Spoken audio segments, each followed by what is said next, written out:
looks like that worked. Can we get confirmation from the chat? Can you see and hear me right now? How's my audio levels?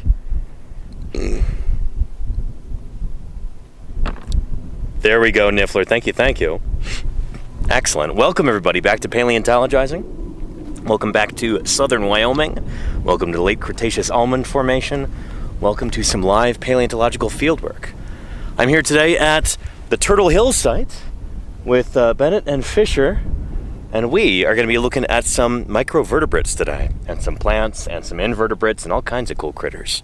So, you know that I'm a dinosaur paleontologist. Dinosaurs are what I work on, what I study, what I'm really interested in. But dinosaurs are not the only creatures represented here in this environment. There was a whole fauna teeming with all kinds of different critters.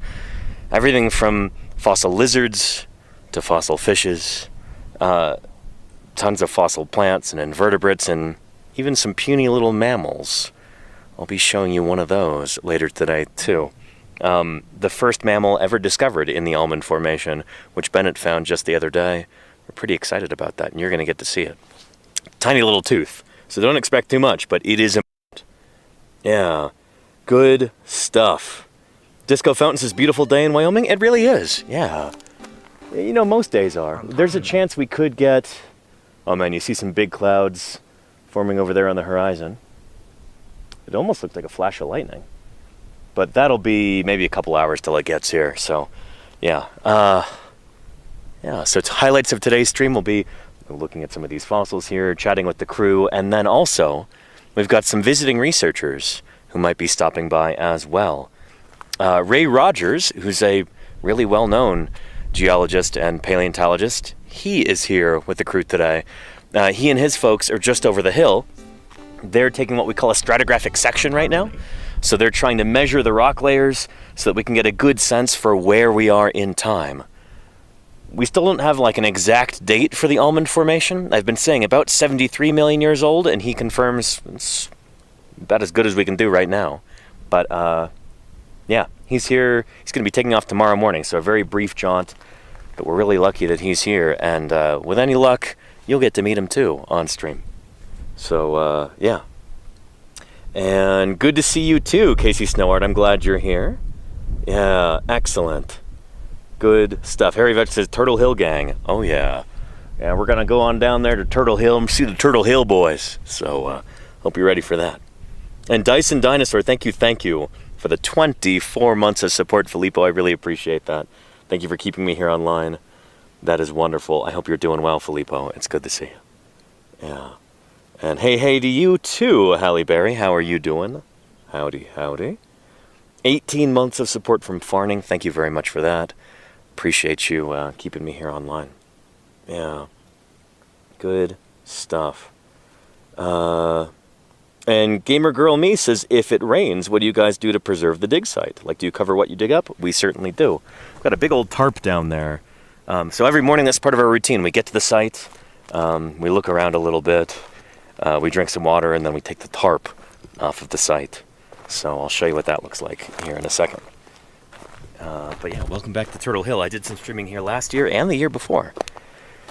This is maybe our most productive site in the almond, just by sheer number of specimens. It's got to be, actually. Really, really important, even if the stuff is very small. So you're in for a treat today, everybody. I'm glad you're here. And... Dinosaur David says, have you ever found a critter under the tarp? We found several this morning. Shoot. Yeah, let's... Bennett, you were here for that, right? Yeah. Yeah. What did we have? I think there were a couple of little pack rats under the tarp this morning. Yeah, they were really cute. Yeah, you can see their little burrow in here. So have they actually been digging that themselves? Yeah.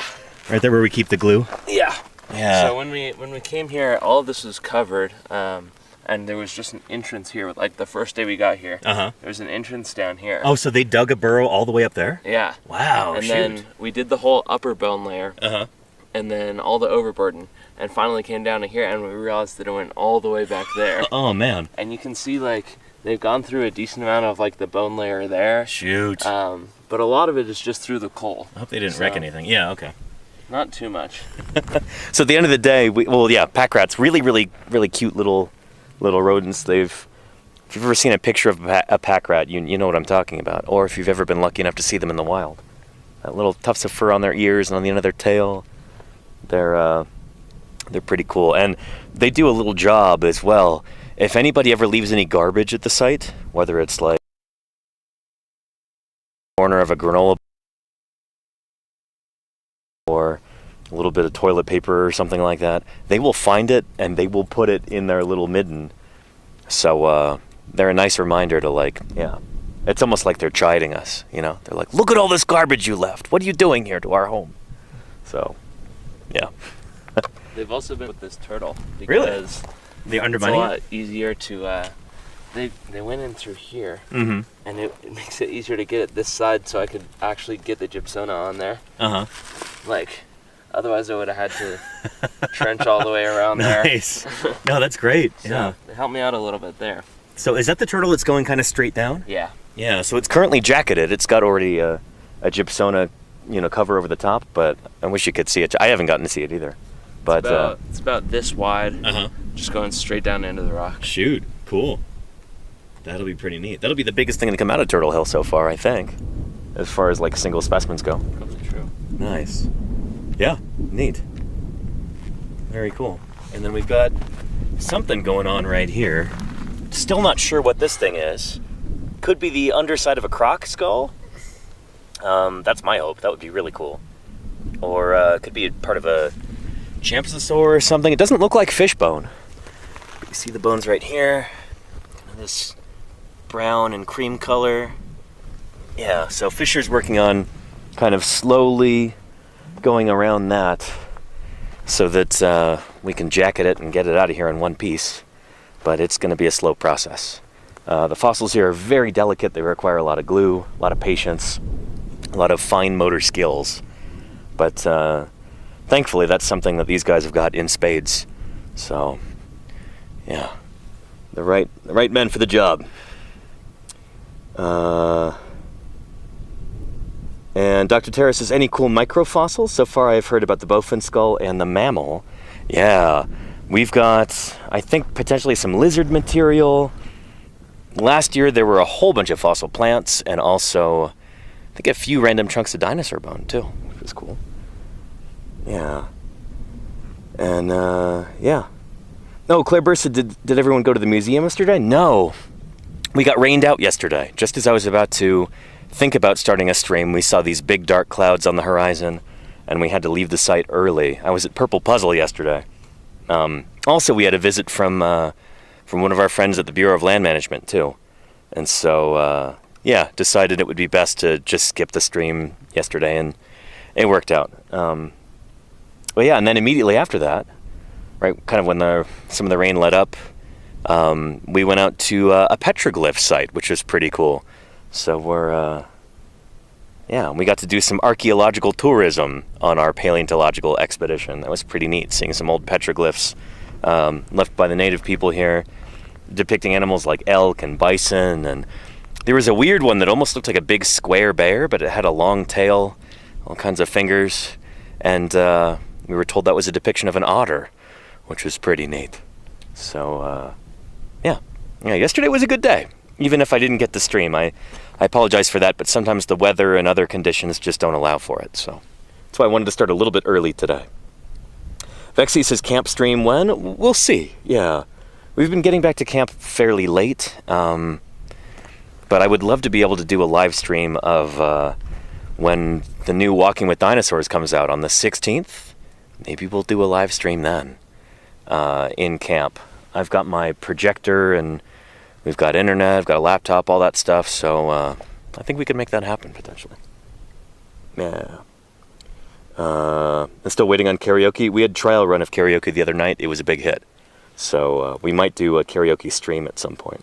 That might be one of those things where, like, if we get rained out one day, but then it's clear in the evening, then maybe we do a karaoke night stream. Yeah. We'll see. But that'll probably be one of those things where we don't save the VOD for it because it'll be copyrighted music. So you'll have to see it live or not at all. Yeah. Yeah, anyhow. Sounds like a blast. Yeah, Casey. Karaoke was a lot of fun. It was was very cool. And I already did my signature song.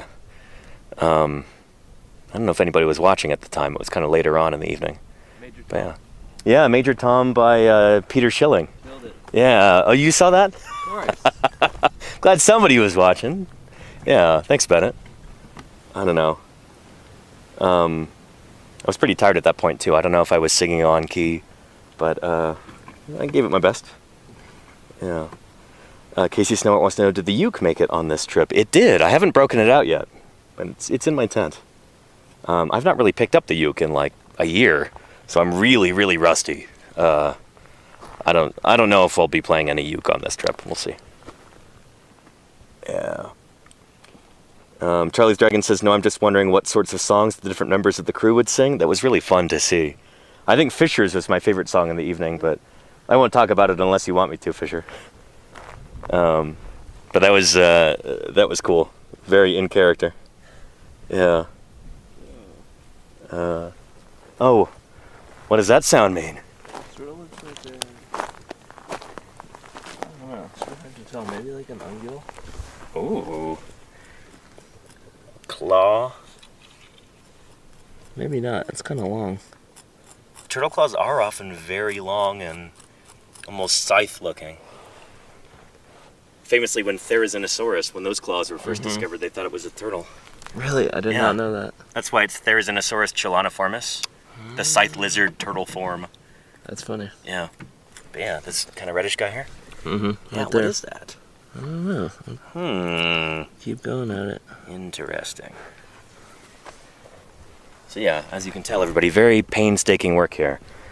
This is what we call a microfossil site, because the fossils are small. Yeah. Good stuff. And here comes the Micro King himself, Fisher McDermott. Hello. How you doing, Fisher? I'm doing pretty well today. Yeah. It's kind of a still day. It'd be nice if we had a little bit of a breeze, but... Looks like we're getting a cloud coming in. A cloud? Oh, yeah. From the Look at that. northwest. Get us, get us, get us. Give us some shade. Might get like a solid 30 seconds of shade from this. Yeah, it's been a hot one today. Yeah, it has been pretty warm. And I've not really done too much work. I've just cleared off from about here to about there, that layer of rock. And I'm gonna have to start working even more slowly. Oh, look at that cloud. That's so Yeah, nice. that's nice. It's gonna last for like 0.3 seconds, but it's so nice. I give it a solid 20 seconds. But yeah. You know, it's the simple things that bring us joy out here in the field, like a cloud going overhead. Yeah.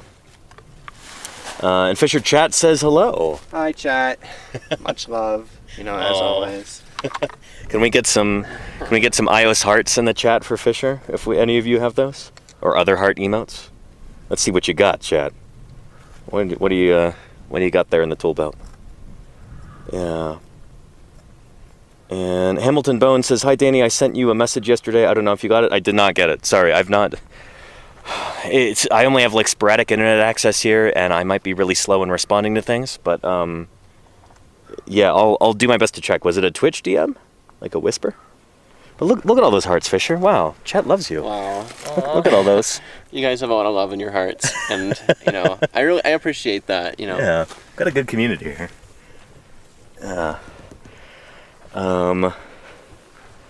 Let's see. Anyway, I'm gonna drink some water before I forget. Yeah, water's it's a good thing to drink.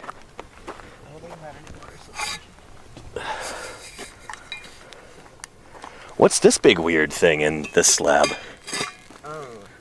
Oh, that's an osteoderm. These are sections of upper bone bed. Yeah. Looking at that. Is that a turtle? Yeah, this is a trianicid costal. Yeah. Relatively small individual. Nice. And so this upper bone bed is a lot harder. Yeah.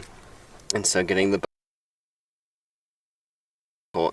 and so I figured that the right call for this was that since we're going to get a lot of turtle material anyway in the lower bed, and we'd already collected plenty from the upper bed, case for something like this is just an example for people who are coming here and just saying, Yeah. this is what to look for. You know, I like that. Yeah. Turtle costal, which is part of the shoulder girdle or like the chest region? The costals are the part of the shells that incorporate the ribs. Oh, like shoot. alien Okay. fossils. Yeah. They usually have these like oblong, rectangular Nice. shapes to them. Very cool. Make up the lateral portions Yeah. of the shell. Oh, by the way, I don't know if you know, Chet, but Fisher here got into grad school, and he is going to be a Californian pretty soon, at least for a couple years. And funny enough, a dinosaur researcher too. Although the Cenozoic variety. Right. Fisher's going to be working on fossil flamingos, it looks like. Potentially, my advisor is a flamingo fanatic, but Yeah. I might be doing some more general stuff. So some North fossil America. birds from the age of mammals, Yeah. which would be pretty neat. But flamingo stuff is definitely in the cards, Yeah. depending on what I decide to work on. It's still See? kind of in the works right now. My son here, I'm still working on him, you know. Last year he went vegetarian, box checked. He's moving to California, box checked. Working on dinosaurs, at least avian ones. You know, we're making some progress. No, I'm really excited for Fisher to live not too far from where I do, Stockton, California. Not too far from the Bay Area. So we might hang out, maybe go whale watching, do some other cool stuff. I'm excited about that. Yeah. Anywho. And Year Joy, did you just rate in? Let's take a look before I drink this water. 95 raters from Year Joy. Hey, welcome to Paleontologizing. It's wonderful to have you here. Welcome to beautiful, remote, wild Wyoming, where we're digging up dinosaurs and lots of other fossil critters. Not going to be too many dinosaurs on camera today, but we're going to have some fossil fishes, some fossil reptiles, even a fossil mammal. If you behave yourselves, I can show that to you. The first one ever found in the Almond Formation. So, yeah, good stuff. I really hope your stream was an excellent one. Yeah, Your Joy, I appreciate you bringing everybody in here. My name is Danny Anduza. I'm a dinosaur paleontologist. During the summers, I do field work, and I stream it whenever I can. So, trying to show you what it's like to dig up fossils, collect data, you know, do field work as a paleontologist. So, welcome. Let me drink some water.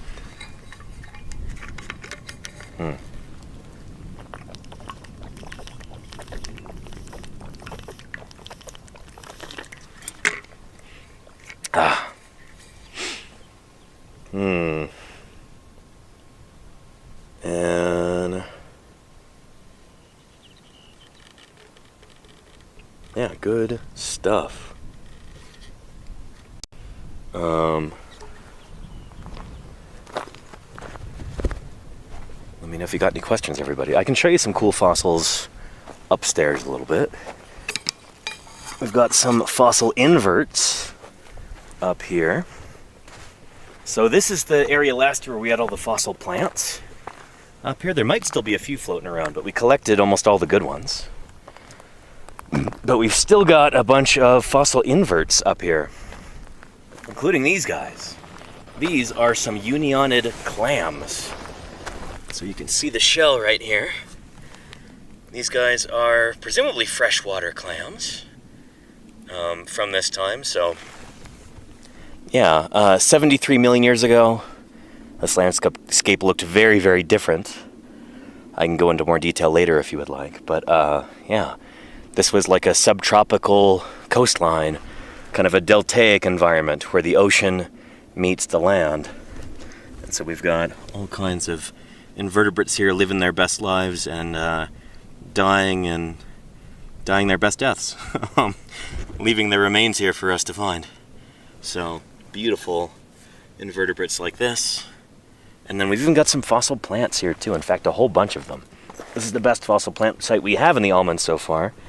And there is a pretty gorgeous leaf that was left behind last year. So you can see that from probably a broadleaf tree or maybe a little shrub or something. I don't know, I'm not a plant guy. But we have a plant person who's going to be showing up in hopefully pretty soon. I think Whitney is going to be making an appearance. She was here last year, and she was also in St. George when I was there a couple months ago. So it's going to be really cool to catch up with Whitney. I like Whitney a lot. She's awesome. So, yeah, good stuff. Yeah. And Oh, and somebody was asking about whether or not these fossils are legal to keep. The answer is no. So we are working here on federal public land, Bureau of Land Management land, in fact. So, yeah. To dig here, in order to collect fossils, you need a permit. So these fossils belong to home. You know, in the same way that you can't just go to Washington, D.C., comb the Lincoln Memorial or whatever. It's not yours to take. It belongs to all of us. These fossils do too. So they need to go into a museum, a federal repository, where they can be cleaned, protected, studied, and just kept there in the public trust for generations to come.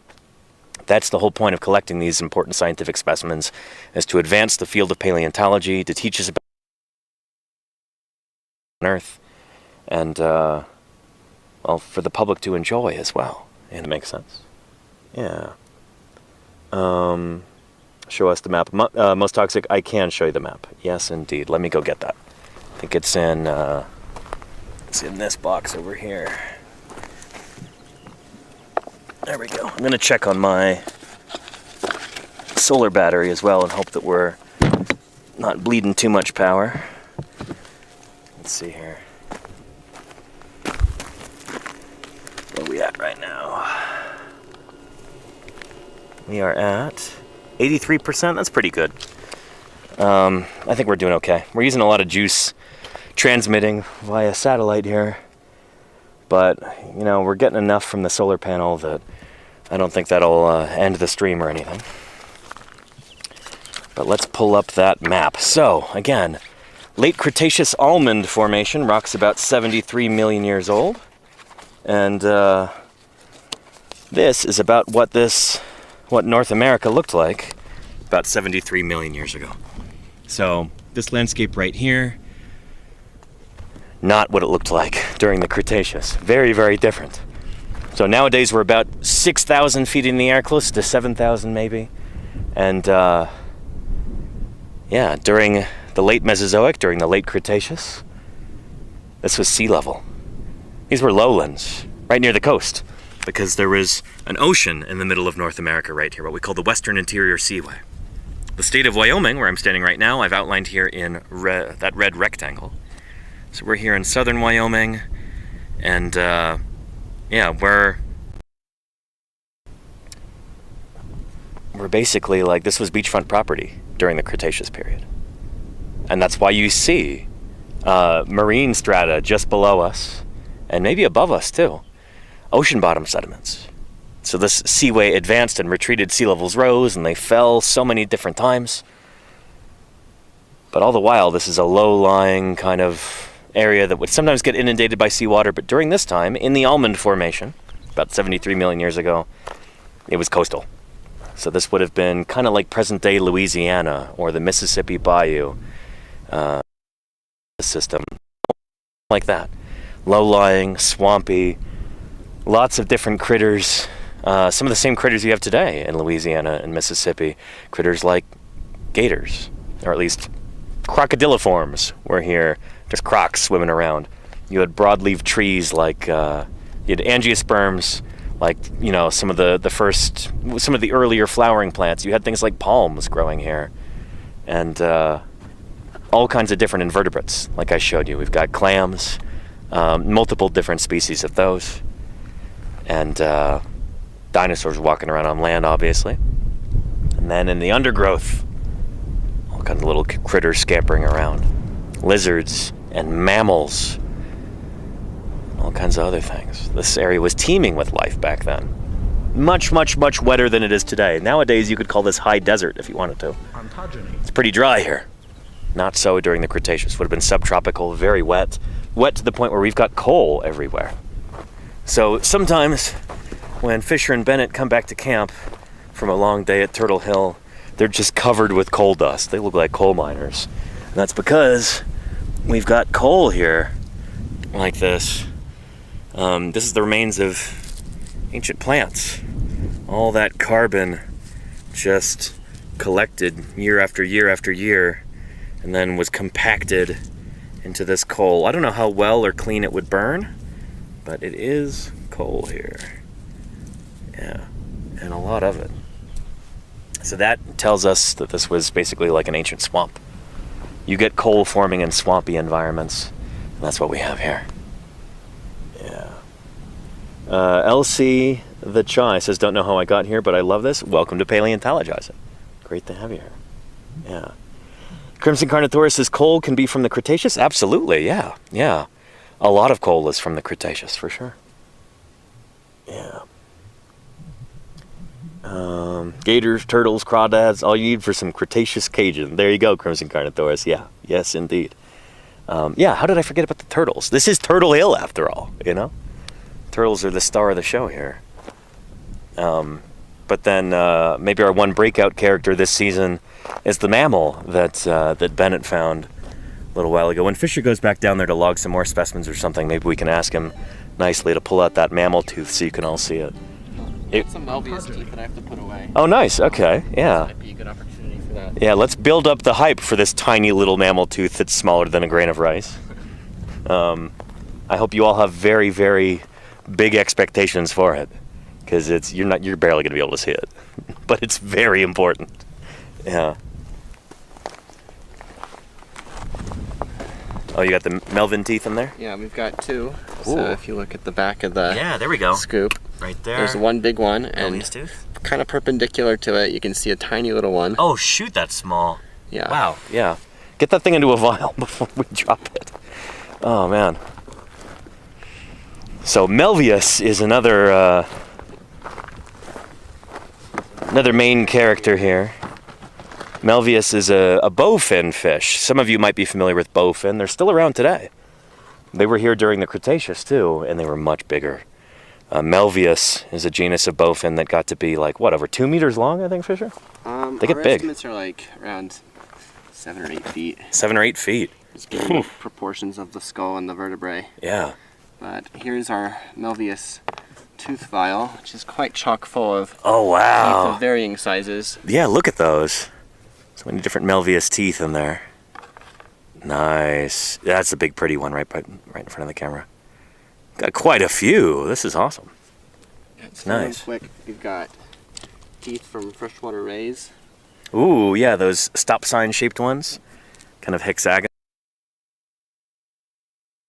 So you're familiar with stingrays, right, chat? There were similar creatures swimming with very similar teeth. I've heard that the rays here might actually look more like guitar fish or something. But similar idea, they got similar teeth. We've got button teeth from some sort of gyrophagus fish. Yeah, neat. On clams and stuff at the sea, or at the the bed of the lake. Yeah, I wonder who that would be with these button-shaped teeth. I think we've yet to identify Huh. the owner, but Yeah. I think last year we pulled a tooth plate from it, from the upper bed. Oh yeah, I At remember least it that. had very similar morphology to its teeth, but Yeah, I don't think that's been prepared yet, so Gotcha. I really even looked into too thoroughly. okay. And then, of course, the crown jewel of this site thus far this summer, we've got Yeah, the tooth of a multituberculate. look at that right there, chat. A multi-tooth. So multituberculates were these, they're placental mammals, aren't they? No, they're not. They're not, they're allotheres. Allotheres. So they're even further distant than the marsupials are. Gotcha. So these guys very well might have laid eggs. It's possible. I think Yeah. there have been some studies into their reproductive ecology that implies that they did not, but Okay. it's possible. That's it right there. That is the tooth of a mammal. I hope you could see the little cusps on it. But it is so small. And this is the only bit of fossil mammal ever found in the Almond Formation as far as we know. You're looking at it right there. We as human beings are mammals. This is our group. And mammals were mostly very small during the age of dinosaurs. Very, very small. And this tooth kind of gives you an indication of, yeah, this would have been an animal about mouse size probably. Yeah. Yeah. Maybe a little larger, but Yeah. quite small. You know, probably rodent-like ecology. You know, scurrying around. Right, eating yeah. seeds and insects, that kind of stuff. Mhm. So we can tell it's a multituberculate because if you were able to see the cusps, they form this kind of like Lego brick shape that you see in their molars. And another one of their more prominent features is this kind of saw blade-like premolar called Yeah, the it's really plagiaulacoid. weird. But it's not found in all multituberculates. Huh. So the Lego teeth are kind of what really give it away. Gotcha. Very cool. So neat. Oh man. Very, very exciting. Yeah. Unathatobia says, what is this? A fossil for ants? I mean, actually, literally, yes. I'll tell you that story in a little bit. Fisher can tell you too. It's a great segue. Yeah. But first, Most Toxic says, oh boy, Eric Dubé on YouTube almost made me think dinosaurs didn't actually exist, but you made me get that belief back because of what you do. Thank you. Most Toxic, I'm going to screenshot this. That's beautiful. Oh, no, that's not how I screenshot. Hang on. Go away. Stop. Nope, that's not it either. Gosh darn it. Yeah. That's why I do this, you know? There's a lot of misinformation online, a lot of just complete garbage nonsense, and it's important to get real information out there. There's a saying that, like, a lie can make its way across the internet all the way around the world before the truth is even getting its pants on. And, I don't know. It takes a lot more time and effort to debunk pseudoscience and conspiracy theories and stuff than it does to just tell the lies in the first place. So, yeah. Steer clear of that guy, by the way. Eric Dubé, he's like literally like a Nazi. Yeah, it's not good. I mean that very literally. Like, he's got a bunch of videos like praising Hitler and stuff. It's awful. So anyway, that's some indication that like you start believing in like pseudoscience conspiracy theories, and it takes you down a dark path. Anyway, but yeah. And do we have science streams in the chat? Balint, yes. Balint says for ants. So yeah, on a brighter note, more pleasant subject. I thought there'd be the joke. What is this? A fossil for ants? Because the fossil is so small. Ants sometimes help us collect fossil mammals in the Mesozoic, and probably Cenozoic too. But yeah, there is a... Here, Fisher, do you want to take this one, or should I? Well, given that I don't think either of us have ever successfully found a mammal tooth on an anthill, Yeah. I don't think really either of us are qualified to talk about it. Well, I can... Yeah, I'll take it away then, I guess. Yeah, there's kind of a classic technique for finding fossil mammals in Mesozoic strata in the American West, whether you're in the Judith River Formation or the Hell Creek, or might even happen in the Almond too. But ants will produce these ant mounds out here. Do we have an ant mound near here that we can look at? I don't think so. I think the closest one is across the wash there. Oh, okay. There's some down there. There might be, yeah. Wait, I see one over there, I think. Let's see if the signal holds. I think it might. We've got it on the pole today. Let's go over there. But, yeah, so ants out here in the Rocky Mountain West, they build these ant mounds on the surface of the ground. And there's a lot of erosion out here. So those mounds require constant maintenance. And what they like to do is find the hardest materials that they can to kind of build a roof over the ant mound. And oftentimes the hardest material you can find out here will be teeth. Dinosaur teeth, fish teeth, sometimes little tiny fossil bones from what we call microvertebrates, just small vertebrate animals. And yeah, that is an ant mound over there. We're gonna see if we can make our way across this little gully without losing the signal.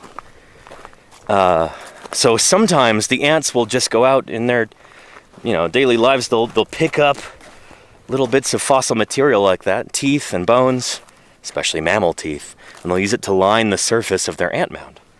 So sometimes you can go over to an ant mound and they've already collected a bunch of fossils for you, which is really cool. So we'll go.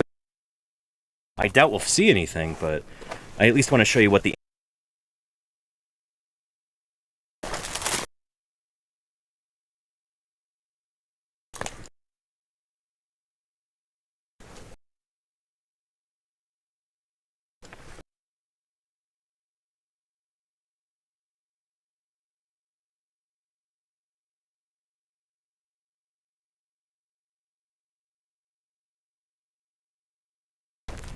By the way, if you're not yet following Science Streams, you're missing out. He's a molecular and systems biologist. That's Balint. He and his wife Lita stream on Twitch. And their two kiddos also sometimes make some appearances, which is pretty cool. It's a whole science family there. And they work on ants sometimes, which is really neat. Anywho, ant mound here. So you'll see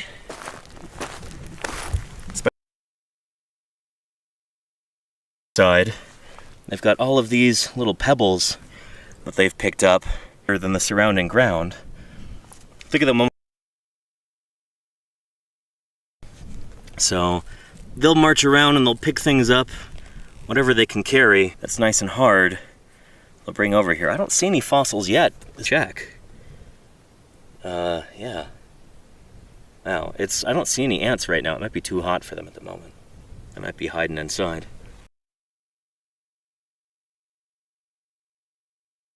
Almost looks like a fragment of a gar scale or something. B-rock, though. I'm trying to turn this over in my hand. With one hand. Be a fragment of fossil bone right there, the shiny one. Yeah. Anywho, pretty critters, ants.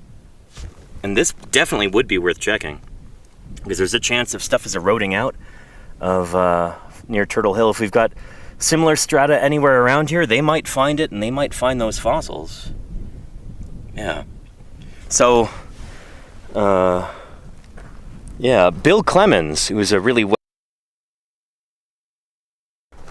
kind of like fossil mammal paleontologist at Berkeley, away a few years ago, but kind of an elder statesman in vertebrate paleontology. Everybody loved Bill.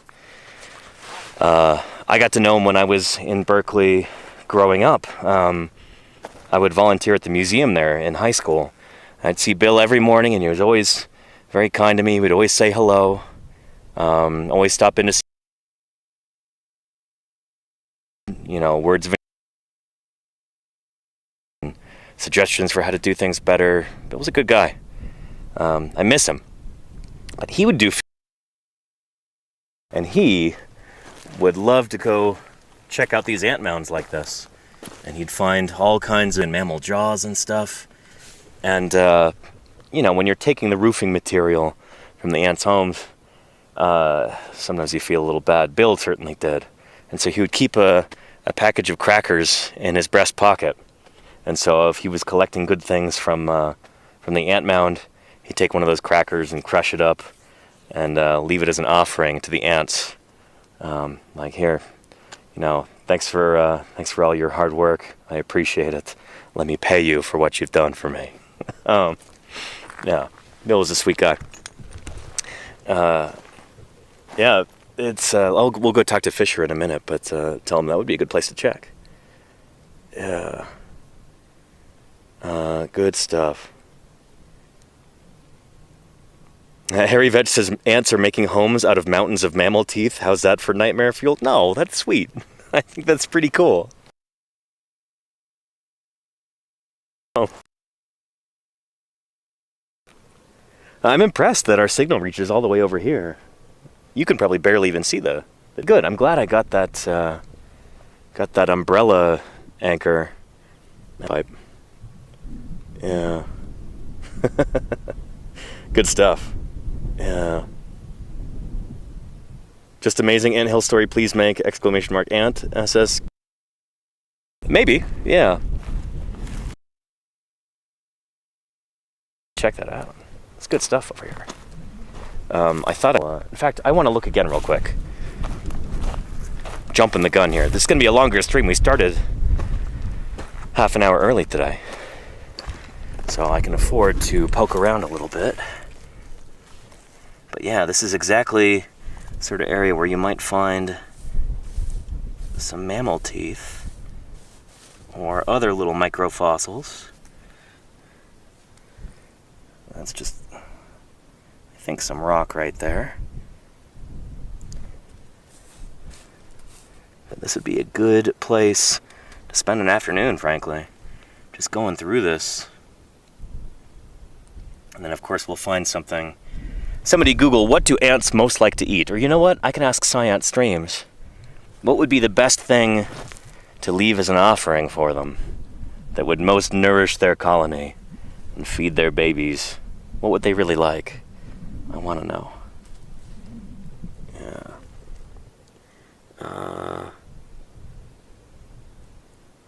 I'm guessing something sugary, probably. Ants love sugar.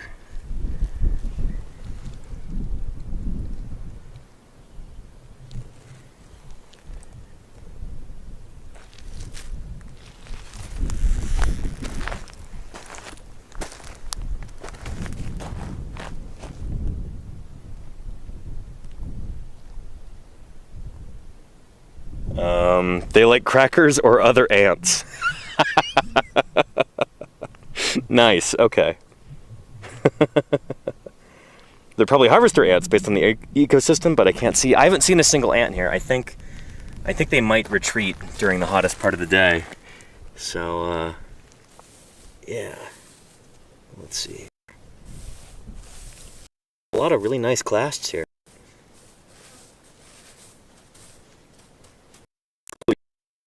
Wind usually comes from, because they've put all the hard material on this side, not as much over here on the other side. A lot of that is just kind of bare earth. Yeah, good stuff.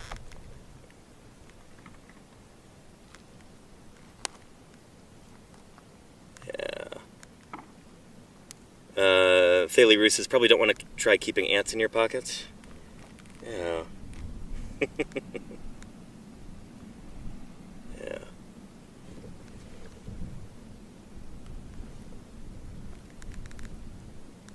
And SSK Very says Brazilian ants like sugar, other ants protein. Really? So you go over the border into Argentina and the ants don't like sugar anymore? I'm not sure that's how it works. Yeah. Anywho. Yeah. Cool stuff. We'll tell Fisher about that. He might have a poke around later. Who knows? If we could get a second mammal, splendid. I don't know how long they'd carry it though. There's this big gully to cross over here. And I don't know if they would bother to carry a mammal tooth all the way from there across this gully to the ant mound. You know, that's like, for us that'd be like walking across several counties. But, I don't know. Yeah.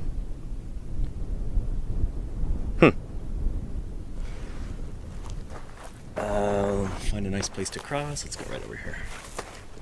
Yeah, you can see the kind of landscape that we have here and the kinds of plants that survive in this environment. I was gonna say thrive, but it's hard to thrive out here unless you're a paleontologist.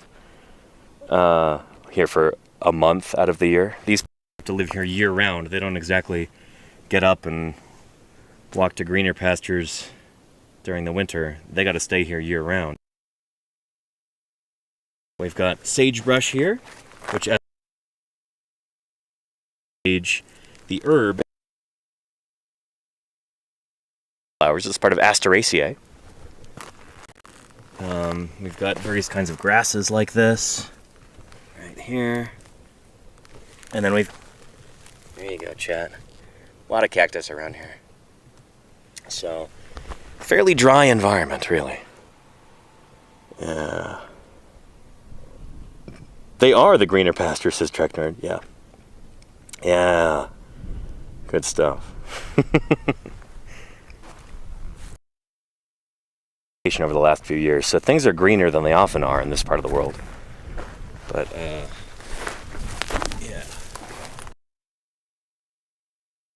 Way back up here.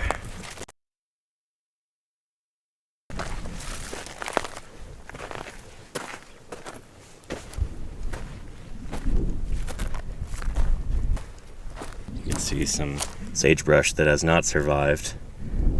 I don't know if they have a particularly finite lifespan, but you do see a lot of these dead ones like this. And then we've got droppings from some mammal residents around here. These are either deer or elk, I betcha. I don't exactly know what pronghorn droppings are. Some kind of artiodactyl mammal.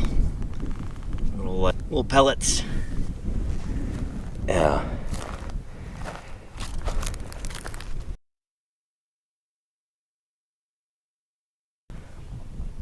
And Val says, OMG, hi. Hi to you. Yeah. Anywho. Go back up there to the site. We'll see some fossils. But if anybody's got any questions, do not hesitate to ask. That's the whole point of these streams, you know? Oh, got some bone right here. Modern bone. Right here on the surface. This, oh, can anybody tell me what this is? Any ideas? I think I know. Part of the skeleton it is, anyway. Any ideas what that might be? Deer horns, this little pink pony? Vertebra? It is vertebral. Yeah. Can we narrow it down any further than that? You tell this has been here on the surface for a long time. The bone is starting to degrade. Parts of it are just coming off like this. So this is what happens with bone when it just sits on the surface if it's not buried, is eventually it'll get weathered, it'll get just, you know, kind of slowly destroyed by UV rays. Parts of it will flake off like this, and it'll just disintegrate over time. This one's surely been here for several years, if not longer. Yeah, and you could tell this is kind of the, I think, the surface side. Or maybe this is the part that was nearest the ground. It seems the dirtiest. I just picked it up. We could look at the VOD if we want to find out. But anyway, left on the surface here, this will be dust in a few years. In order for bones to be preserved as fossils, they need to get buried under sediment. And then they need to get permineralized. So you stay buried long enough, and if there's groundwater and minerals in the surrounding matrix that are the right kind, then those minerals can seep into the bone and fossilize it. Yeah. And I hear neural spine as a suggestion, and that is incorrect. A neural spine, it's close to that, but a neural spine should be symmetrical. If it's going straight up and down like that, it should look the same on both sides. But you see, you've got this projection up here. This is going to be a transverse process of a vertebra. This looks like one of the left transverse processes. So you're looking at the back right here and looking at the front right here. And so the centrum would be like this, and it would stick out of the side like that. Yeah, this is probably from a deer. Could potentially be from an elk or a pronghorn, but I'm guessing probably deer. This seems like the kind of environment that deer would be hanging out in. Or maybe elk, too. Elk are just a big kind of deer, after all. Yeah, so it is it is a vertebral process, Clarebra, yes. A transverse process on the vertebra. Yeah. Anywho, good stuff. Probably mule deer, says Coke. Very well could be. Yeah, I don't know if we get whitetails around here. I'm not sure. I've not really seen many deer working out here in this part of Wyoming. I think they might be primarily nocturnal in these parts. But, yeah, I've seen plenty of pronghorn. Haven't seen any elk. Haven't heard any elk either, but it's probably not the right season for that. Yeah. And Unutato Bia says, is there a way to conserve bone in that state so it doesn't degrade anymore? Yeah, I mean, there are a whole bunch of different chemical consolidants that you can use for that. So, like, yeah, and then also, like, just keeping bone in under stable conditions in a museum collections or something should preserve it pretty well. It's the being outside in the elements all the time that degrades it. You know, this is not a very hospitable place. Hot during the summer, it gets very, very cold during the winter. There's just sun beating down right now. During the winter, not so much. Everything's covered by snow. But yeah, big temperature changes, extreme dryness. All these things can contribute to bone just kind of crumbling, blowing away in the wind. Yeah. UV and erosion is tough, says SSK Very. It is. Yeah. Anyway. Slow disintegration, says Alexander Morrison. Yes, indeed. And things get recycled in nature, even bone? Absolutely, Charlie's Dragon. That's why, you know, when we find fossil bones here, they are fossilized. They've been, kind of shot through with minerals so that they can last for tens of millions of years. Regular bone is not going to do that. It degrades over time, especially when it's out in the open. All right.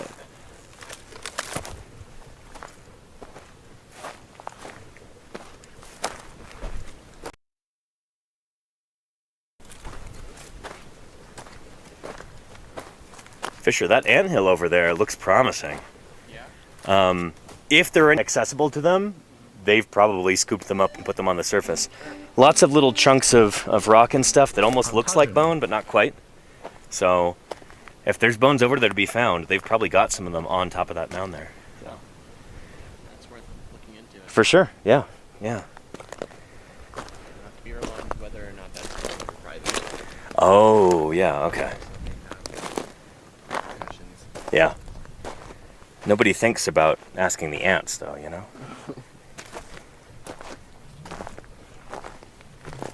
Anything new over here? Oh, yeah. Some nice Melvius ribs. It just keeps lengthening. Yeah. It's quite pretty. Nice. I think that's the whole thing. Very nice. Just kind of the head there. It's bowfin rib. Yeah, that would make sense. So that was what we thought was maybe an ungule. Yeah. Just uncovered more of it, turns into a rib. There you go, like magic. Very cool. Neat. Very nice. Yeah. I might walk around for a little bit more and then might set the camera down and actually start digging for a while. But, yeah. Mayor of Space says, what's the best turtle? Everybody knows that. Dermachelys coriaceae. The leatherback turtle. At least the best extant turtle. I don't know, you start bringing fossil turtles into things and it gets a lot trickier. Yeah. Gleber says, what about Gamera? No. I don't think so. Gamera. Have you met all children? Some of them are not. I don't know. I wouldn't trust them.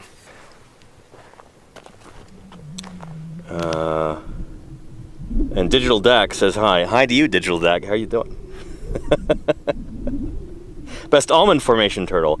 Oh, I don't. The one that we've got near the Purple Puzzle site, that's the best one. We don't know who it is yet, though, so more study is needed.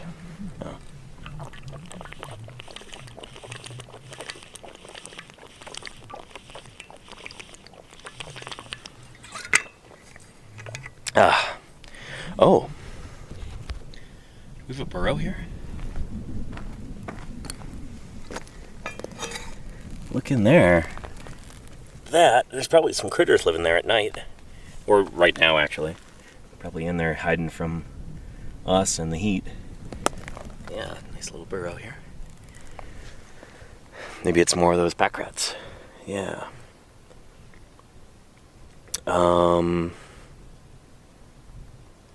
Upstairs down says, Danny, what's the most dangerous site you've ever excavated on, and what made it perilous?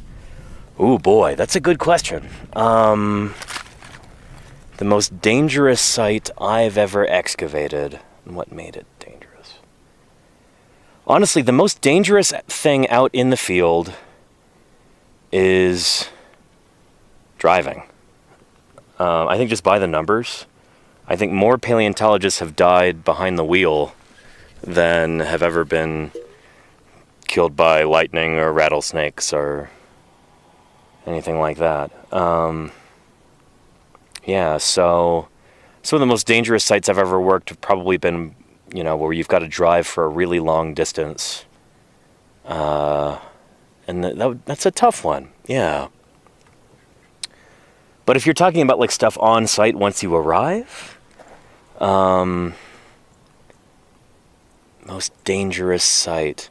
Any place where you've got a whole lot of rock being removed and a lot of people, swinging picks around and throwing rocks from shovels and stuff like that, there's always a chance that somebody's gonna get hurt. And I know we had some close calls at the Yoshi's Trike site, which was one of my first ever field sites in Montana. There are a couple of people who took big rocks to the back of the head and stuff, and that was not fun. Yeah.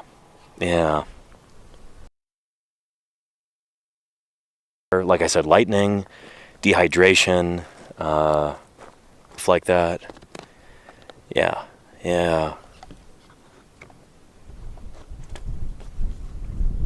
Anywho, but we try to be as careful as we can in a place like this. It's not like we have a hospital next door, and yeah, it can be a long way to town. An hour away. What's that? Said it's only like half an hour away. The hospital? Yeah. Well, we're not supposed to say where we are right now, but but thankfully, yeah, we're not too far a drive from the hospital. But by the time we pack an injured person into the car and then get them to the hospital, it could be multiple hours. So it's, yeah. Pursue says, how about freaky weather? Yeah, I mean, there have been times when I've been clambering up the side of a cliff and there's just a huge gust of wind and I've almost fallen down. There's been lots and lots of times like that, especially when I'm out prospecting. So that sort of thing can happen. Yeah. And upstairs down says,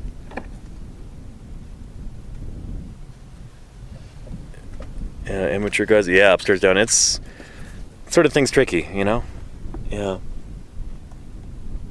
And Lordy, how are you doing? It's good to have you here. Lordy, I hope you know that I am at one of the more hospitable sites today. I'm here at Turtle Hill, and yeah, it's pretty nice. Fairly relaxed fieldwork here.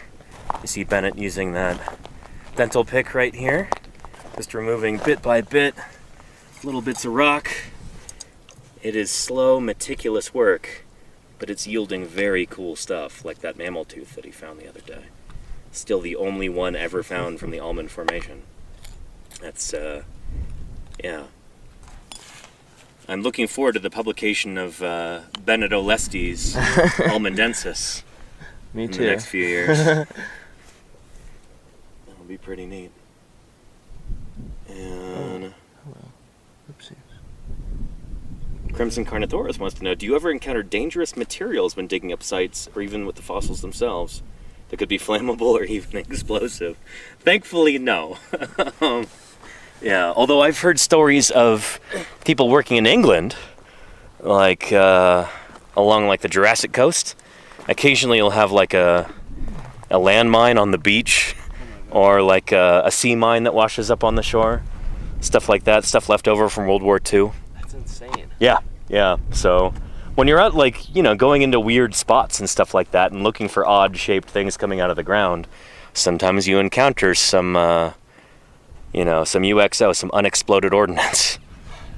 So it's it's good to be careful in a place like that. Here in Wyoming, not so much. Although, working up in Montana in the Hell Creek in 2015, I found some huge bullets. They're these enormous metal slugs, like a 50 caliber ammunition. It didn't have the casing on it, so all the propellant or gunpowder, all that stuff's gone. It was just the metal slug in the ground from a 50 cal, and we learned that there was a U.S. Army Air Corps base nearby where they would train pilots on P-47 Thunderbolts. The nickname for that is the Jug. It's like a big, beefy fighter bomber from World War II. And so during World War II, they would train out there near, I think that was near Glasgow, Montana. And apparently some of the hotshot pilots thought it was really funny to use some ranchers' cattle as target practice. So, you occasionally find those big 50 caliber slugs out there. Yeah. Crimson Carnithoris says, what about the natural elements? Maybe the rocks and minerals could be made of something dangerous you have to be careful around? No. The biggest risks out here are tripping and falling off a cliff, having a big stuff like that. We have yet to see any rattlesnakes out here in the Almond Formation. Ethan's been working out here for 5 years, not seeing a single rattler. Don't really have to worry about bears or mountain lions. be really careful when you're driving. The road's going to be treacherous, and be careful when you're moving around, hiking, and moving big masses of overburden. Yeah. And Jody Fish says sunburn. We're all pretty good about that, you know. This is high elevation, and so there's not a lot of atmosphere to intercept the sun's rays. It's pretty direct up here, but we all make sure that we use sunscreen pretty generously. Yeah. Anywho, Vilsi says scorpions. Oh yeah, there's tons of scorpions out here, but they're small, you know, and they're not dangerous at all. You get stung by one of them, it's like getting stung by a bee. Might swell up a little bit, might hurt, but yeah, it's nothing to worry about, certainly. And I don't know anybody who's ever actually been stung by a scorpion out here. I know people have been stung in Utah, further south near like St. George, but it's like a bee sting, you know. It's not bad. And what about mountain goats? No, mountain goats are in the mountains, Mizart rules. This area is far too dry and not really mountainous enough for them. They tend to be pretty rare, mountain goats. I've only ever seen a couple in the wild.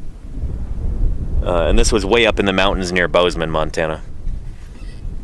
Yeah. Anywho, so yeah. The main things to watch out for here: heat exhaustion, dehydration, driving accidents, and then falling off a cliff or getting crushed by a big rock or something. Those are your main worries. Or somebody accidentally, you know, hitting you with a pick or a shovel or something like that. Yeah. Hateful ants now, and we're friends with the ants out here. We've got a nice working relationship with our hymenopteran brethren. Yeah.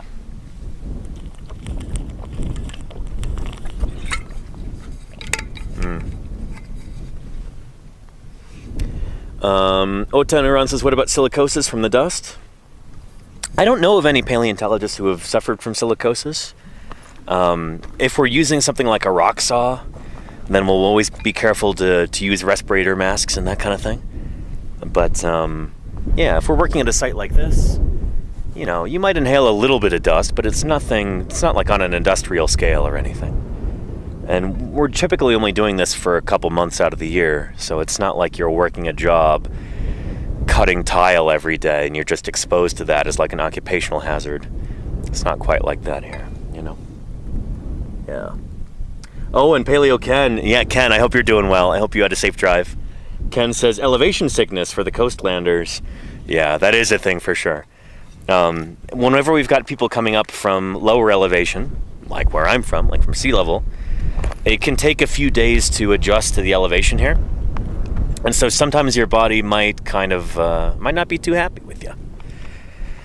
It's easier to get dehydrated. It's easier to not sleep well. It's just, you know, everything that your body does is a little bit more difficult when there's less oxygen than you're used to. So that is a thing to consider for sure. And I always tell new folks, especially if they fly in from the coast, they haven't had like a multi-day drive for their bodies to kind of adjust. If you're just flying in from, for instance, Pennsylvania or California or Abu Dhabi, then yeah, you might really feel the altitude.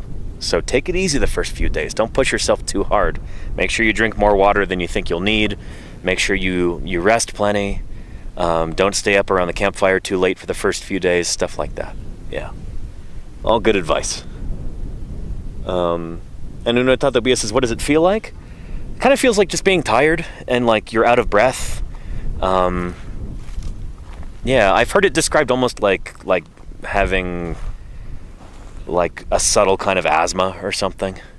But, you know, it's altitude. Would you call it altitude sickness? I don't know if it's that acute that you could call it altitude sickness, but it's just your body's working harder than it normally is just to get enough oxygen to your cells. So, take it easy. Yeah. Did you fly in? No, Gary and Kellis. I drove here. That's how I was able to bring all my gear. I drove in from California, which is why I spent like basically a week without streaming. You know, it takes a while to get here and get all the supplies together and everything else. So, yeah. Yeah, I drive in.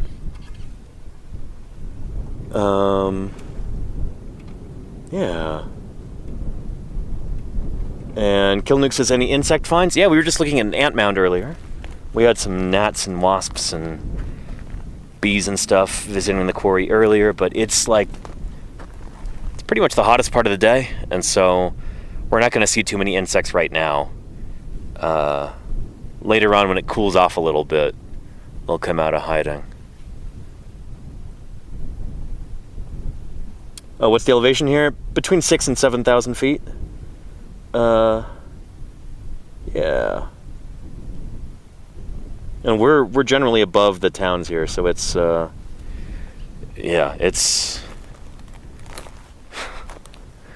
we're closer to space than we are when I'm back home in the Bay Area, for sure. Yeah. And did you bring some pepper spray just in case you get homesick? What do you mean, SSK variant? What? Pepper spray. Like as food seasoning? I've got bear spray in the car, but never had to use it. Yeah. And yeah. Anyway, drink some more water and maybe we'll go look at some more of those fossil clams. How's that sound? Yeah.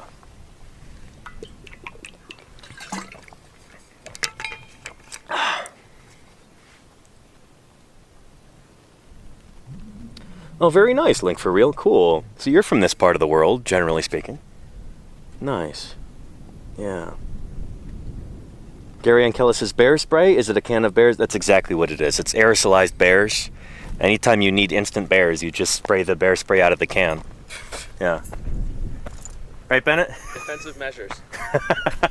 If you like... Be careful, it looks just like sunscreen. So if you spray the bear spray instead of the sunscreen... Oh, shoot. Did you check that one first? Beach defense. Beach defense. This one's instant beach. Instant beach. Pretty cool, yeah. So you see Bennett's being a good field worker, putting on some more sunscreen.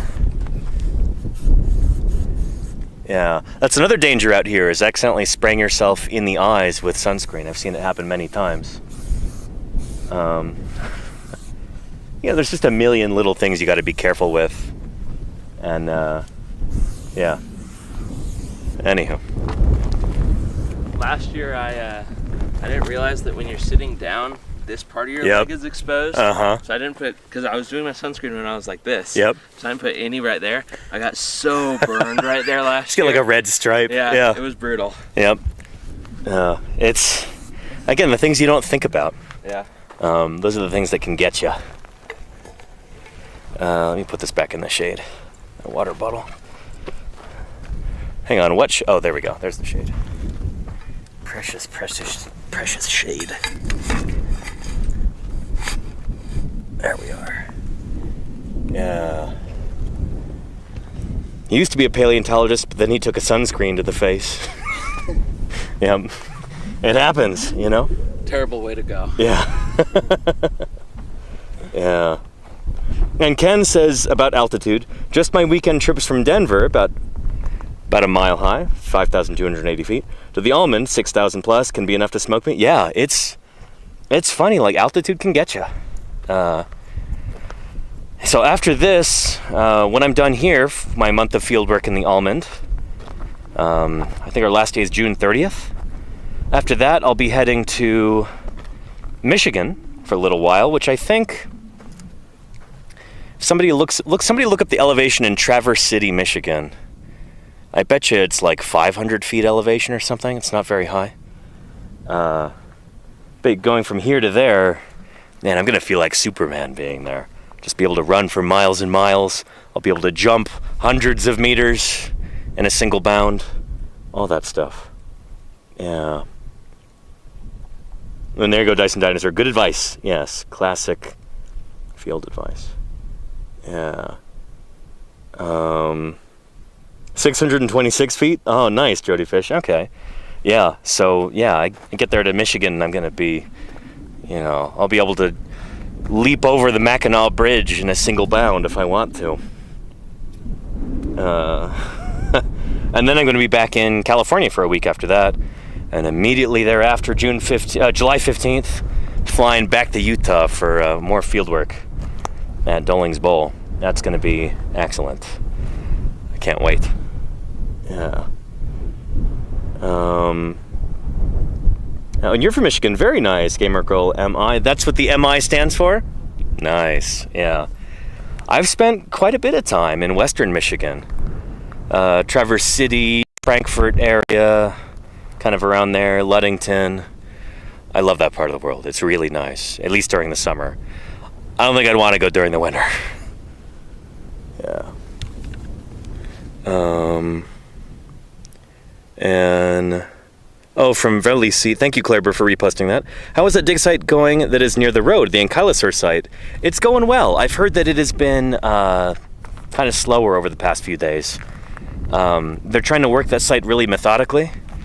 And so they've not been finding as many bones, but maybe, maybe we'll show up back to camp, and then the Ankylosaur site people will be like, yeah, we found 30 new Ankylosaur bones today, and 50 osteoderms. Maybe. We'll see. Again, it's always fun to get back to camp and catch up with people and be like, what did you see today? Good stuff. Mayor Spaces, I'm flying to Michigan late July to visit my sister near Detroit. Oh, I've heard that's a very fancy town. It's got a French name after all, Mayor Space. I hope you enjoy. It's gonna be cool. And Moxie Drinker trying to get up next Sunday to Gettysburg. Oh, nice. Yeah, I saw your message earlier. You couldn't find the dinosaur tracks because it rained. Yeah, that happens. I wish you all the best of luck in doing that on Sunday, though. Yeah. Anywho. Good.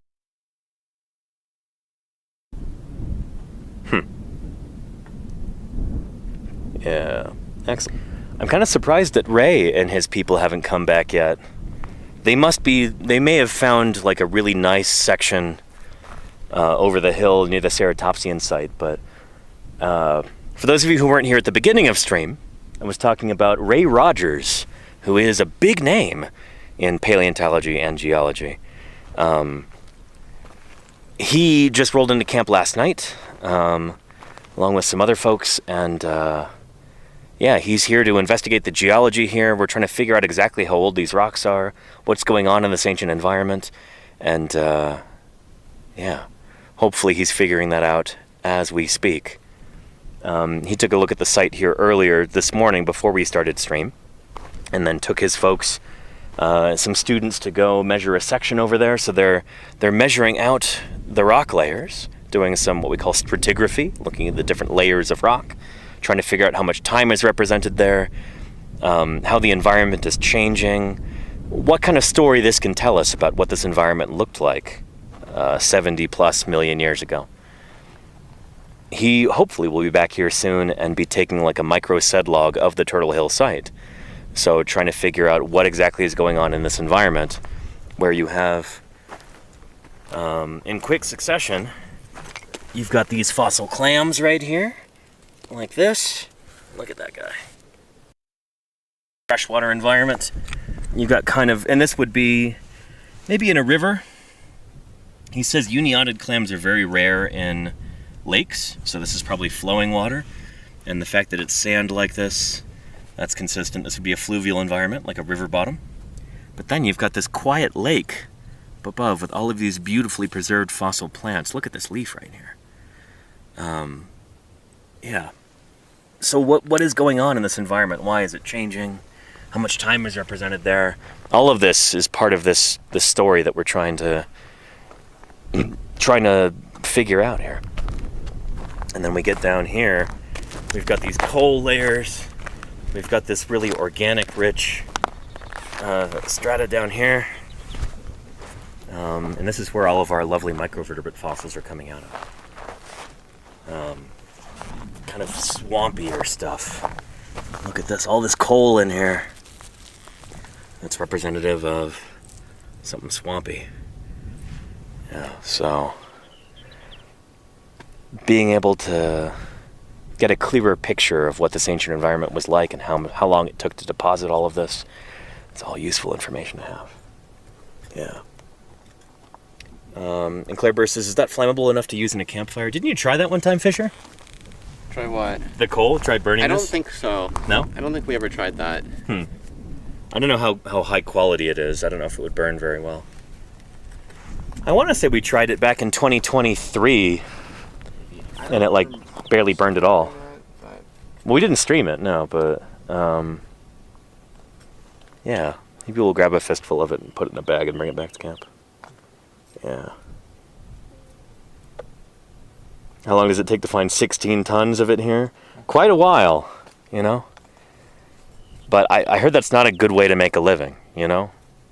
You load 16 tons and what do you even get, you know? Just another day older and deeper in debt. Exactly right. St. Peter, don't call me because I can't go. I owe my soul to the company store. That's such a good song. So, was that Tennessee Ford? Yeah. Yeah. Any Tennessee Ford heads in the chat? Yeah. And Jody Fish says, will he be looking for potassium argon dating or fission tracks? Actually, yes. Yeah, hopefully. I'm hoping that any minute now, Ray and the rest of his people will come over the hill and we'll be able to talk to them. He was pretty excited about the idea of streaming from the field. But he's going to be going to another site, the Purple Puzzle site today, hopefully, because they think they might have a bentonite layer. They might have a layer of clay with some ash in it, volcanic ash, and that's what you want to be able to do some radiometric dating.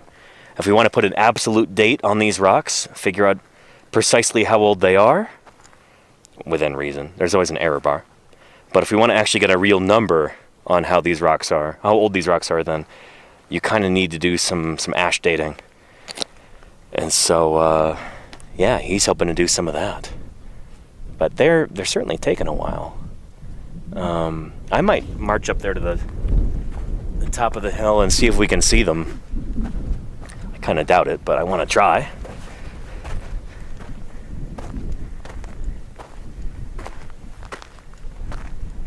Because it would be really cool to be able to talk to Ray Rogers and co.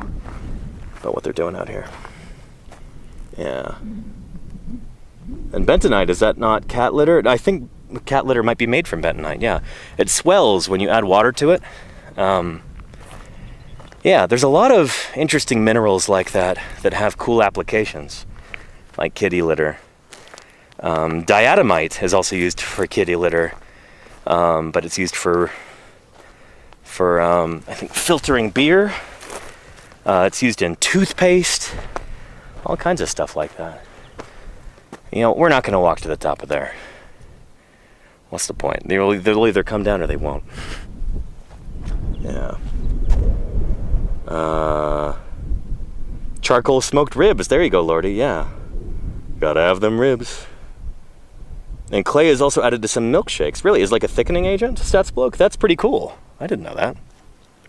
I can barely see your username, by the way, StatsBloke. It's like white on a white background. But, yeah.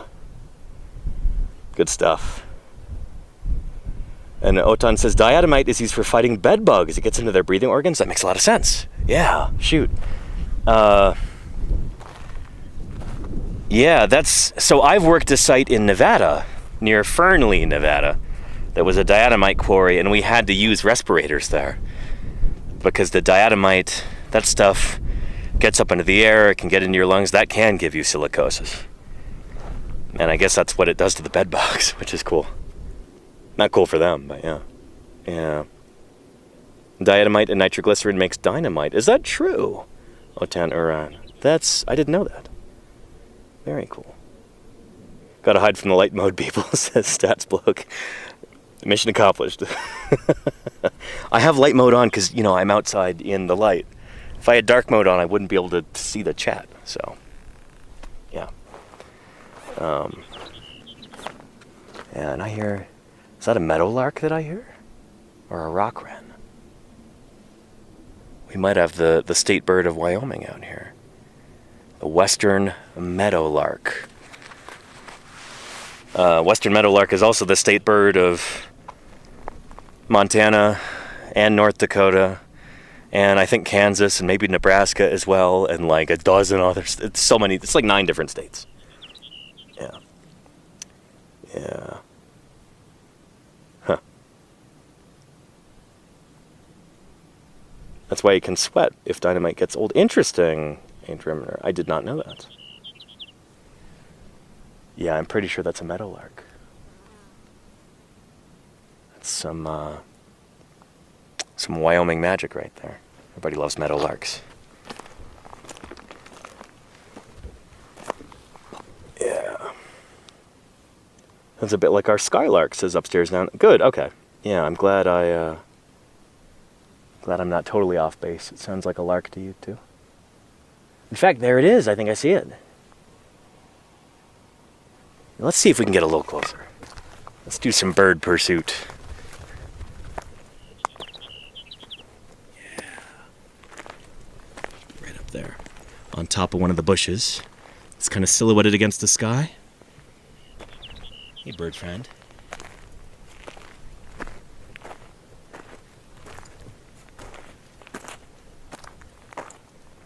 Oh, and just flew down into the scrub. You know, Wyoming's a nice place, but the birds here are not very friendly. Not very welcoming, I'll say that.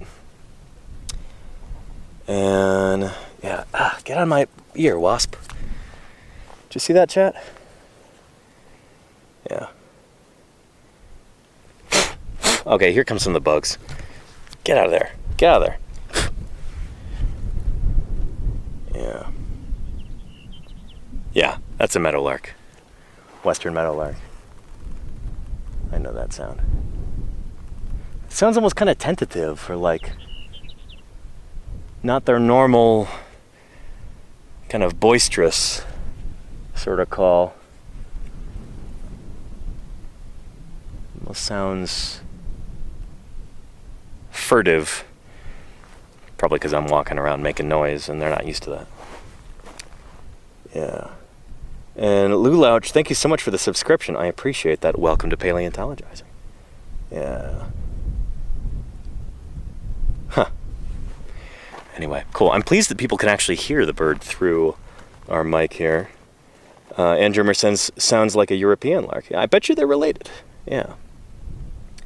And Rose Bitter, thank you for subscribing. Welcome to the channel. Welcome to the community. Thanks for supporting science outreach here on Twitch. I really appreciate that. You will not have to watch any ads for as long as you stay subscribed. So we're going to have about another 20 days worth of field work out here in Wyoming. And you won't have to miss any of it because of ads, which is pretty cool. Thank you for keeping me here online. It means a lot. Yeah. Anyhow, it's pretty still right now, though. It'd be nice to have a little bit of wind. How are we doing battery-wise? 76%? Oh boy. We should have enough for the rest of the stream. Yeah. And thank you, Tactical Sponge, for resubscribing. I appreciate you. Thanks for supporting science outreach here on Twitch. Thanks for keeping me off the streets. Appreciate you. Let's get some more water and let's get to digging.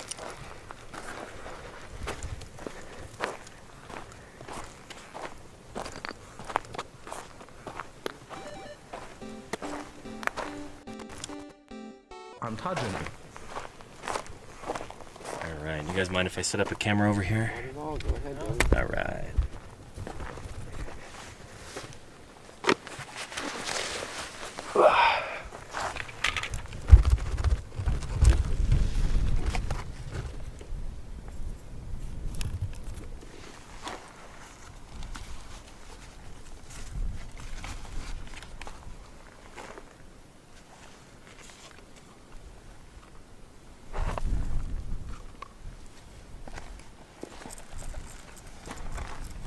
Anything new and cool since I've been walking around squawking?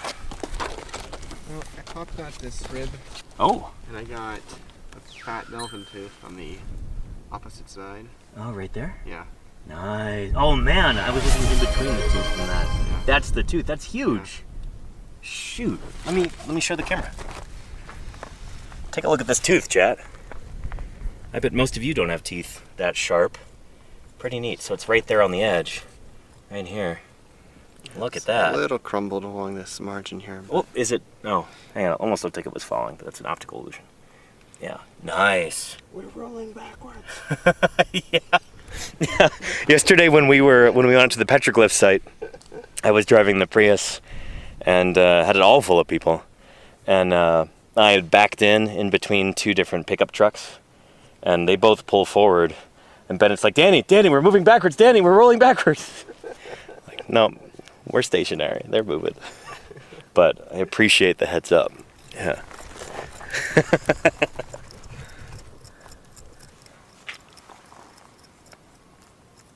Yeah. Arternicus says, looks carnivorous. You'd be right. Yeah, so Melvius, or Melvin for short, as we call him here.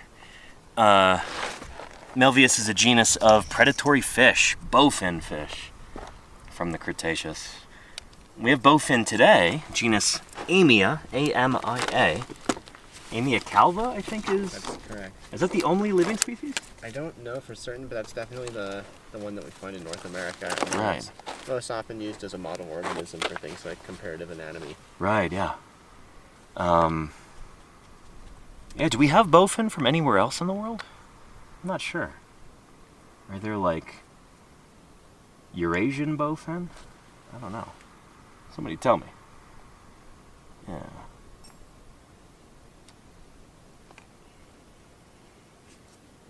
Upstairs down says, did somebody say petroglyphs? Yeah, we went out to see some petroglyphs last night. Not too far away from here, within like 100-mile radius. And that was pretty sweet. It's really neat to see those petroglyphs. All kinds of different critters depicted.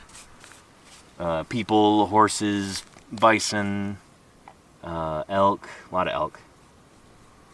And an otter, which was cool. It was weird, like, it almost looked like it was supposed to be a bear, but it had a long tail.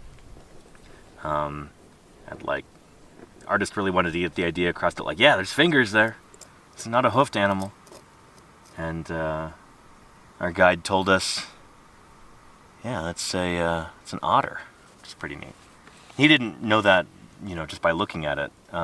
People from local tribes had told him, like, yeah, that's definitely a depiction of an otter. He's like, cool. Yeah. And Archenicus says, AI says bowfin fish are only found in North America. Cool, so we know they're found on other continents too then, if AI says it.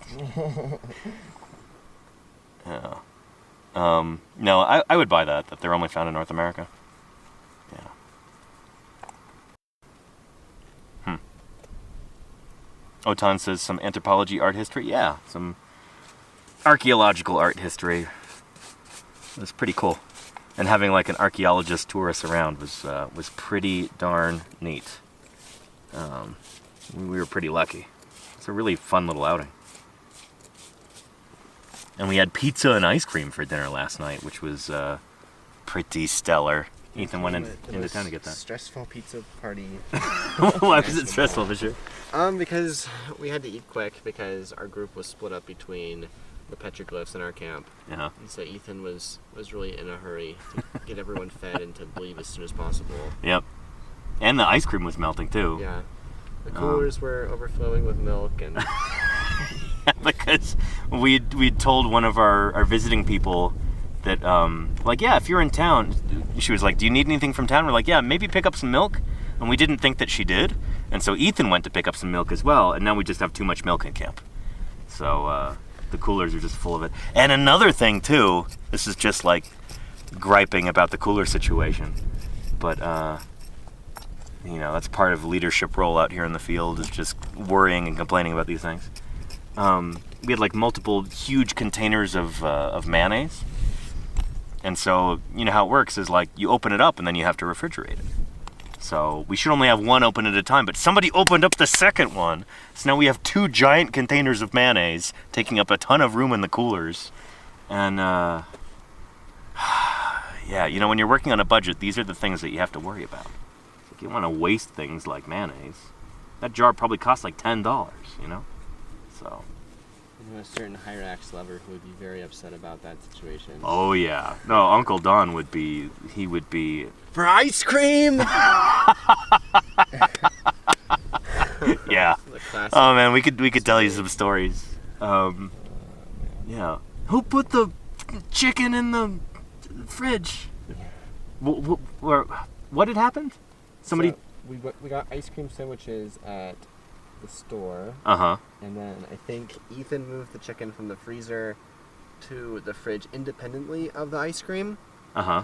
But just because Don came back after we had gotten the ice cream, and then the chicken was also moved, he was under the assumption that we had ice cream in the freezer. I don't remember Ethan's rationale for taking but Was he about to cook it? Or? according to him, there was a good reason for it, and Don was not privy to that, so he was very upset with us. Yeah. It's become kind of a catchphrase. There's some swear words in there, too, that we're not going to say, you know, for the sake of your delicate ears. You watching at home, but yeah, so when you're the camp manager, it's your job to get mad about stuff like this, you know? Yeah, gotta keep people in line. Yeah. Anywho, Pope 20232 says, could there possibly be bones under the water in Antarctica? You mean under the ice? Like, would the cold keep them from dissolving in the water? Do you mean like bones from the Mesozoic era? Unfossilized? No. So, Antarctica is, it's only pretty recently that it's icy. That used to be like a tropical continent, practically. There were tree ferns, and I don't know if tropical is the right word, but maybe subtropical or temperate. For sure, I think it was only after the Isthmus of Panama formed and cut off like ocean currents moving between North and South America that the climate changed and things iced over down south. Is that right? No, that's off a little bit. Okay. Because Antarctica starts to freeze along the Eocene-Oligocene boundary. Really? That That early early? passage forms. So it's South America and Antarctica splitting apart that causes it. Oh, isolated that's frozen it. At the South Pole. Yeah. But Antarctica remained temperate for a long time into the later parts of the Cenozoic. I think the last trees in Antarctica were from the Pliocene. That recently? Yeah, within the last like 5 million years or so, if I'm remembering correctly. I could be wrong. Wow. But That's nuts. Shoot, I didn't realize. yeah, Antarctica is very recently an icy, barren wilderness. Huh. And even today, it's, you know, a hot spot for lots of animals that can adapt to that kind of climate. Yeah. Very rich seas there. Yeah, oh, absolutely. Like our beloved beaked whales. Yeah. A lot of them love to hang out in the Antarctic Ocean. Is that what you call it? Antarctic It's the Ocean? Southern Ocean. Southern Ocean. Thank you. I knew I had that wrong. One of my professors at U of A, Joellen Russell, is a pretty big name in ocean research in the Southern Ocean. She's been doing a lot of climate-related stuff. So Cool. yeah, she's the head of the geoscience department. Awesome. Yeah. Man, I wanna go down there so bad. Like, I'd love to be able to do field work in Antarctica. That's kind of a dream of mine. I think that's a dream for a lot of Yeah. paleo. It's like, that's, you know, if you've made it to Antarctica, you've really made it, you know? Out of all 7 continents, Antarctica is the one with the least amount of paleontological fieldwork that's been done. And, yeah. There's the title of a book, I think I still have it at home. I think I brought it from Montana. But it's called, book probably from like the 60s. I just love the title. It's Antarctica, a Continent for Science. And yeah, it's like if you're in Antarctica, you're probably a scientist doing science. There's not a whole lot of other reasons to go, I suppose. Yeah. A little while before I came out here, I watched an episode of Anthony Bourdain's old show. I forget which one it was, what it was called. but it's like a series where he travels to different places and eats the food and stuff. But he had an episode where he goes to Antarctica. Really? And he's staying at the big National Science Foundation base. And they talk a little bit about the food and stuff, and about how everybody gets really excited anytime fresh vegetables are brought in, because that's really rare. But basically the whole episode was kind of like, it was like a love letter to science. It was so cool. So he's just talking to all these different scientists working there, and also to like the support staff, the people who are supporting that scientific mission. And it's like, everybody is here for science. They came from around the world, like their whole career. And they're incredibly grateful to be here, and they're here doing research. And then there's just all of the purposes to support the scientific endeavor. And it was really cool. I'd highly recommend that episode if anybody wants something to watch. It was good stuff. Good stuff. Yeah. Yeah. And I don't think, Claire Burr, people often compare Anthony Bourdain to Guy Fieri. I think it's kind of a different vibe. It's kind of like almost like opposite ends of that spectrum in terms of like television food hosts, maybe. But The two of them on one show would be amazing.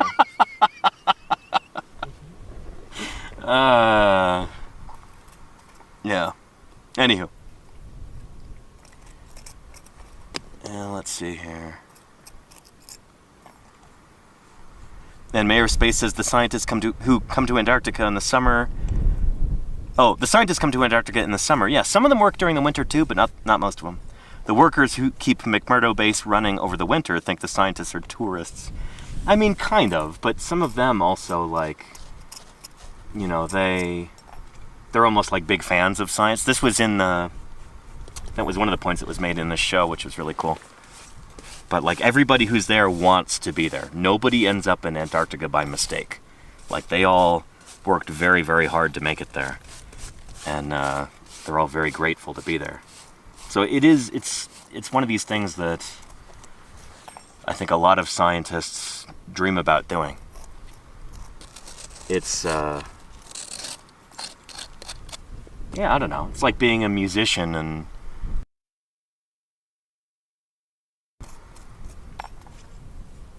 it's you've really made it, you know. I really want to go.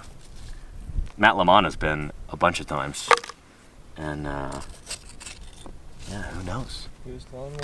Maybe he'll take me along. He went with Peter Ward. Oh yeah? Yeah. Peter Ward. Is he working on Permian stuff? Yeah. Yeah, he's Yeah. Did he write Gorgon? Yeah. Yes. Yeah, I know that name. I think he's either at the Burke or at UW in Washington State. Cool. I don't know. Yeah. The Burke is associated with Yes. UW, but I don't know if, yeah. Okay, I'm gonna move some of this stuff up first. As you can see here, chat, we've got some kind of organic-y, what we call a hash. It's just like scrunched up, blended and splayed out organic stuff in here. So bits of plant, maybe potentially bits of animal, but much of the stuff is going to be plant in here. And so this is what I was pulling up all over here.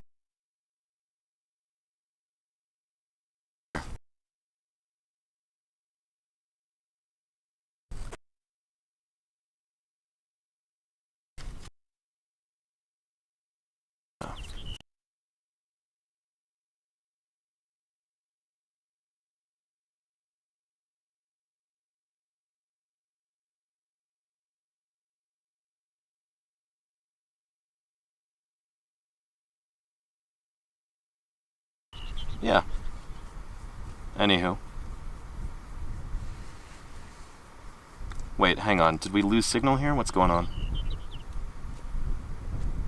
It was a small drop. Okay, try not to freak out about those people because it's really distracting for me, if you can help it.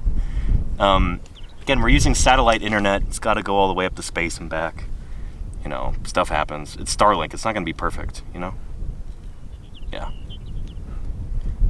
Anyway, we're all good.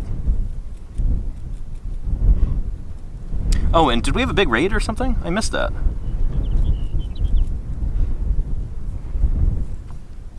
Oh, and that's what you're saying, Claire. Okay. You were not... Dane was different from Guy Fieri. You are correct. Giving us the episode number. Parts Unknown, Season 9, Episode 6. Very cool. Yeah.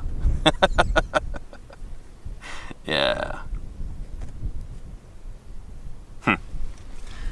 Anyway.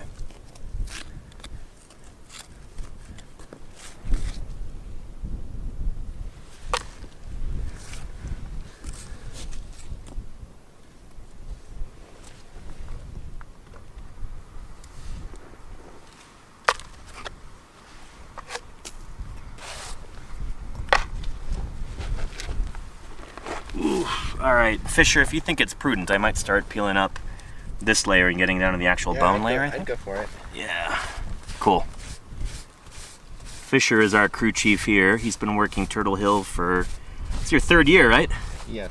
Yeah, so he's typically in charge of this site.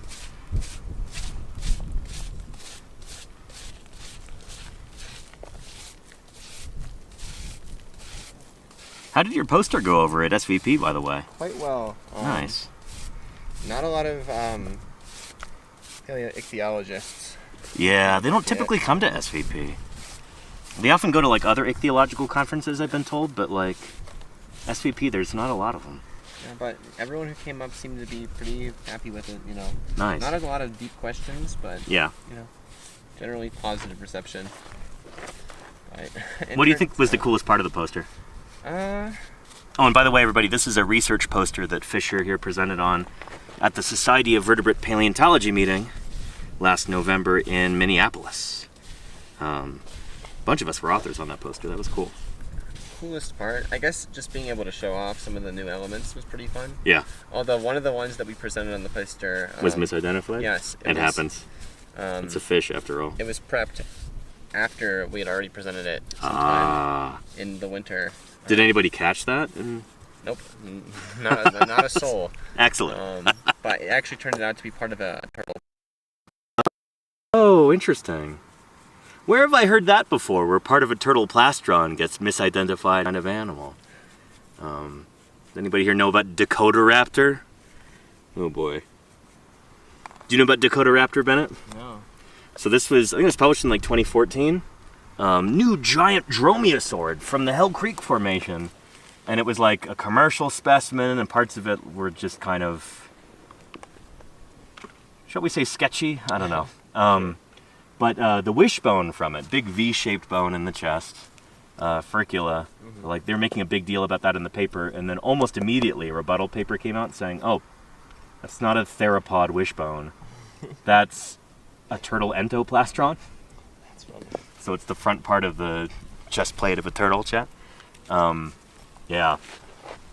So those could be tricky, but there were turtle people who were like, nuh-uh, you're looking at this wrong. It's one of the many dangers of like trying to publish a new kind of dinosaur from a site that's like a channel lag, where you just have bits and odds and ends of all kinds of stuff mixed in. Yeah. So I'm very doubtful that Dakotaraptor is a real thing.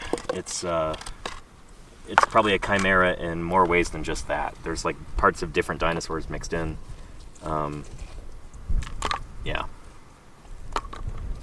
Which is funny, because I remember discussing that paper at the Dead Lizard Society meeting in Montana back right after it came out. Must have been like 2013, 2014. And among the people there at the meeting, there was probably close to like 100 years worth of fieldwork experience in the Hell Creek Formation. And everybody's like, yeah, I've never seen a dromaeosaur tooth that would suggest that there are dromaeosaurs that big anywhere in the Hell Creek. Like, this seems really fishy. So, yeah. So there probably isn't a giant dromaeosaur in the Hell Creek Formation. Yeah. Dr. Javasaurus says, what is this, Jurassic World? A raptor with a shell? Yeah. Oh, and Jim is here. How are you doing, Jim? Welcome to Turtle Hill. I hope you're getting some rest, Jim. Hope you're keeping your spirits up. Yeah, we're finding cool vertebrate. Well, they're finding cool vertebrate material.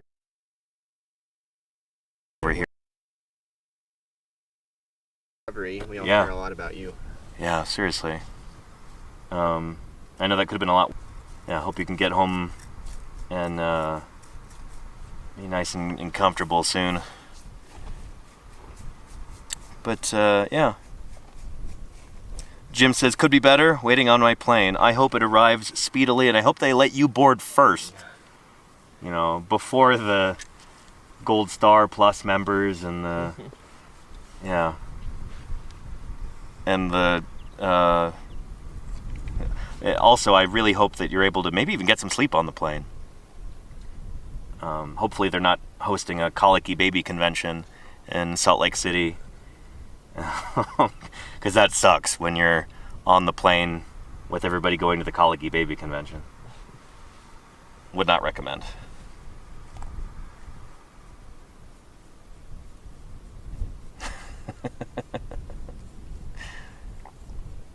But yeah, if anybody in the chat is not aware, Paleo Jim there is the official state paleontologist for Utah. Discoverer of Utah Raptor, Jim Kirkland. The unearther of the Cedar Mountain Formation. Legendary figure in our field. Absolutely, yeah. When do you think you first saw Jim, like in a documentary or something like that? My first time seeing Jim was actually in the field. Oh, really? Yeah. Oh, okay. I don't think he was in any of the documentaries I grew up with. Yeah, you're watching all the mammal stuff. Maybe not.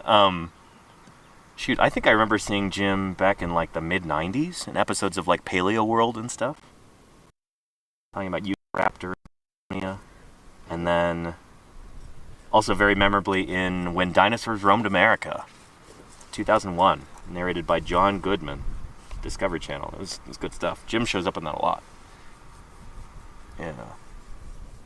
If Jim's up for it, if you'd like to give us, some insight into what we've got here. Oh yeah, actually, yeah. Just Let's see a if little bit more anatomy of it. So. see if Jim might be able to make heads or tails of this. He might be boarding right now. Who knows? But Well, we'll give it a try. No pressure, but Yeah. for the new viewers, it might be nice to show off Yeah. what we've got here. So walk us through this, Fisher. So this is kind of unusual for the site in the fact that it's quite three-dimensional. Mm-hmm. Most of what we find here is 2D, so right occipital of Melvius. So right here where my brush is where it would connect to the spinal flat. This rib here, also quite flat. Huh. But this is conspicuously three-dimensional, and so I've been thinking it might be the ventral or the bottom part of a crocodilian skull, because back here there's what looks like what could be an occipital condyle, which articulates with the atlas vertebra, the first cervical vertebra. And so this would be the snout right here. Yeah. The tip of it And there. this could potentially be Yeah, a V-shape. process of like the pterygoid, which Yeah. projects out, but I could totally see that. I'm not confident in that identification. So if it's quite squished yet. like upper and lower, like we have a whole skull there, Yeah. upper and lower jaws kind of crunched. Potentially. Yeah, It's hard to say though. that would be but, pretty sweet. But Jim has much more, experience looking at things in the field like this. A lot more, time, comparing vertebrates together. So if he wants to, use his magic here. yeah. then Oh, Jim that'd says be go helpful. time. He's probably boarding right now. Oh, okay. That's But, fine. But But yeah, exciting stuff. I've got my fingers crossed for croc skull. That Yeah. would be really neat. But it's still possible. yeah, Having just gotten this back part off, it, reminds me quite a bit of a we got back symmetry part of there. a Yeah. crocodilian skull. Mm-hmm. That could be where the skull and lower jaws articulate. Yeah. Articular there, maybe? Something like that. Neato. Whoop. Let's set this down properly. There we are.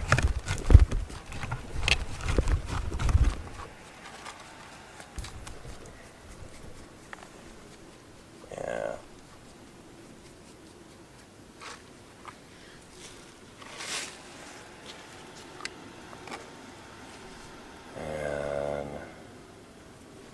Yeah, there you go, Charlie's Dragon. I think Walking with Dinosaurs, the new one, comes out on June 16th, if I remember correctly, on PBS. We're going to see if we can watch it in camp and maybe like stream that. Kind of do like an MST3K style thing. Be fun, but yeah, we'll see. See if that works out. Yeah.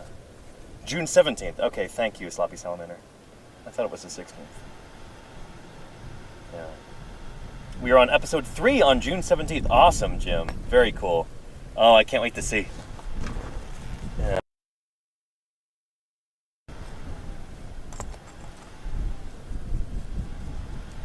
Nice. And Jody Fish, that's an airplane that you're hearing overhead. Surprised the mic picks that up. It's pretty good.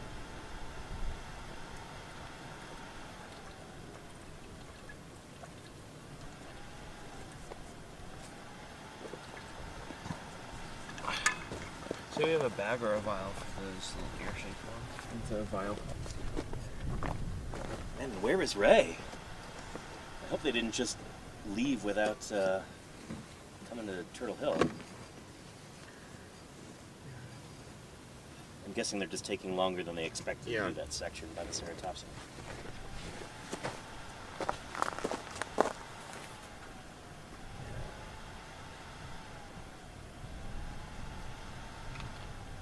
Hamilton Bone says we saw it last night in the UK. How was it? I hope it was really good. I've been looking forward to seeing the new Walking with Dinosaurs and also being able to finally dig at that site now that the press embargo is going to be over. It's honestly what I'm most excited about. But it'll be really cool to see Jim and Ethan and Don and everybody else. Josh Lively at the site in the documentary.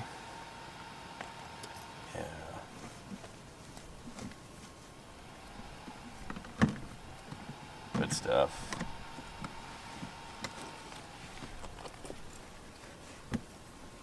I think this is the hottest day so far out here. It's one of them. The fact that it's so still is definitely accentuating the heat. And the clouds are off to the north right now. Yeah. Those are approaching. I wouldn't be shocked if we get some rain in a few hours. Yeah, sneezing rain. Yeah. Wouldn't be atypical. Yeah. Wouldn't be the worst either.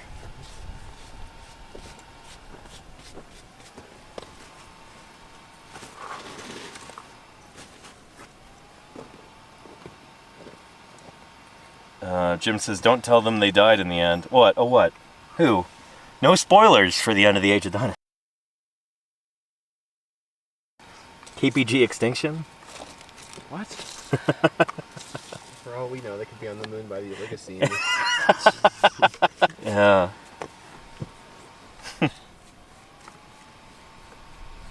And wait, the scientists at the dig site survived, right? This is a live broadcast. You'll just have to, continue watching and find out. For now. You're talking about us, though, right?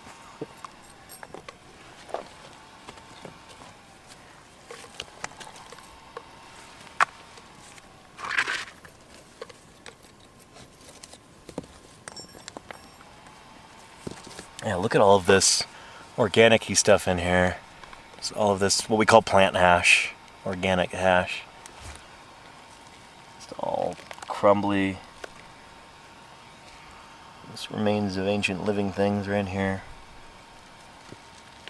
Oh, there's even some, it's not super well preserved, but you can see these veins right there. Those are from an ancient leaf. Pretty cool. 73 million years old, give or take a few.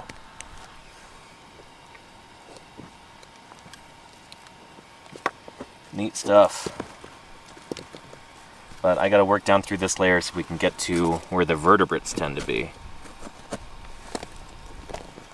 There's been a little bit of amber in there. See that kind of reddish stuff? Yeah, we found some amber at the Purple Puzzle site yesterday. It was pretty neat, but I wasn't streaming that then. A nice glob of amber, kind of a, not quite blood red, it was like slightly more orangey red, but a lot like the amber that I see in the Hell Creek Formation. It's nice stuff. Really crumbly though. Yeah. And Jim says screen wash. Yeah, so this stuff is, I don't know how well it would screen wash. We've talked about that a lot out here. I don't know if anybody's actually shown you any of this matrix, Jim, but is not, it's probably not conducive to screen washing. That and it's, there's no water out here. This area is so dry. If we had like a really nice lake or something, we could think about screen washing, but it would necessitate maybe, as it stands now, driving this stuff out miles and miles and miles and miles. Maybe what we need to do is buy like an above ground pool, set it up over there, and then wait for a torrential downpour to fill it up. I'm joking, of course. I don't think that would actually work.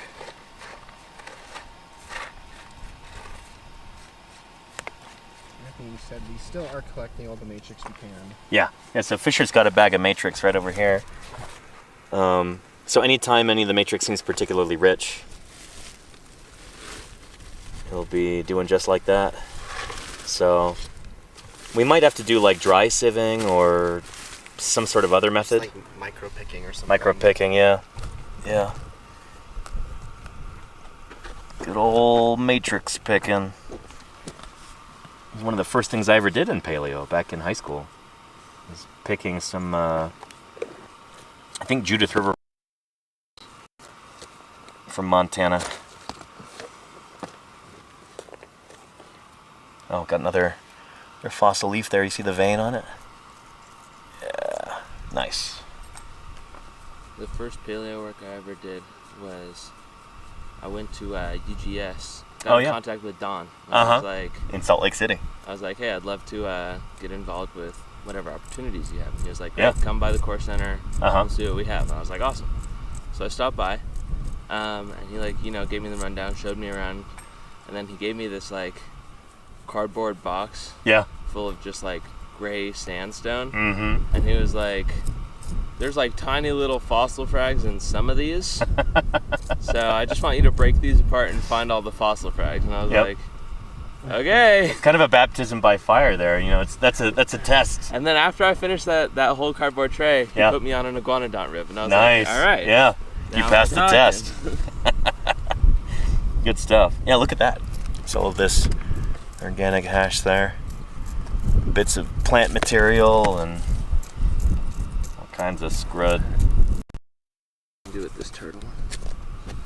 But I'm breaking these up kind of to the extent that is reasonable, just to make sure there isn't anything a lot further underneath. Really important in here. I don't want to go through the turtle.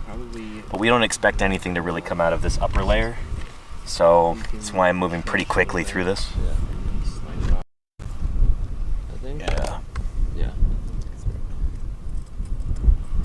Jim says we hacked out matrix miles to truck it out, many tons over the years. Yeah. Yeah, I think. I wish we could bring some of this back for you to see, Jim, but I don't feel like it would do well with screen washing. But it's just too consolidated. Too consolidated? Yeah. Quinn's microsite, I think, is much more conducive to screen washing just because the sediment's a lot looser there. Cool. That's Q-Town? Yeah, and I believe we have collected matrix from there. It's somewhere. I think it's that way from Skull Ridge. I think it is southwest of us, if I remember correctly. That would make sense, yeah. But I'm not sure. I haven't been there in 2 years. Yeah, it's been a long time. I think it was one of the first sites we went to in 2023. He found it this first day, same as the ceratopsian. Yeah. What's there? Like what kind of microfossils? I got some nice turtle stuff. Some kind of turtle, and there were ray teeth. Oh, nice. For sure that we found there as well. Bunch of ray teeth, I think. Yeah. And I think some osteoderms or turtle frags. The teeth of a chondrichthyan fish, like a stingray, not from Ray Rogers, whom hopefully you'll meet later. Hopefully with all of his teeth still. For now.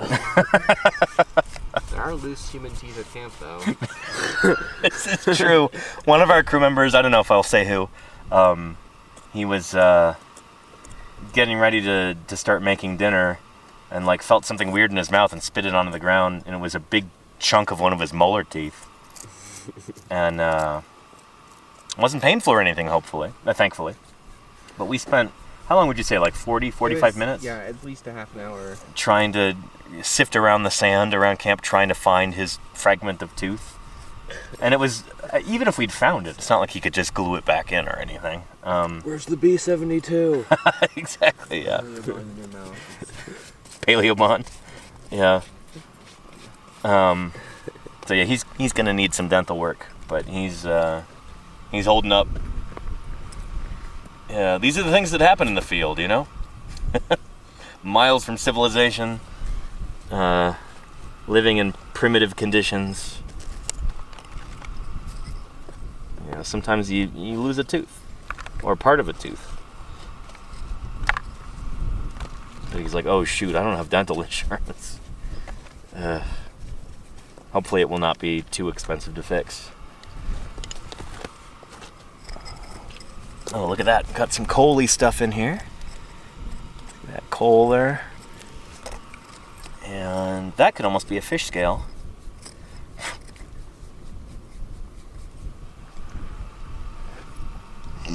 Yeah, what do you make of that, Fisher?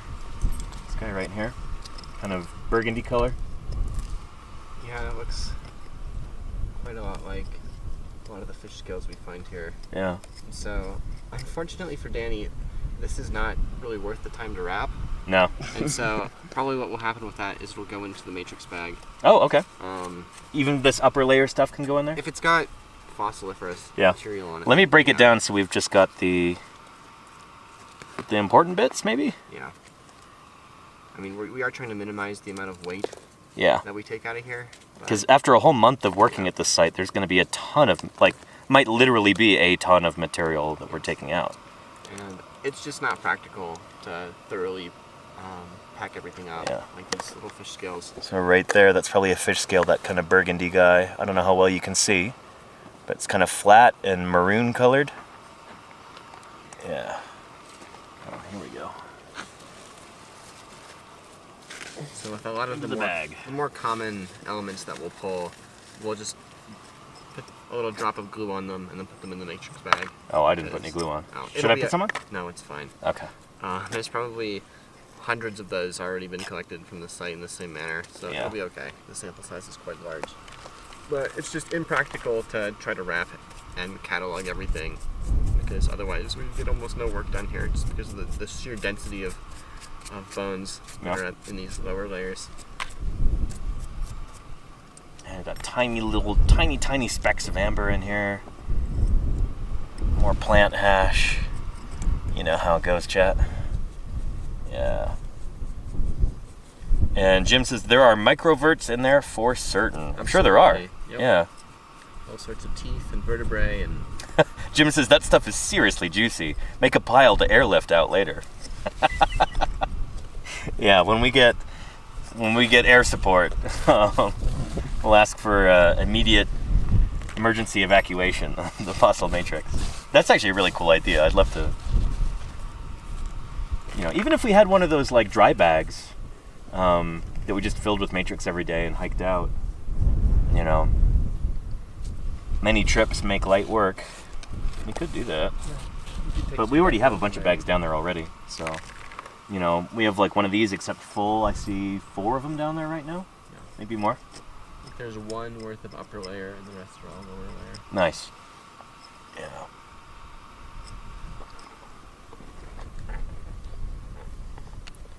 And Stenger says, new dinosaur, very yes. Come on, ellipsis, new swimming T-Rex. We're not likely to find T-Rex in here because this is about maybe 5 to 6 million years before T-Rex evolved.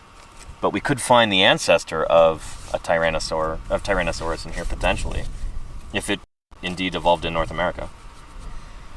But yeah, we don't have a lot of dinosaur material coming from this particular spot, but at other sites in this area that our crew is working, there are new species of dinosaur being excavated as we speak.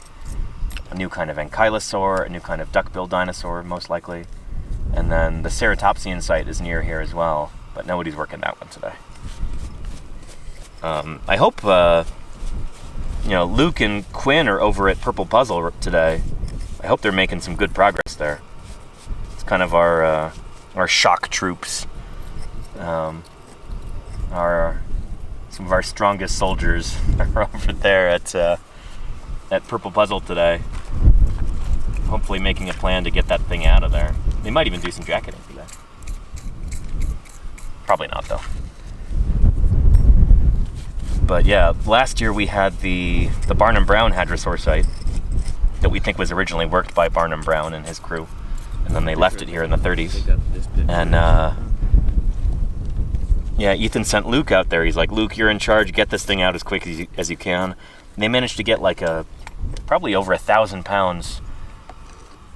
This jacket weighed. They're able to get that trenched and jacketed and onto the back of a truck in like less than 2 weeks, I think, which is nuts. So yeah, Luke has got a good track record of excavate hadrosaurs quickly and efficiently. Man's a beast. Yeah.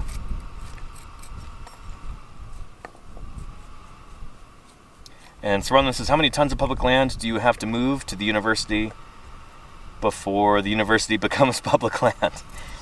Is it a private or a public university? I don't know. If it's a land grant university, like Montana State, where I went, then it's already public land. Yeah. Stenger says, my 8-year-old was just back at the Royal... Hanging out with his buddy? Nice. That's a good one. Yeah. I've never been to...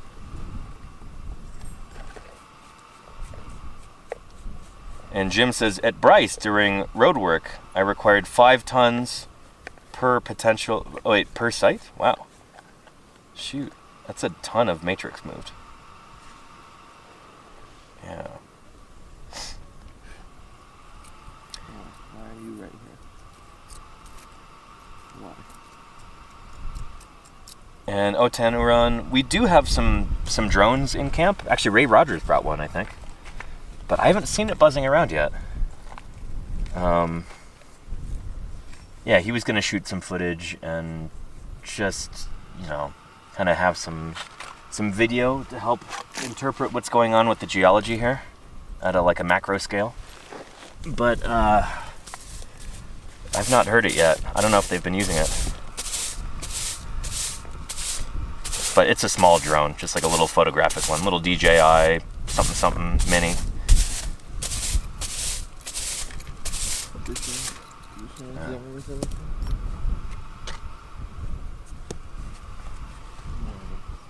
No? Okay. Where's your back?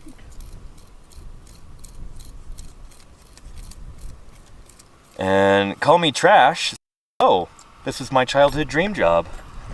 Well, now you get to experience it almost firsthand via the magic of Twitch. Welcome to Paleontologizing. It's good to have you here.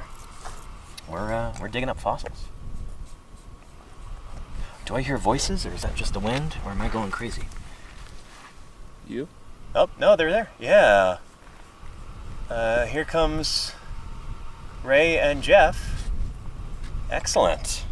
But no, Ava and... Let me get a good look. Yeah, there's Josh. I'm sure Ava's just over the ridge. Cool. Oh, we're gonna have some company. Yeah.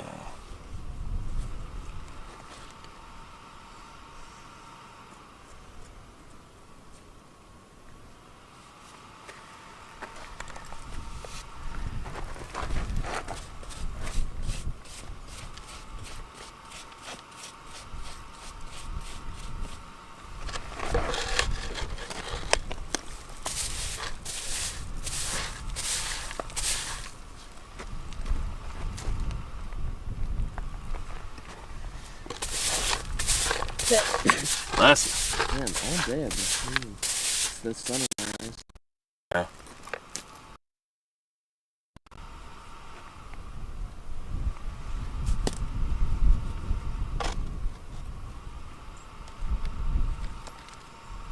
Jim says there is a thesis or two in that matrix there. Absolutely. Yeah, totally. Yeah. Chaos Rain says, how long until AI robots with image detection can do this? Maybe give it another couple thousand years. No, I don't know. That's the thing, is that, like, if magical advanced technology like that ever comes to fruition, we're going to be some of the last people to get it, you know? Paleontology is not a particularly well-funded science. This is pretty much the same way that we've been doing things since, like the 1870s? A lot has changed, just because there's not very much you can do to really kind of improve this. We do have internal combustion engines now. You know, we got trucks that we can drive around. You know, we've got air travel. Satellite internet is really cool. That's what I'm broadcasting to you through right now. But in terms of the actual, like, boots on the ground work, putting your nose down to the rock and looking for fossils, it's basically none of that has changed. We do have better glue now than they had back in the day. Plastic tools and stuff. Yeah. And is this my next paper? No, I don't really work on microverts. But who knows? Maybe I'll be an author on the Melvius paper if and when that comes out in the next few years. But I don't know. Yeah. I think Fisher and Ethan are going to be much higher up on that authorship totem pole than me. I've not done too much work here, and I don't know how much I would really have to contribute to a paper like that. I'll do whatever's asked of me, but...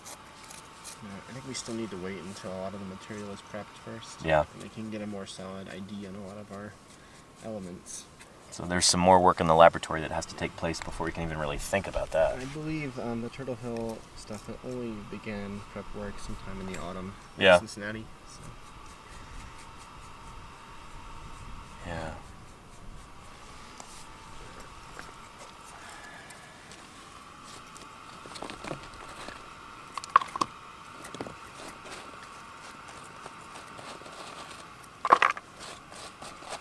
And we're not helping by contributing more. We're delaying the process further by finding more material. Got the occipital now. Yeah. We're going to have a whole Melvin monograph by the end of this. That would be quite... The complete osteology of Melvius almondensis. What is the species name for Melvius? There are two. I'm forgetting. Thomasi. And Chaliotis. Chaliotis. Thomasi is found throughout western North America, mostly Maastrichtian, and it's a little bit smaller. And then Chaliotis is restricted to the San Juan Basin. Oh, okay. So it's Campanian, yeah, and it's southern, and it's larger. Do you have a hunch which one of these this could be, or could it be something new? One of our main points of our poster was that the specific taxonomy of Melvius is quite poor. Yeah. And that the only character that really distinguishes them osteologically is ornamentation on the post-infraorbital bone. So it's a bone unique to fish. Do we have a post-infraorbital? We do have one. And so that was one of the ways we could positively identify the fish as Melvius, because it has a unique shape to it. But the character is variable between individuals of the two species, and so... Is it actually a very good character? No, it's a horrible character. Shoot! Well, that'll be... And the only other character we have is size and location. And so... That'll be interesting just in and of itself to be able to state that in a paper and back it up. Yeah. We can't really, confidently assess what this is specifically. But given its size and given the other fauna that we're pulling out of Turtle Hill, which seems to be more southern, if I had to guess, I'd say it's probably Chaliotis, but I'm not saying that with much confidence at all. Okay. It just as easily could be a new species. Cool. Or there may only be one Melvius species. That would be really exciting. Yeah. Yeah. Oh, and the cavalry has arrived. Let me show you, chat. Yeah. Awesome. How was geologizing? Good. Great. Nice. It was good. Yeah. We measured 37 units. Holy cow, that's what took so long. Yeah. That makes a lot of sense. Yeah. Yeah. Here, let me get set back up here. Yeah. But, yeah, I'll get this camera. So we'll just measure leveled out. Here we go.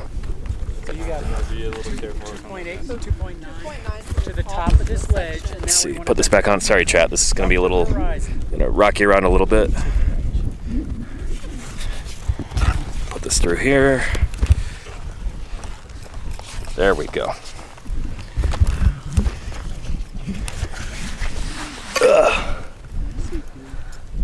All right. We haven't really taken. What time Yeah, is it? What time it is 4 o'clock. Wow. Just about, yeah. Yeah.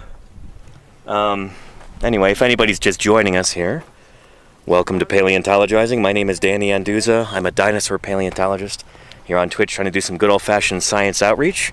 We're here in the late Cretaceous Almond Formation. Rock's about 73 million years old. The site is called Turtle Hill. We've got Fisher and Bennett working over there.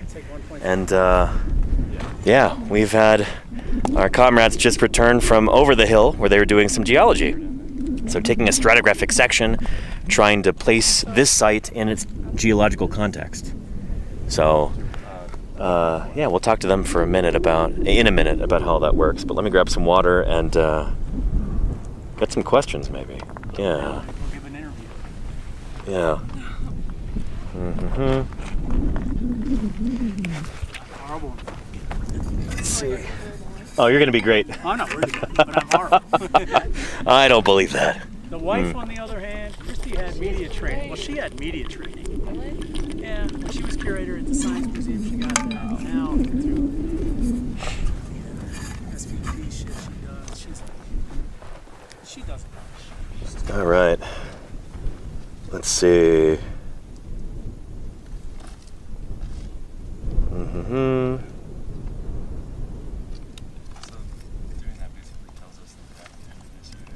This we now will now. Yeah, and we'll let them rest for a minute. But let's just take a look at what Bennett and Fisher are doing here.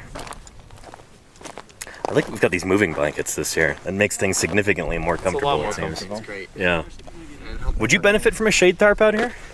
I don't think so. Last year we had one for a little bit, but Yeah, the Cincy folks put it up, right? shade really obscures a lot of the bone. Yeah, and makes it hard to see. That's why I wasn't working on this for like the whole first half of the day. Yeah, Because I can't really see in the shadows. gotcha, yeah. From the various levels. This somehow feels like hotter than it did last year. Maybe it's just that there's, like, this bench is so much bigger. Yeah, It's expanded out laterally or maybe further in. yeah, it's definitely wider than it was Yeah. last year. Yeah. Could look at the VOD from last year and compare, but much more surface area here now. And a lot more sun reflecting up at our faces. This is the sort of place where you got to remember to put the sunscreen on the underside of your nose. Like skiers do. I used to play high school, Uh-huh. and my instructor, he was like totally bald, Uh-huh. and the steel pan's super reflective on the inside. Steel pan drum? Yeah, Oh, cool. yeah. Yeah. And so every year we would play an outdoor concert, Uh-huh. and one year we played it a little earlier than usual, Uh-huh. and he got sunburned his entire head, like including here, because it would be hitting him here and also coming off the drum. Jeez, yeah. It was brutal. Looked like he had a tomato for his head. That would have been funny to see. So yeah. Yeah, I know when I did some work in the Hell Creek on the basal sand, taking a bunch of sections and stuff like that, in like, beginning of July out in Montana, and the amount of sunlight that just gets reflected, like super high albedo, you're just getting sunlight bouncing up. Yeah. And so like the underside of your luckily I had a bit of a beard then, so I didn't get sunburn there, but the underside of my nose, yeah, just bright red. Yeah, I bet. It happens, yeah. Anyway, I'll come up here and I'll pester our geologist friends for a little bit, if that's okay. Okay. Yeah, so before we start, I got just two really simple rules for casting like this. We're trying to keep our location pretty well secret, so we'll say southern Wyoming, because we don't want like poachers and stuff. And then, if at all possible, like PG language. So, yeah. Yeah. I just won't talk. You're great. So, yeah, here we got Ava and Ray and Josh and Jeff. And are all of you from Minnesota? Yeah. School-wise. School-wise, yeah. Yes. Nice, yeah. McAllister College. McAllister College, nice. Shout out to McAllister. Any Minnesotans in the chat? We've got, let's see, 494 people watching. I betcha somebody here is from Minnesota. You betcha. You betcha. But, yeah, so maybe tell us a little bit about what you were doing up there and, yeah. What are these tools, first of all? I guess it's a good place to start. All right, explain. This Yeah. is a Jacob staff. Yeah. And it's 1.5 meters long. I don't know what this thing's called, but you match it to the dip of whatever bed The plane. hand level. Hand level. Hand level. Yeah. And so It's just nice. I've never used one of these before, taking sections. That's cool. Do you use that instead of a Brunton, or is it in It's got a conjunction with clinometer on it like a Brunton does. It's, Yeah. it's easier to sight through than a Brunton. Nice. Usually. Yeah. it's got a little sight there at the end. Yeah, there we go. Neat. And so you match the slope to the dip of the beds that you're measuring, Uh-huh. and then you can just follow them through each unit. Cool. Is this handmade? Yep. Yeah, So you can take is it this- apart and travel. Very cool, yeah. I made one kind of like this once, and I used truck bed liner for the black stripes on it. Oh, nice. And it worked pretty well, yeah. What'd you do for this? Is it just ink or paint? It's paint. Paint. But you can use black duct tape. Yeah. You can. Pretty easy. Yeah. Pretty easy to whip together. So again, we talk about how incredibly expensive and high-tech our technology is in paleontology. Toothbrushes, dental picks. PVC pipe. PVC pipe. Yeah. Some joiners. So, Yeah. We did have a machinist back in McAllister make us the little connector that holds the hand Oh, level to, neat. Yeah. to the pole. to the That's really Jacobs. cool. And that, Yeah. that's today's its first trial run. Uh-huh. So How's it holding Work- up so I far? think you did a pretty good job with it. Awesome. Working great. Yeah. worked well. Cool. So what do you use this tool for everybody at home who's not aware? What we did today, and Ava, you can take it. I'll just start the fact. We found a layer that we could measure from that could be like a datum through the area, and we started there and we measured all. I mean, half the morning and until 4 in the afternoon today, coming up a slope that was dipping, and measuring the thickness of rock from that contact to the site on the other side of the hill, and now to this site. So we Nice. can put them relative to each other. Yeah. Cool. So that's kind of the first step in being able to tell how much time is represented here, I guess, and like what the environment is doing. Anything stand out to you during that? Well, I mean, this site is most certainly younger, farther up section than the site on the other Than the side. Ceratopsian? Than the Ceratopsian. Gotcha. Okay. So we documented that. And Uh-huh. We have the thicknesses between them, and if we were to get a datable horizon, we could say that they were X meters above or below a datable horizon. Gotcha. Okay. Cool. Yeah. So Ava's going to write this up Awesome. and draft this up. Do you have the drawing of the? Oh yeah, we'd love to This see a section? drawing of the section if you've got it. Now, we If just- that's okay to show on. very uh, rudimentary, very, Yeah. Very very rudimentary. basic. cool to But see. just as we go up section, so all we're doing Nice, is yeah. like just drafting the rocks from the contact up. through there, Uh-huh. and quick little descriptions. But then when we get back, all of us have descriptions in our books. Yeah. We'll pull I together. have 10 pages of descriptions. Just from this morning? Yeah, Nice, for yeah. 37 units. And Uh-huh. I just added it all together and we covered 134.95 meters. Really? Yeah. Wow. 134 meters vertically? Yeah. Wow. Vertically. Shoot. That's more than I would have expected. Yeah, but it's all dipping at about Uh-huh. 15, 16 degrees. Gotcha. 16-degree dip. Yeah.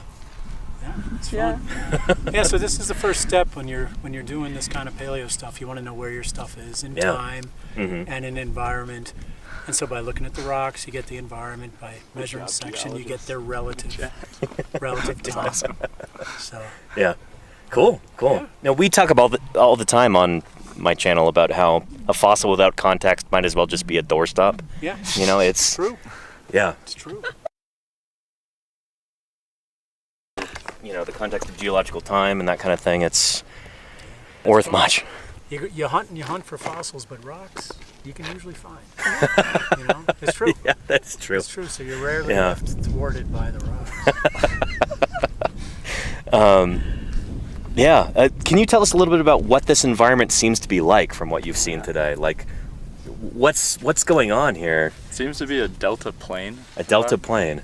We saw a lot of like lateral changes Uh-huh. in the lithography, I guess. Lithofaces. Lithofaces. There'd be like river lenses next to mud shale stuff, Gotcha. and then a vertical change. So this is coming out right near sea level. Yep. So like rivers and stuff just kind of easing out into the sea. And- What would be like a modern environment? Like what's a geographical spot that people could refer to and be like, Louisiana. it's kind of like that? Louisiana. Coastal Nice. plains, coastal plains, and Yeah. places, Georgia. Yeah. Yeah. Lush, lots of vegetation. Seaway not too far to the east. Right, yeah. Here I can show you. Where did I put that? Here, I've got some visual aids that I try and show rather than tell whenever I can. And where did I put this? There it is. I got one of Ron Blakey's maps here that I've been using as a visual aid. That's perfect. I think this is supposed to be about 90 million years ago. Yeah, so we're younger than that, but same basic configuration. Mm-hmm. It's the closest I could find. We're on the western shoreline. I should have Wyoming right western there. Western interior seaway. Yeah. Yeah, so we're just close, but still onshore. Uh-huh.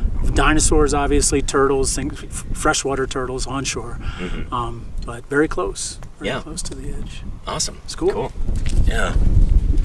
And you said you were maybe gonna do a micro sedlog or micro strike. The thing that always fascinates me is this type of site. These sites where you have all these little fossils together, and trying to figure out the exact nature of this depositional setting, what it was that led to the concentration of all these different animals. The beauty of these sites, like a big dinosaur, that's very cool. It's one individual sometimes, still very cool.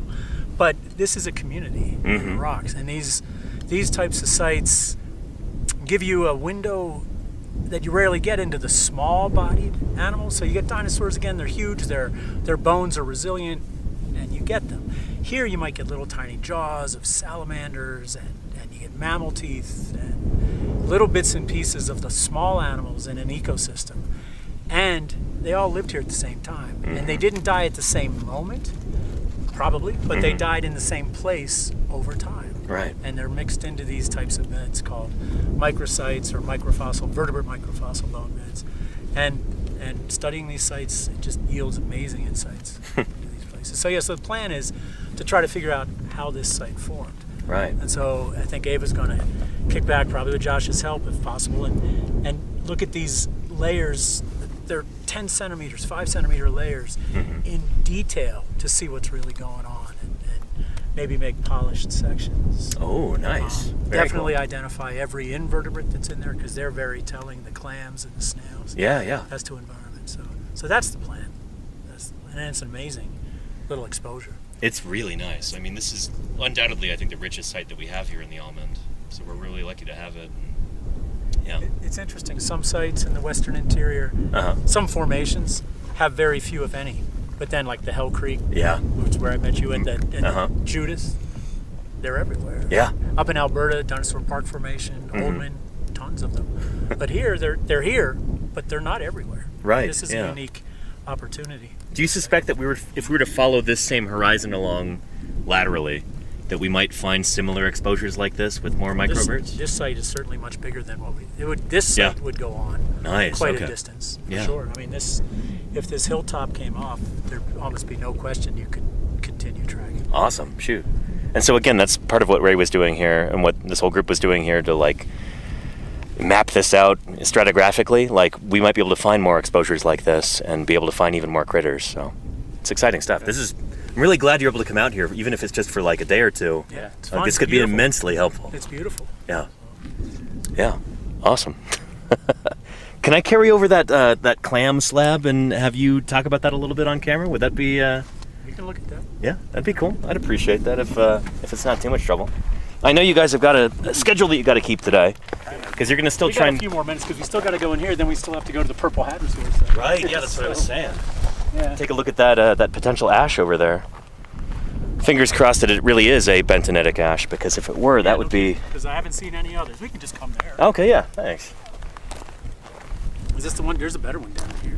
Do we want to look at that one? Yeah. That one's even better. Yeah, cool. Let's go down here. There was a gorgeous one last summer that we collected. That's the one that went to Cincinnati? Yeah. That's cool. But we still got some good ones down here. This guy. And actually, I feel like I'm getting ahead of myself too. Could we have you introduce yourself, Ray, for anybody who might be unfamiliar with you and your work? Sure. Yeah. Sure. So I'm Ray Rogers. I'm a geologist. I work at Macalester College. I'm a professor there, and I study taphonomy. I study how this stuff gets in the rocks, whether it's clams or dinosaurs or whatever. And it's a lot of fun because the quality of the material is never a problem because variable quality is part of the story. And so I get to study all the fossils in context and try to decipher how they became concentrated or at least buried in the rocks that we study. So. That's cool. You're never like lamenting, like, oh no, we're missing the skull from this. That's critter. okay. It's okay. Yeah, you've just got so many. I don't need a skull. Big to be sample happy. size. Yeah. Yeah. Every fossil has a taphonomic story to tell. So yeah, there's that. But yeah, so this is a beautiful example of what comes along with the bones and the teeth and what have you, are the invertebrates. And on this slab, I saw this slab for the first time this morning. You have a decent diversity of clams. There's some to be, and I'm not a clam expert, but several of these larger clams look to be a river clam that we call unio, and they certainly look like unio. But then there's some smaller clams, I don't know exactly who they are, and some gastropods and some other unusual clam shells, these elongate shells.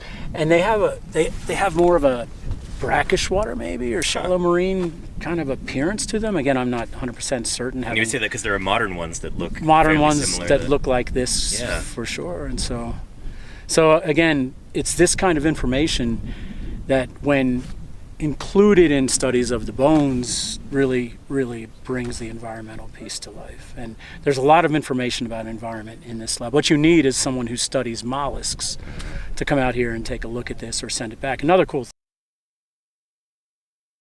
Here you have all these large shells on this one surface, and here, just a centimeter below this surface, is more of a broken shell fragments, smaller pieces.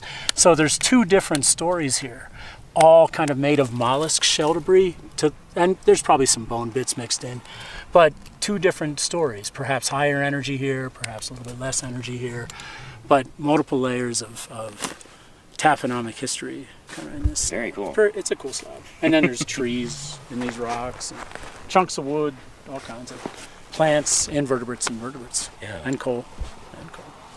So, yeah.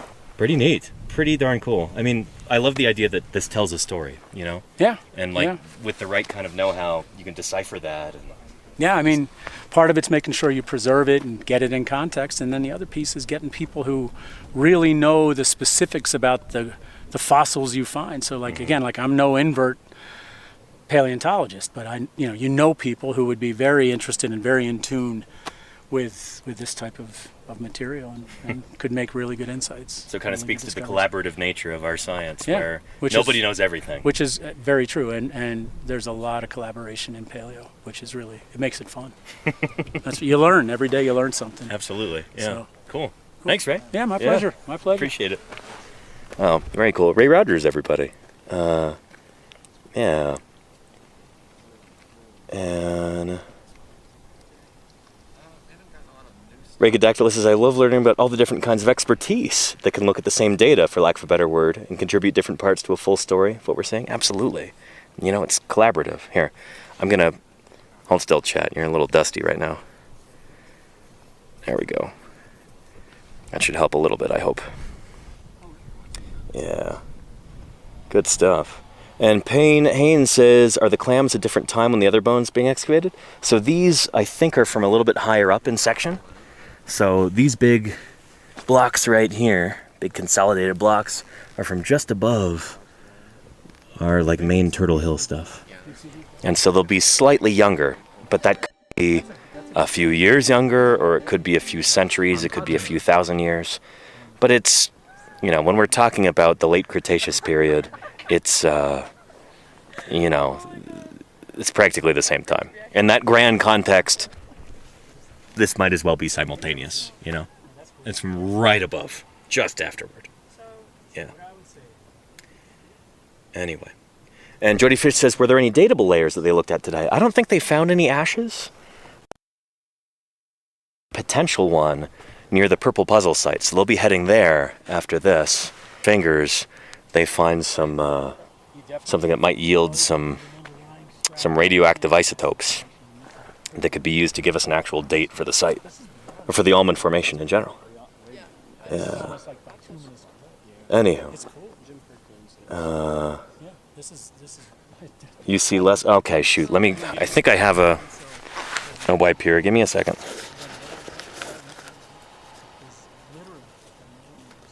Here we go.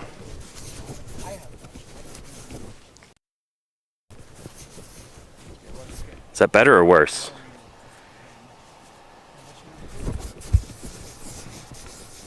Get the sediment on. Mm. Again, is that like a canister? Is that like a mini canister? I don't think any of this stuff. You could have a Where's... Oh boy. Okay, give me a second.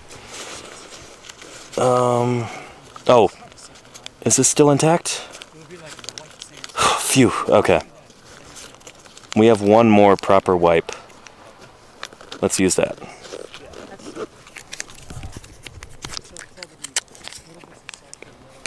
Ugh. Don't want to drop wrapper corners on the ground. But what I would so this is the cross. Immediately attached. So that's There we go. there's a little and then this one after. All right, that is as good as it's going to get. Anything else that you see is not a smudge, it's a scratch, and we can't help that. So that's as good as it's going to get, Chad. Hopefully that's much better. So literally getting All right. the nitty-gritty story here. Beautiful. All right. Perfect. Anyway. Good. That's as thick as it gets. So this is a little this is the same. Just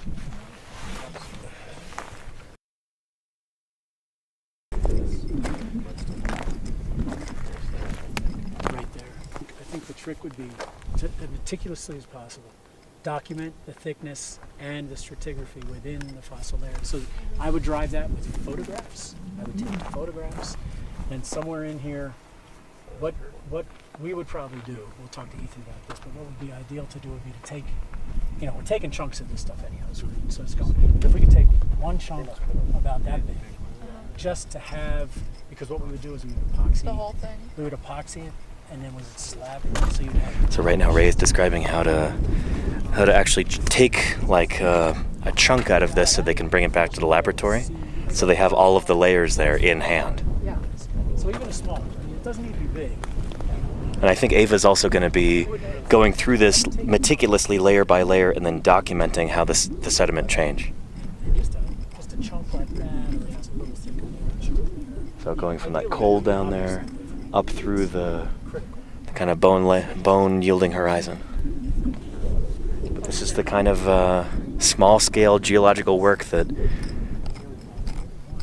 makes paleontology make sense. You know, it's providing time context. My eyes are so bad.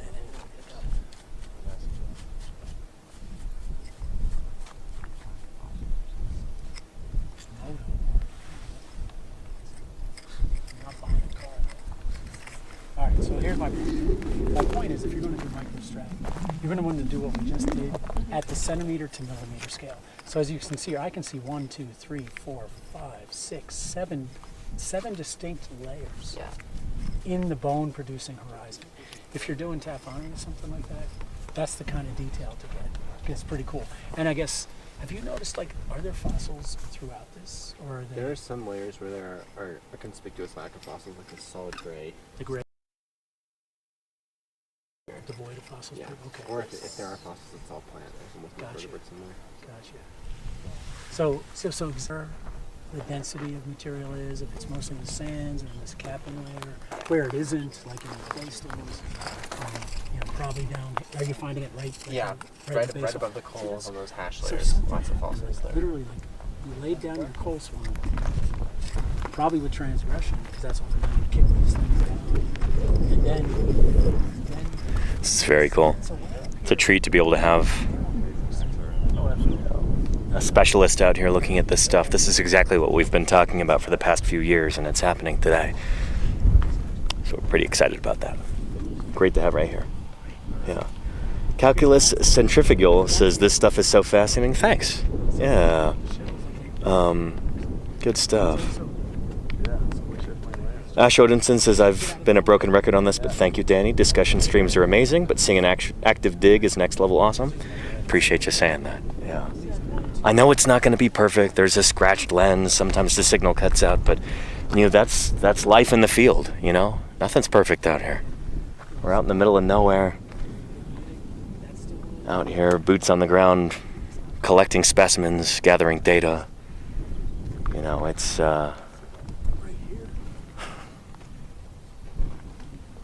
It's pretty cool, right?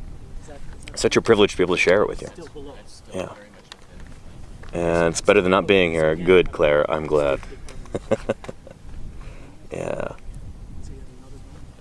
And Rachidactylus says, sometimes a windstorm just picks up and ruins your day. We're lucky that the scratch we got to deal with is a tiny scratch. And shoot, yesterday I didn't get to stream because we had a rainstorm and thunder and lightning coming in. So sometimes that happens. Life in the field can be unpredictable, but I think part of what makes it interesting to stream. Yeah. Yeah. And so I would take it maybe just up into the 10. You got to get above it, but so maybe. Never mentioned rain. So that's the thing, is there was one cloud that moved through, Claire, and it. Still, that makes for a good picture in the bone bed, and it leaves that thing thorough. You could anywhere up there. You just you don't have to go there. Okay. But if you could, and you could stay over here on the side. But I think if you document. So how many sections is this that you've measured in the field so far, Josh? Is this your first one? This is the first time. Nice, yeah. I remember my first one. I didn't enjoy it because it was it's probably 110 degrees out in the Hell Creek. Yeah. I would much rather be actually digging up the Triceratops that was next to it, but, Just pondering on it. Exactly, yeah. Yeah. But it's important stuff, Yeah. It was cool discussing the potential paleo environment. Yeah, You yeah. can see river lenses throughout the same, the same horizon. Mm-hmm. So there's a ton of movement. These channels. Just really neat to imagine, over decades or centuries or thousands of years, just, these rivers kind of snaking their way across the landscape and changing, moving laterally, that kind of thing. It's neat. It kind of gives you a different perspective on when you look at a modern landscape. Yeah. You see how temporary it is. Yeah. And that's. And then in geologic timescales, there's blips. Which is really cool. Yeah. I remember the first time I saw a channel, and a channel sand, and being wow, that was a river. It feels like a superpower when you start to identify them. It's that's really neat. You just have a new way of seeing the world. It's pretty cool. Yeah, it's pretty cool. Is there anywhere you'd recommend? Should try to get the whole. If we could uncover new stuff. There, let me get some more water.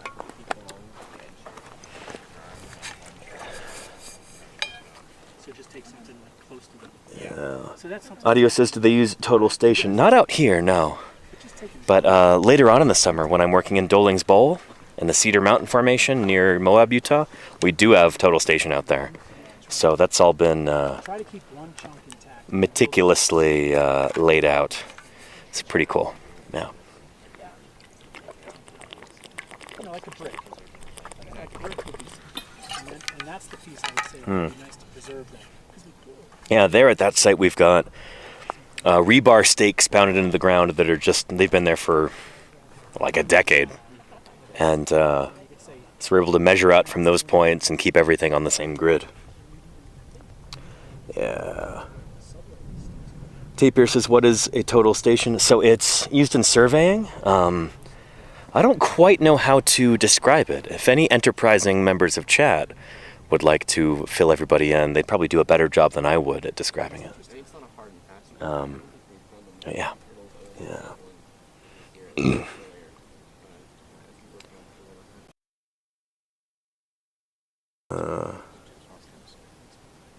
Pete B says, seeing the Matrix at Kappa. That's one of the many, many things that bugs me about that movie. Sorry, I'm not a fan. Is that that's just a word that's used in science and math. Matrix, It's just surrounding stuff.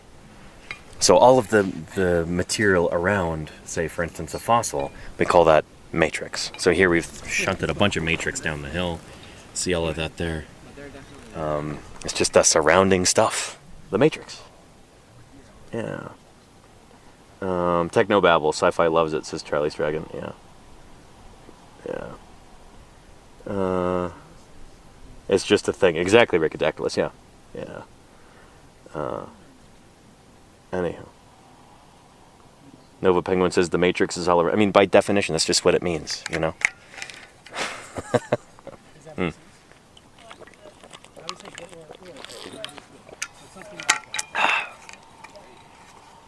It is hot today. I've drank a lot of water. Yeah. And Not Toxic says, tell me something about dinosaurs I didn't know. Let's see. Something about dinosaurs that you didn't know. It's almost a cliche at this point, but there's a chance you haven't heard it. One thing that tends to blow people's minds is just how long the age of dinosaurs is in comparison to the age of mammals and us today. There is more time separating Stegosaurus from T-Rex than there is separating T-Rex from us. So, in other words, Stegosaurus and T-Rex are further apart in time than we are from T-Rex. Stegosaurus is from the late Jurassic, about 145 million years old at the youngest. Tyrannosaurus is 66 million years old at the youngest. So, yeah, does that make sense? I'll show you here, rather than just telling you. Here we go. So this is a graphical representation of the history of our planet Earth. So Earth was formed about 4.5 billion years ago, right here. And then time marches on. Eventually you get to the Phanerozoic. Phanerozoic eon, which is the age of life. Turn this around so you can see it. Phanerozoic. This is when you have, like, you know, visible life, basically. Paleozoic, Mesozoic, Cenozoic. We're here at the very end of this, 0 million years ago. Dinosaurs died out 66 million years ago, except for birds, at the end of this green part. Dinosaurs first evolved here toward the left side of the purple blotch right there, the Triassic period. So dinosaurs lived for basically the entire Mesozoic era, minus the first few million years. This is the age of dinosaurs right here, the Mesozoic. So Stegosaurus lived at the end of the blue right there. Tyrannosaurus lived at the end of the green. We live at the end of the yellow there.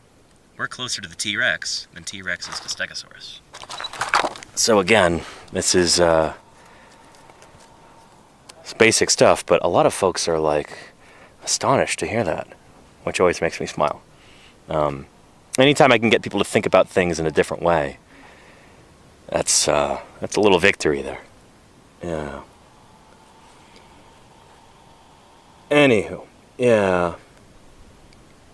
And you didn't know that, Not Toxic? Well, you're welcome. Welcome to Paleontologizing. Yeah. So here on our channel, we do a lot of, well, field work during the summer, like I'm doing right now. I'll be doing this from the end of May. I got here May 30th. We'll be out here until the end of June, and then I'll be doing more field work in Utah from mid-July to mid-August, and then maybe in mid-September too. I'll be back out in the field in Utah. So a lot of field work this year. But also, during the rest of the year, I'm back in my office interviewing other paleontologists via Zoom, scientific papers, trying to walk you through what are the latest discoveries, and answering your questions, all that good stuff. So what's kind of cool about these live streams is that I can show you, rather than just tell you, how our work in paleontology goes, how it works, what we do. And I think that's pretty special. But there's also like a very, it's an eclectic audience, you know? We've got people in chat who are professional paleontologists, and we've got people in chat who haven't thought about dinosaurs in 40 years. And they stumble upon the channel, and, you know, we're able to just try and get them up to speed on the current thinking on dinosaurs, on the rise of mammals, on, you know, the history of flowering plants, whatever, you know. All of these really cool stories in the history of life on Earth. So you never know what we're going to be doing. It's a live broadcast. People are asking questions left and right. It's interactive. This is what we do, you know? Yeah. Claire Burr says, I'm almost never not thinking about dinosaurs. Yeah. How was it like that before you found the channel, though, Claire? I'm never not thinking about dinosaurs. But, yeah. And Non-Toxic says, I think it's cool what you do. It's educational for people. That's the whole point, you know? I'm trying to give you an inside peek into how paleontology works. I want you to be able to get it straight from the source, rather than, I don't know, from other places. There's just so much misinformation and disinformation online. There's just, everywhere you look, just people making stuff up and trying to mislead you. I want you to be able to see things firsthand, you know? I want you to be able to experience that. And really kind of feel it. Not just be told, but see it in front of your very eyes. That's what we're trying to do here. Yeah. And there you go, Claire. Nice. Okay, cool. Geeks Tour says, outside of the actual work and stuff that comes across on this channel, it's the stories and stuff shared while digging that also make this channel awesome. Would never hear that jargon unless we were at some dinosaur convention. Yeah, unless you were at a paleontological conference. You might not hear some of this stuff. It's fun. Yeah. And there you go, Claire. Nice. Yeah. And there you go, Not Toxic. I appreciate the question. It's a good one. Yeah. Payne Haynes says, I really appreciate your work and everyone who is involved in this community. Feelings mutual. I appreciate everybody watching, everybody who contributes financially, everybody who makes this stuff, makes this possible, you know? It's a big deal. Yeah. Yeah.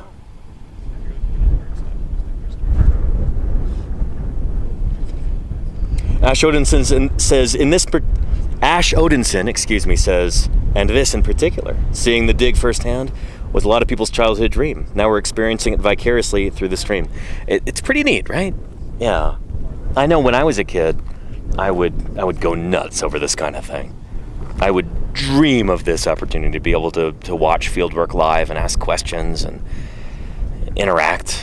A lot of what drives what I do is like, I think about, 12-year-old Danny. What would he have wanted to see? I try and provide that,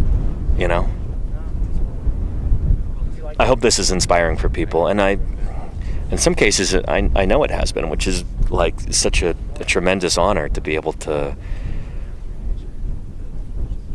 help inspire people. There are folks in this community who went on their first dinosaur dig. They did their first paleontological fieldwork just this year because of these streams. There's opportunities out there all over the place if you just look for them. You can get involved with this kind of thing at home, potentially. If you have the wherewithal to go volunteer on a paleontological dig, we always need extra help. And there are dozens of field crews around the world that need help with this kind of thing. Not just here in North America, but in Europe, in Asia, in South America, in Africa. Ray was just talking about his work in Madagascar. Really cool stuff. We've actually seen him on camera before. I think in that old episode of Paleo World with Majungasaurus. Yeah, and now he's here. How cool is that? Yeah. It was funny, the other day, last night, when he and his crew rolled into camp, I didn't think he'd remember me, because we met back in, I think, 2014 in the Hell Creek Formation, when I was working with Denver Fowler out there at Hell Creek State Park. And I'm like, there's no way he remembers me. That was 11 years ago. Instantly. He goes, oh, hey, Danny, I remember you. Like, holy cow. That was an awesome feeling. Yeah. Because Ray Rogers is a big name. He really is. We were talking about this earlier on today's stream. Oh, we got a little lizard there. Sorry, I'm getting distracted by herps. You little lizard friend.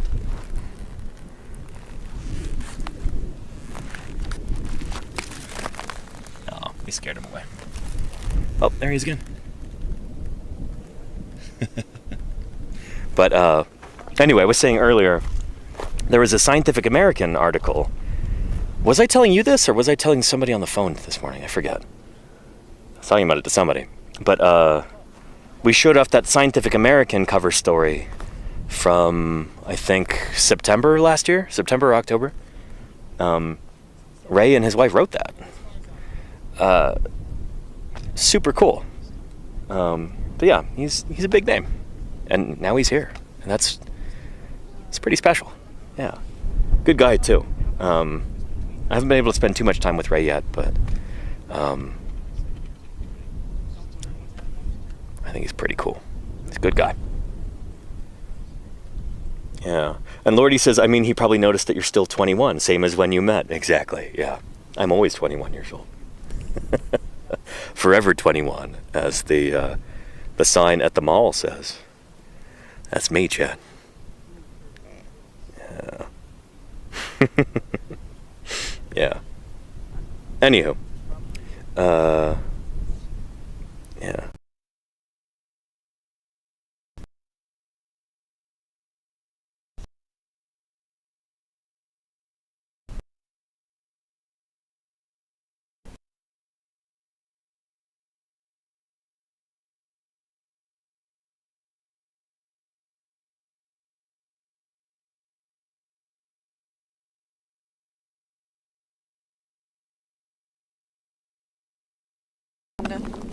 Doing this, and Uh-huh. also as this is going to be my senior thesis. Very I nice. just finished up my sophomore year, so Congrats. That's awesome. hopefully I can get a really solid one Nice. out of this with all the. Are you sticking with us today, or are you heading out? We're headed out. Nice. Okay. Cool. gonna Yeah, find go this- find that ash over find this there. bentonite. I really hope it turns out. That's Yeah, going to be we would really love- important. We would love to get a date on it. Yeah, That'd be holy amazing. cow. So I can stop saying about 73 million years We old. can know exactly. And Get you a sample. yeah, Exactly. well, we can say, you know, instead of roughly 73, like, yeah, almost exactly. 'Cause there's still going to be an error bar, but that would be really cool. Yeah. Yeah. Bennett just called this crocodile. Oh boy, where's Alexander Morrison in the chat? You're going to love this. We got a crocodiliform tooth right there. Nice crocky tooth. That's a beautiful one. Bennett just finding cool teeth. Same spot. Yeah? Same- Wow. Keep digging there. Yeah. Shoot, look at that. Look at the fluting on the tooth there, too. Oh, look at this adorable. Nice. Ringer. That is gorgeous. So this could be potentially like Borealisuchus or Brachychampsa, Yeah. something like that. We've got those guys in the North America. Gorgeous. Very nice. Yeah. Borealisuchus is in the running for the largest terrestrial animal to survive the extinction event. Right, Up there okay. with Axistemys, giant triannic turtle. Oh, cool, yeah. Some of the other bigger turtles, I think, get wiped out, like Basilemys, Yeah. king turtle. Anyway, very cool. Let me give that back to you. That's awesome. Yeah. All right, so our geologizers are packing up. Thanks again, everybody. Yeah. Ray, Ava, Josh, Jeff, thank you so much. Appreciate everything you're doing for us. This is awesome. Our pleasure. Yeah. Best of luck out there. Thank you. Yeah. Cool. Bye, guys. Do you know, are they hoping to do like, Oh, we got a cloud. Look at this. Oh, So nice. beautiful. Want to savor it. Yeah. Sorry, you were saying that? what kind of radiometric dating are they doing? I don't know if it's going to be argon, potassium argon. Is it too young for Pota- uranium lead? Uranium lead. It might be too young for that. Yeah. I know uranium lead can go back like billions of years. Yeah, like 4 billion. Yeah. They might be doing a mixture of the two. Like a mixture of multiple, rather. Like if you can find isotopes of several of these different elements, you might be able to kind of cross-reference. Where it's like you've got the potassium argon hourglass going in one corner and the argon hourglass going in the other corner. You know, you can kind of see what consensus those two come to, which is really cool. Yeah. Oh, and there's a pink tablet where they were sitting. Did they move? Oh, that's this is Bennett's, right? Oh. Your battery there? That's mine, yeah. Oh, it's Fisher's. Nice, Fisher. Yeah. All right. Is that new this year? Yeah. Yeah. How's it working out? It's great when it's charged. Oh, it doesn't actually charge with the solar panel? I've gotten it up to like 30% on a long day, but we'll see. That's lousy, yeah. Yeah, we'll see. These very rarely work, these little ones. Just as a PSA for anybody watching at home. If you see a battery pack that's got a solar panel like that, and it's that size, you know, these are... They work well if you can plug them into the wall to charge them, but they don't really charge from the sun. Yeah. Well, it is better than nothing, and they're relatively cheap. But... Maybe if you bring them to like the planet Venus, you know, you might be able to get more direct sunlight there. Or if you're just patient, I think probably the best strategy is to charge it fully at home and then put it in the sun every day. Yeah. You know, while it still has battery in it to Gotcha. make up for what you lose. So if you just used a little bit every day to charge your phone or charge your electric razor or something like that. Yeah. Yeah. There's a lot of cloud cover on Venus. That's true, isn't it, Saran? It would probably just melt on Venus. I think it's pretty hot there. So I wouldn't recommend bringing one of those to Venus. If you've got the budget to go there, why not just spring for, you know, a little portable nuclear power plant or something? Yeah. And Pate B says, I heard it's better to fully discharge batteries before you recharge them. If you fully discharge one of those, it will never recharge again. Unless you plug it back in. It's generally not true. Yeah. Batteries lose like longevity the more time they spend at near zero. Oh, really? Yeah. For like a lithium ion battery? Yeah. Yeah, I think I've heard that too, where it's like, it's really bad for your phone to let it go down near zero all the time. Yeah.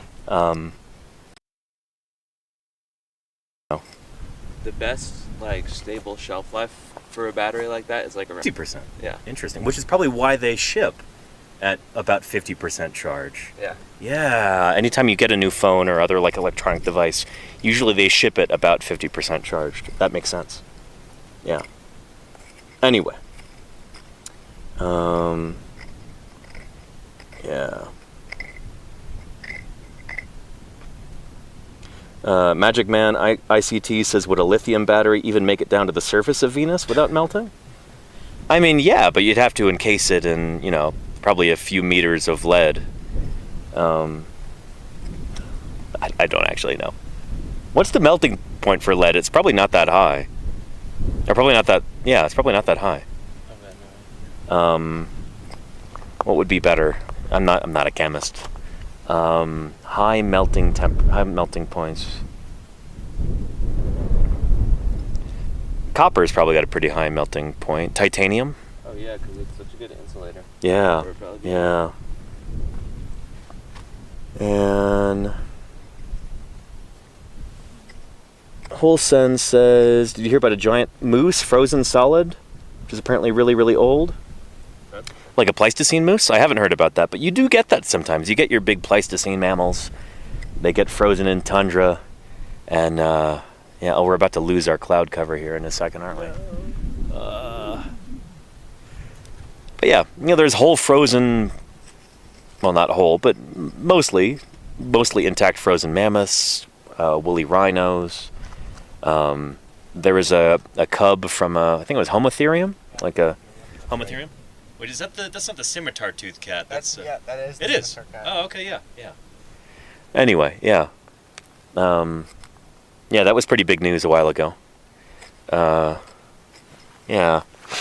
I made like a meme joke about that, like a meme, and nobody really liked it that much. It was, I think I posted it to Blue Sky, but I took that episode of The Simpsons with Mr. Burns' teddy bear, and and photoshopped in the Homotherium cub head. But people just didn't appreciate it, and that's okay. Lead will melt, 700 Fahrenheit. That makes sense, never winter full. Yeah. Somebody found a moose far bigger than what we have today.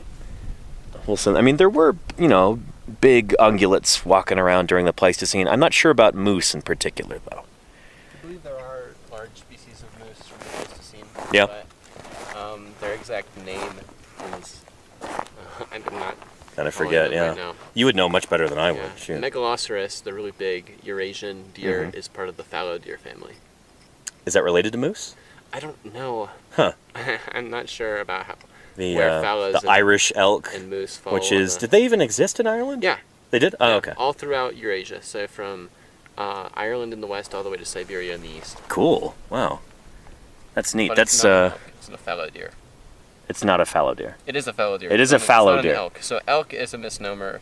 Irish is a great underrepresentation of its geographical range. Gotcha. Okay. This stuff gets confusing because of the common name. It's because in Europe, elk is moose. Yeah, exactly. Alces, I think, or Alces europaeus or something It's like Alces. that? It's the Alces. Okay, yeah. And then here, elk are members of Cervidae. They're big deer from the deer family. Well, they're decidedly not a moose. Not a moose, yeah. Yeah. I've heard people call them wapiti before, because that's like That's the indigenous name? yeah, and that kind of clears up some confusion. Like, you hear that, you know exactly what people are talking about. Yeah. Anywho. Yeah.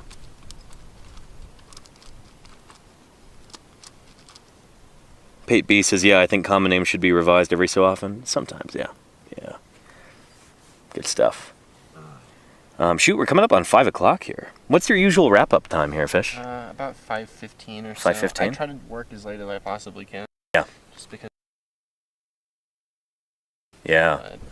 Fisher's a real workaholic here, which is awesome. If I'm Didn't you up to- stay till like 9 p.m.? Yeah, so near the end of the season, Yeah. usually we'll have a couple 12 to 14-hour days. Yeah. So the day I got the big turtle out last year, Nice. I was here until sunset. So that's dictated by you just have to get that thing out. Yeah, and then, Yeah. I mean, last year it happened to fall apart as I was bringing it out, which extended the time I was here by a Yeah. lot. Mm-hmm. Because I had to make sure I found every piece of it and Yeah. get it glued together. And I called Ethan to come help me. And Mm-hmm. I don't think we got back to camp until like 11. But yeah. Geeks Tour says, how often, if at all, do you have to explain the phone strap tan line to people?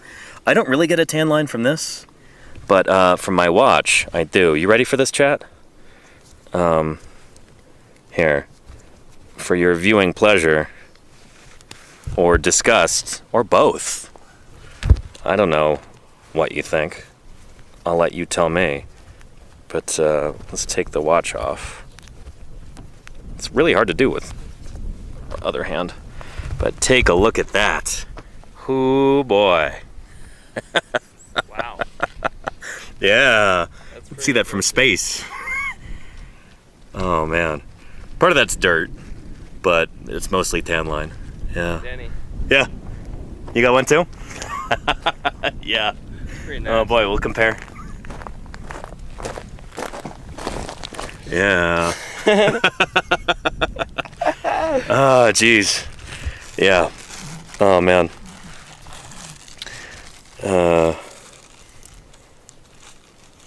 Anywho, Actual Urban says Danny's true colors.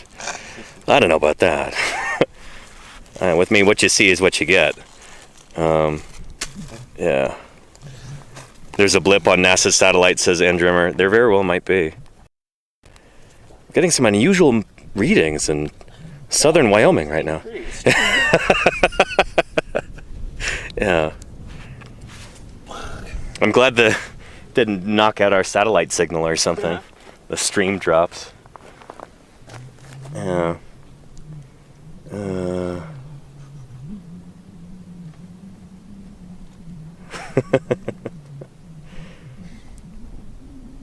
And Ash Odinson says farmer's tan has nothing on paleo tans. I mean, I've been trying to not have a farmer's tan out here.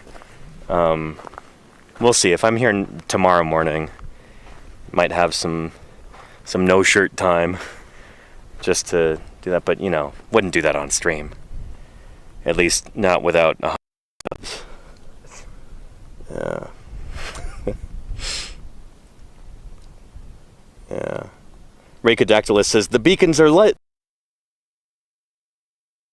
Or calls for aid. There you go, yeah. A false alarm, Gondor, sorry. Gondor? I don't know why I'm asking that. Sorry. Been streaming too long. Yeah. There you go, actual reference, yeah. Yeah. And there you go, Holson, yeah. Anywho. So, might be wrapping up in like 20 minutes or so. If you guys do the normal... Well, I'm driving today, so you guys can stay as long as you want. You know? Let's tell Ethan, yeah, we'll see you tomorrow night. Be back for breakfast, maybe. Yeah. I definitely wished I'd staked my tent here. Yeah. But you could. Yeah. It's not visible from the road or Bring anything. a water jug up here and, some non-perishables. Yeah. There's some plastic flamingos out front of your tent. Welcome, Matt. Yeah, that'd be pretty cool. Anyway, I've got fruit snacks and a granola bar, so we could stay here till tomorrow night if you want. I've got like 5 granola bars in my backpack. Nice. So we're set. And I could just go down to the car and get some of the protein bars out of there, so. Get some bear spray if we want some bears. Yeah.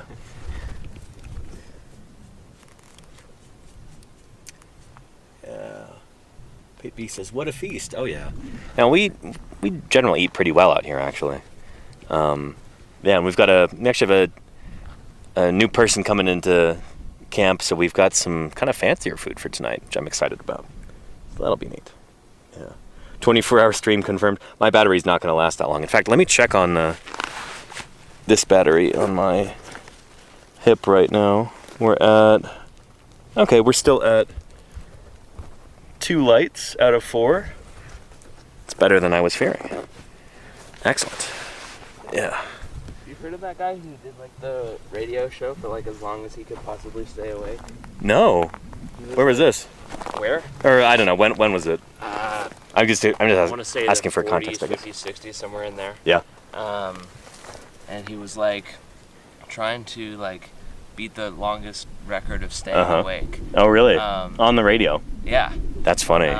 And he had like a team of doctors monitoring him, making sure he was okay. And he got like something like 6 or 7 days in, and like started having hallucinations and going insane. Sleep deprivation will do that to you. Yeah. That's happened to Twitch streamers, I feel, too. Yeah, Anybody know what the record is for the longest like contiguous Twitch stream without sleeping? People do 24-hour streams all the time. That's great. I've not done one yet, but I don't know if I want to. What would be the point? But Tired. yeah. But maybe if we come up with a good reason for it, maybe it'll be a conservation fundraiser stream for leatherback turtles or something like that. I could do that. Yeah. More appropriate would be like, how deep can Danny dive in the ocean? Can he make it to 4,000 feet like a leatherback turtle? No. How many eggs can he lay on the beach in 24 hours? Yeah. Well, maybe we'll do something like that. That'd be fun. Yeah. You beat the previous record. Scorch Hellfire says, without sleeping, not sure, but people do subathons and sleep on camera all the time. I've seen plenty of clips of that, of just like, there'll just be somebody asleep for 8 hours. Yeah.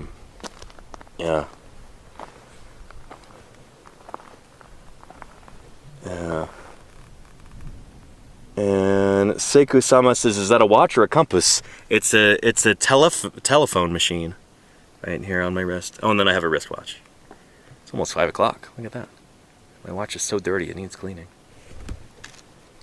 Yeah. Petrodactylus says, I'm too old to do a 24-hour stream of any kind. I did stay up for 24 hours a couple years ago, and I felt like death. I did stay up for 24 hours pretty recently, and it was okay. Yeah, that was on my way back from St. George. That was something. Coming back from the field, I got up at like 6 that morning, packed up my tent, packed up all my gear into the car, did like several hours of digging and streaming, then got into the car and drove 6 hours to where my hotel was for the night. And then I get to the hotel and they say, oh, sorry, the internet here isn't working, and there's no hot water, and my car alarm wouldn't stop going off. I didn't know what was wrong with it, so I'm like, I'm just going to drive another 6 hours and get home. So I ended up getting home at like 2 or 3 a.m. So that was almost 24 hours that I was awake. I was working the whole time, basically. Yeah. But yeah. That was not by choice, though. Your alarm was going off that entire drive? Periodically, Velisu, yeah. I figured out that the key fob on it, looks like this. For a Toyota Prius. I have two, luckily. The other one, I basically had to throw away because the panic button on it got stuck. And so, anytime I was near the car, the alarm would just start going off. I didn't realize that that's what was happening. I thought it was a problem with the car, not the key fob. But yeah, eventually I solved the problem by putting the key inside of a metal ammo can, and that way it couldn't transmit. And I think it might still be in there, but I basically got to throw it away. Yeah. Anyway, I got to save up to buy a new key fob because this one eventually is going to do the same thing. Like, it is falling apart. That panic button's supposed to be red, but the thing on it is missing. It's, yeah. Those things are like $500 for a new key fob. I guess that's one of the problems with having a very reliable vehicle, is that, while the internals are really good and everything, all of the component parts, like the plasticky stuff around it, tends to fall apart while the vehicle itself is still really solid. I've got almost 200,000 miles on my car, and it'll go for at least double that if I take good care of it, which I am trying to, at least. But yeah, having an old vehicle, some of the external components, they tend to conk out on you. Yeah. Isolated says, I work at a Toyota dealer and key fobs are expensive. Yeah, I used to work at one too. Believe it or not, Wrestler Motors in Bozeman, Montana. I used to sell Toyotas there. That was back in 2017. Yeah. And Isolated says you can try and use an aftermarket key fob. That's not...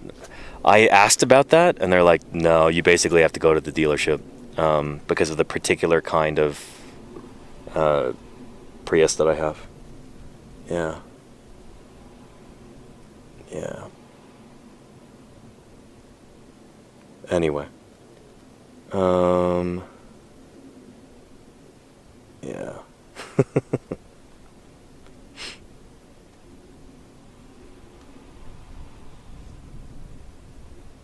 And Snow Denchi says, of course the car people would... No, the car people didn't tell me that. The people at Ace Hardware told me that. Although I might have a hookup back home in the Bay Area. My mechanic, his brother used to work for like a mobile locksmith dealie, and he might be able to hook me up. So we'll see. Yeah. Anywho. Can we see what you're doing down there, Fisher? So an important part of field work is gathering data, taking notes, making sure that everything's documented properly. And so Fisher right here is bagging up some of these important fossils. So TH 25-78, TH is Turtle Hill, 25 is the year, 2025, 78 is the number of specimens from this year. 78 specimens just so far. We're only on day 10. Yeah, and it's a little bit misleading because there are oftentimes multiple specimens to a bag. So for example here, where we just have a Melvius rib, you have 25-77-1. And so there's a couple bags in there that have up to like 6 Melvius vertebrae in them. Nice. So that all counts as one specimen, yeah, even though there's 6 of them. So we have far more than 78 different specimens so far. Can I open up one of the totes and show everybody? Of course, yeah. If you'd like to put these in there while you're at it, that'd yeah, be helpful. In the red one? Yeah. Yeah, nice. Gentle, gentle. Look at that. It's like at the end of Raiders of the Lost Ark, Just a huge warehouse. I don't know how many totes like this we had from last year, but it was a lot. Any idea how many specimens from last year? I don't know because we never took a number of them. Oh, shoot, okay. It definitely filled up a tote close to that size. Nice. Yeah, and this is only from the past 3 days. Like, every day for the next 20 days. Yep. So, Yeah. yeah. Expect many, many, many more specimens from Turtle Hill. Those Turtle Hill boys, you know, they're hard working. Yeah. Well, let's take a look in that tote too, see some of our extremely expensive and arcane field equipment. What's this? It looks complicated. Yeah. Hard to wrap your head around. But easy to wrap your head in. Yeah. Or wrap fossils in. For Or that. wrap fossils in, which is what it's for. Yeah, so this is our, oh look, Charmine. Nice. Oh, this is the nice stuff. I feel like this is nicer than the toilet paper we have in camp. Yeah. We're using like the really cheapo stuff, and then, you know, it's the fossils that are important. We got a little beetle on there. Hey, whoop. But yeah, you know, our own comfort in camp, not as important as the safety of the fossils. So we got toilet paper, or as you Commonwealth folks would say, loo roll. Yeah, and then we also have kitchen roll, or paper towel, as we'd say here in Wyoming. Yeah. And then various kinds of tape, plastic bags right here. What's your name for plastic bags in Commonwealth countries? That's probably like, It's some kind of pouch. It's called a filmy sack. Something like that. I'm sorry, I shouldn't be making fun. I'm gonna have to go to the UK for a conference this year, and I don't want, you know, all of Great Britain to be after me, and wanted posters all over every street sign and street lamp post. Yeah. Anyway, some of the. Gonna put a filmy sack over your head. Yeah, I don't want that. Yeah. Plastic bags, sandwich bag. Yeah. I don't know. When I go to the UK, bog roll is the nomenclature. I've heard that too. Yeah. Ziploc / sandwich bag. Yeah. There we go. I don't know. I don't think I have to be worried about going to the UK because I'm going to, I don't know, surely the most civilized, posh place in all of the British Isles, you know, the crown jewel of the British Empire. Birmingham. It's gonna be great. Yeah. Oh, who's calling me? Put you on speaker while I'm streaming. How you doing, Ethan? Good, how you doing? Hey, doing well. Yeah, we're thinking about wrapping up here pretty soon at Turtle Hill, but things are good. And Ray and his crew just left a little while ago. Okay, are you guys, you have your own car and stuff? Oh yeah, we're all set. We got the Prius with us. Okay, my team's we're gonna be working until about 6. Okay, cool. We can do the same. Just thought I'd let you know, yeah. Yeah, perfect. Sweet. How's Turtle Hill going? Y'all find anything fun? Yeah, here, let me put you on with the guys. Fisher and Bennett over here. Let them tell you firsthand. The Micro Kings. Oh. Yeah, we're trying to take this turtle out. Yeah. They're currently wrestling with a turtle and winning. Nicely done. But yeah, they got some more Melvius material, really nice croc tooth, some ribs. We still don't know what the weird croc skull looking thing is, but Fisher's working on it, and yeah, and I think Ava might be coming here tomorrow to do like a micro sedlog of the site, which would be really cool. Very cool. Yeah. Yeah, anyway, how are things going over at the Ankylosaur? Going good. Nice. We found, maybe a hadrosaur jaw? Oh, what? Bonkers. Yeah, I think, I think, I'm not totally certain, but it's a jaw with teeth in it. Huh. In a few pieces, but yeah. That's exciting. And, Shoot. I'm just kind of doing some surgery on the gar. Uh-huh. We're working on some hanky bits. Nice. Good. Awesome. Yeah. I'll be seeing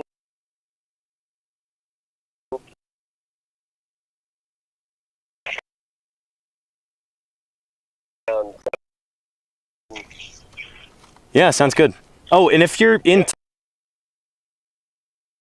going to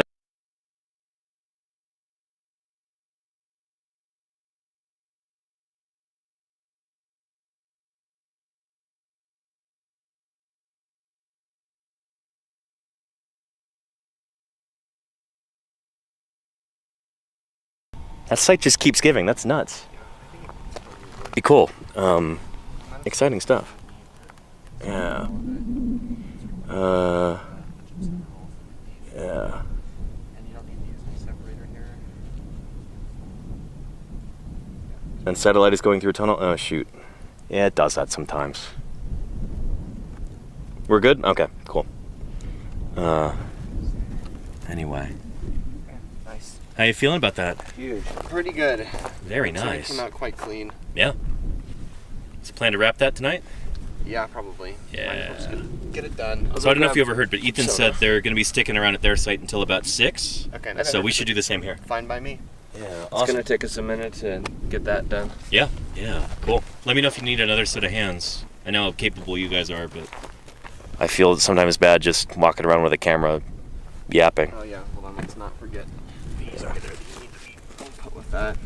Oh, I forgot about all those little bits. Yeah. We'll just attach that to the jacket. Cool. Or like number them. Put the weight in there for now. Do you have water? Yeah, I have some in my bag. Jody Fish says, "Oh yeah, Fisher's heartbroken about getting more time to do stuff here." Oh no. Oh no, I have to stay at Turtle Hill and If find only I more can cool just fossils. Laze around all day. Hey, you wanna see something cool I found? Check this out. Not a fossil, but still cool. Is that an articulated limb of a... Who is that? Weird. Hang on, let me get a closer look. Bizarre. Oh, that might be... Is that a phalanx there? It doesn't look like a limb bone. It's just the foot, I believe. Yeah? From what I... That would make sense. That'd make sense. Missing some of the digits of some kind of little rodent. Yeah, there's the ungulates right there. Yeah. Very cool. Yeah. Nice. Well, part of a little rat toe or something. Tree fossils. Yeah. Nice. Future fossil.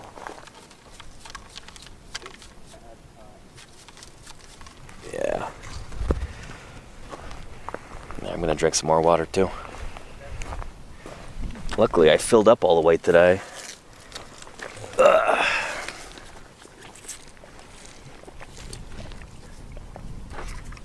This is a Camelback, water pouch.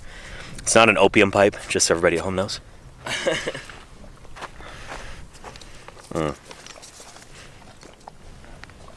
Not against TOS.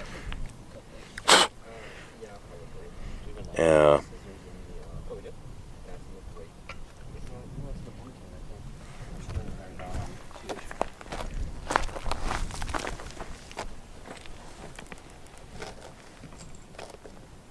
Well known to the army, says Kia Darp. Yeah, that must have been huge for Camelback, for that company.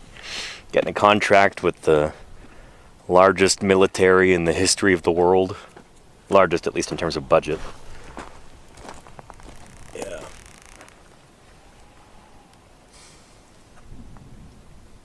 There you go, Marcy Walks Dogs, yeah. Yeah.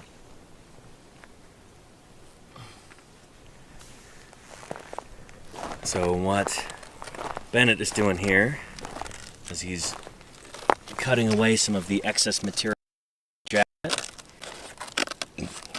so that he can make a bottom jacket on this thing.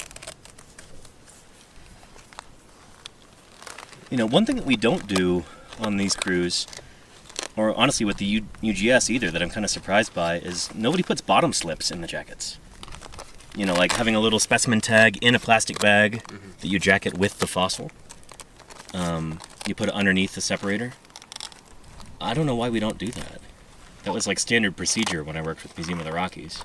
Because sometimes the exterior of the jacket gets bumped around, like, the label can get scratched off or whatever. But, yeah. I guess we just haven't had enough of an issue with that kind of thing yet.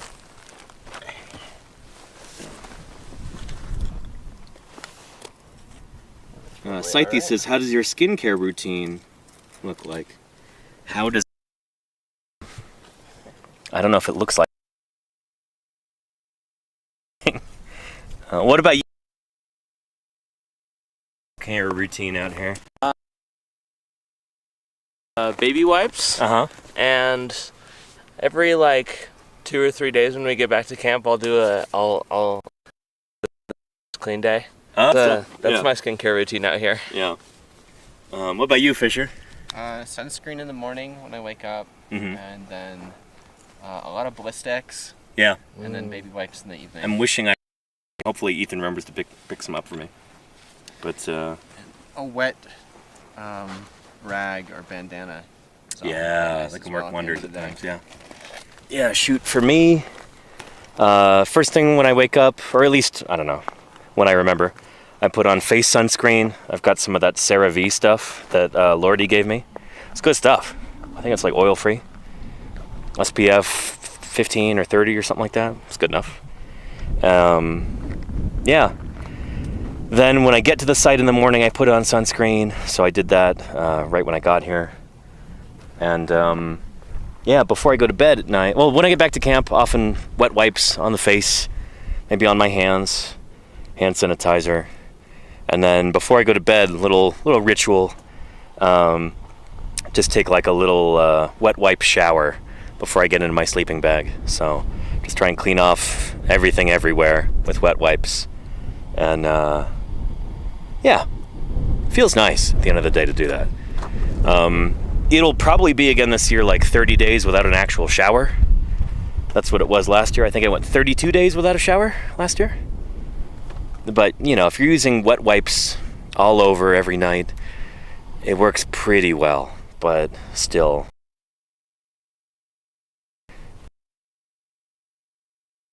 It's greasy. There's nooks and crannies and places that, you know, you try and get as best you can with the wet wipe. If I hear Paleo Ken has got a bunch of points at the truck stop, so, you know, he could give me a code and I could get a free shower, that would be really nice. Yeah. Yeah.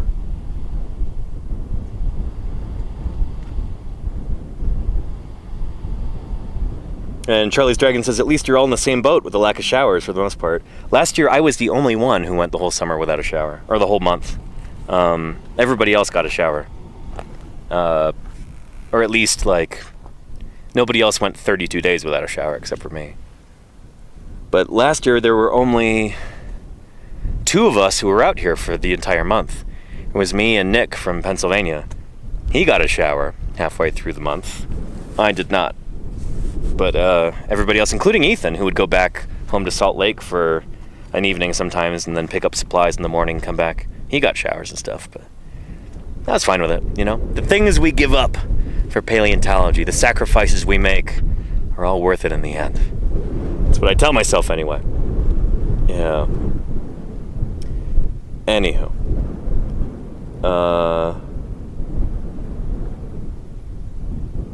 And Geeks Tour says, so that first shower must have felt alien and amazing at the same time. It did, yeah. It was in a hotel. I remember pulling into the hotel in Salt Lake City. It was right near the airport. A cheap place. So cheap, they didn't have an actual sign out front. It was like a vinyl banner, and the wind had torn it in half. So I wasn't sure I found the right place until I got to the front desk.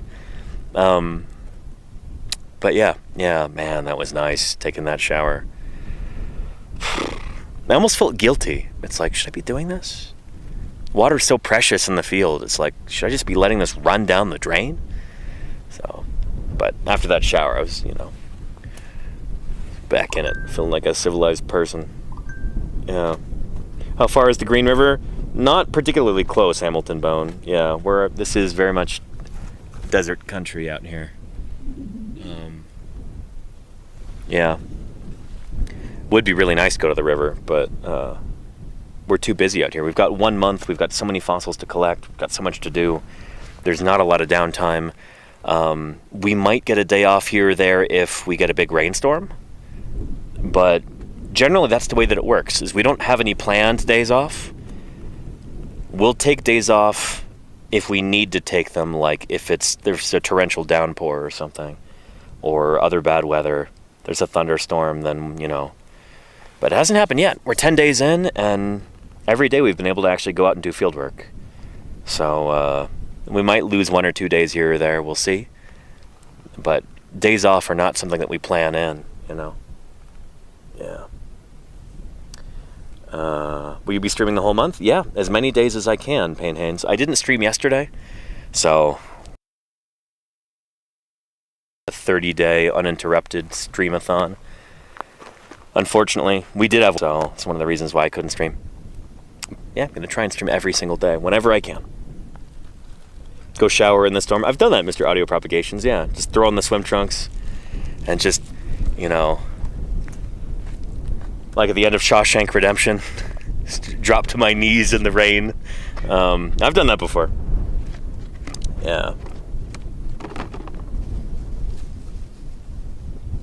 You don't have to be on every day. I know, Crimson Garnitoris. I didn't feel too bad about not streaming yesterday. Yeah. Yeah. Anywho, good stuff. And hello to you, C Films. I hope you're doing well. It's good to see you. Oh. Anyhow, how's it going over there, Fish? Good. Just working very well. Just lower. Just removing some of that rock? Yeah. Yeah. Get trenched down low enough where we're comfortable being able to jacket this thing. Right, yeah. Inevitably, I will probably run into more incredible things lower here, right? This is kind of a break in the fossiliferous zone. Yeah, not too much there. But if history has anything to say about it, there will be nice turtles right above the coal layer here. Oh, and Bennett is about to... Another sacred ritual of Palin. The jacketing of a fossil. So he's got a gypsona right there, or a generic gypsona. So that is, it's like gauze that's soaked in plaster of Paris and then dried, essentially. So it's like, you know, plaster of Paris mixture. So you just get that a little bit wet. Nice bandage over that. Do you need any separator, or is it good like that? There's on the bottom. Nice. So I think we're okay. All right. So he's got some water in that scoop. He's getting that all saturated. And there we go. He's going to seal that guy up.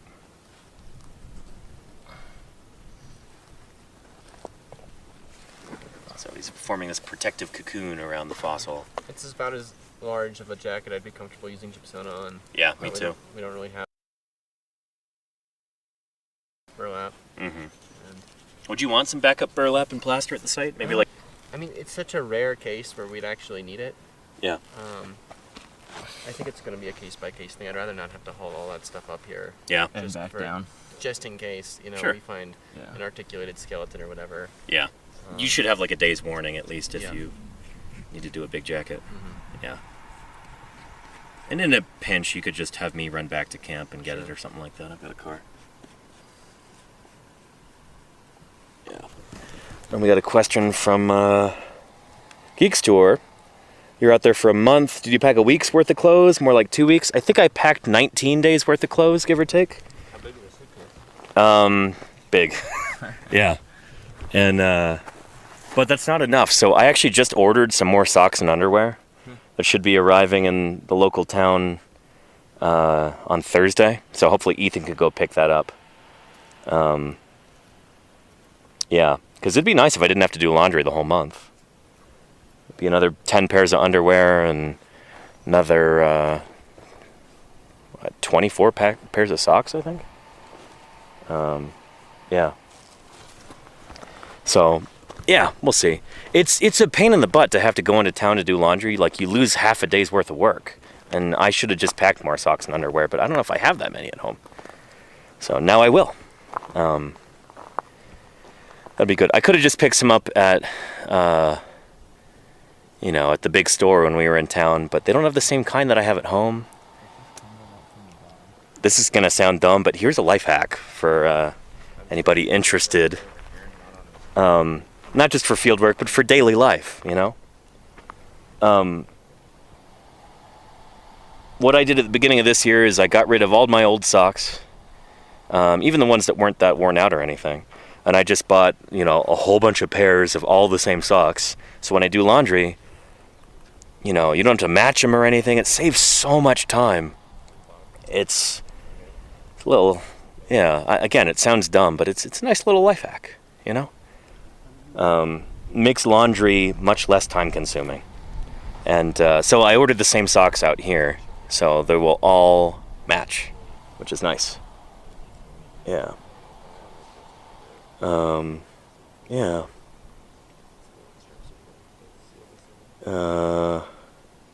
I do the same thing, says Ash Odinson. Yeah. It works, right? Yeah. How do you know when one goes missing? Well, then you have an odd number of socks. But, yeah, it doesn't matter, you know? Yeah. Seiko-sama says that's a good idea. Even if the washer, dryer, goblins steal one sock, it won't affect you. Exactly. Yeah. You know? It's the, the clone army of the Republic approach to laundry. You know, they're all interchangeable. That's such a dumb reference. I'm sorry. Yeah. Is there a Taco Bell nearby? Unfortunately, no, Sea Films. Not like there was in St. George, where it was literally across the street from the fossil site. Here, the nearest Taco Bell is miles and miles away. Yeah. Yeah.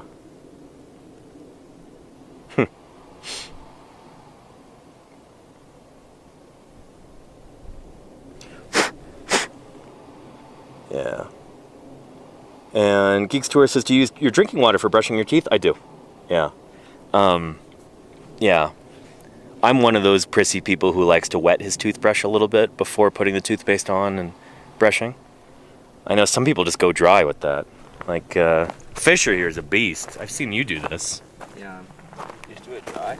Sometimes. That's crazy.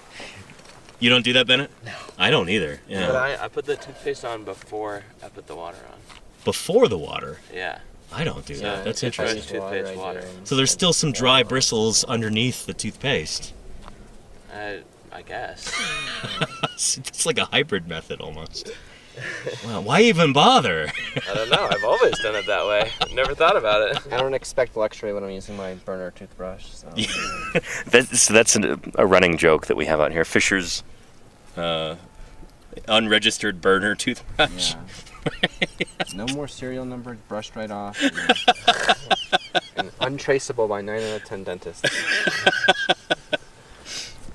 Fisher literally had a toothbrush last year. I think you actually did scratch off the logo on it. Yeah. So it's like, yeah, he got rid of that serial number. He filed it off. Untraceable.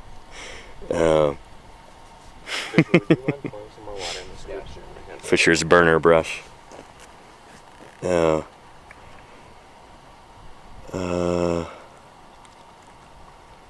Poseidon says, did you find traces of an old Taco Bell while digging, maybe? No. Although one of our crew members did get Taco Bell last night for dinner. Spencer had Taco Bell. Is that because he's gluten-free? Yeah, exactly. That makes sense. So he couldn't have he didn't get to indulge in the luxury of Little Caesar's pizza like we got. Yeah.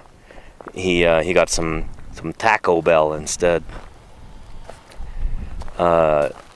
Unironically, I really like Taco Bell. It's really easy to get a good meal there as a vegetarian for cheap. So if any folks from Taco Bell are listening, you're one of the very, very few enterprises that I would consider doing a sponsorship deal with. And I don't know. I think that would be cool. Anyway. And gluten-free here too. Taco Bell is surprisingly versatile. Nice, Marcy Walks Dogs, yeah. To be clear, I'm not gluten-free, but Spencer on our crew is. And yeah, Taco Bell's great for people with different dietary considerations. Yeah.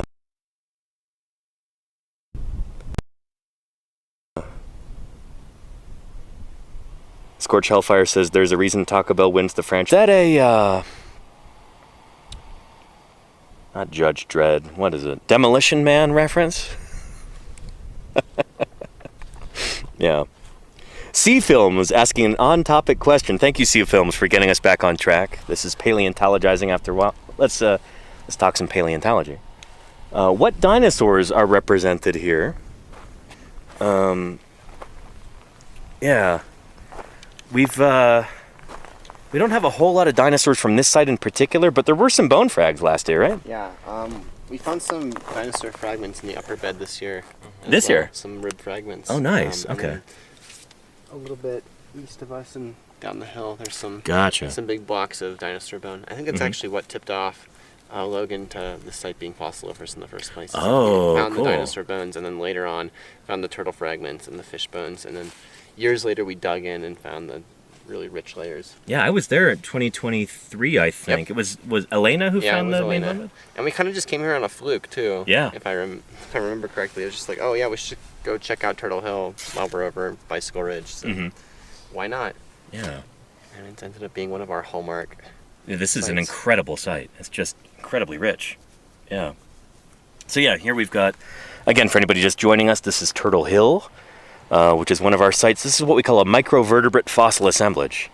So lots and lots of tiny little fossils from things like fishes, crocs, things like turtles, and maybe a few fragments of lizards here and there, and even a mammal tooth that Bennett found the other day, which is kind of the find of the summer so far. The first mammal fossil ever found in the entire Almond Formation. Bennett earlier on stream. Pretty stellar. So, while it might not be, I don't know, outwardly sensational as a site yielding a great big dinosaur skeleton, like some of our other sites, Turtle Hill is incredibly scientifically important because it helps tell the story of what were the different critters that lived here in this environment. Think of this as like, I don't know, the difference between a long-form interview of a celebrity, that's like a big dinosaur site where you've got a big exciting dinosaur, and Turtle Hill would be more like census data. Here's the different critters that were living in this ecosystem. Here's just about everybody. Turtles, fishes, mammals, lizards, frogs, salamanders. Different critters that, you know, in terms of numbers, they're all over the place, but they get overlooked oftentimes. They're here, and we can get record of them from this site, which is really cool. So it's like another kind of analogy. It's like a sample platter, you know? Who's living in the Almond Formation? What are the critters living their lives here, doing their thing, dying and getting buried? We have pieces of a whole bunch of them here, though. Again, really important. Yeah. Good stuff. Yeah. Taco Bell has a Twitch channel, so we're gonna shout them out. Very nice. Yeah. That's awesome. Yeah, shoot, not to pander too much, but you know, I really like Taco Bell. I have the app on my phone, for crying out loud. Whenever I'm traveling out here, like to the American West from California, and I need to know I can get a good meal in a place and it's gonna be vegetarian friendly and inexpensive and it's gonna taste good and, you know, leave me full, Taco Bell is usually my go-to. Cheesy bean and rice burritos, spicy potato soft tacos. Yeah. So, I don't know. I gotta make a living, and I actually enjoy that product and can endorse it, so yeah. If you want a paleontologist spokesperson, Taco Bell might be able to do that. Yeah. I've even got a ready-made tagline, you know, ask not for whom the Taco Bell tolls, it tolls for thee.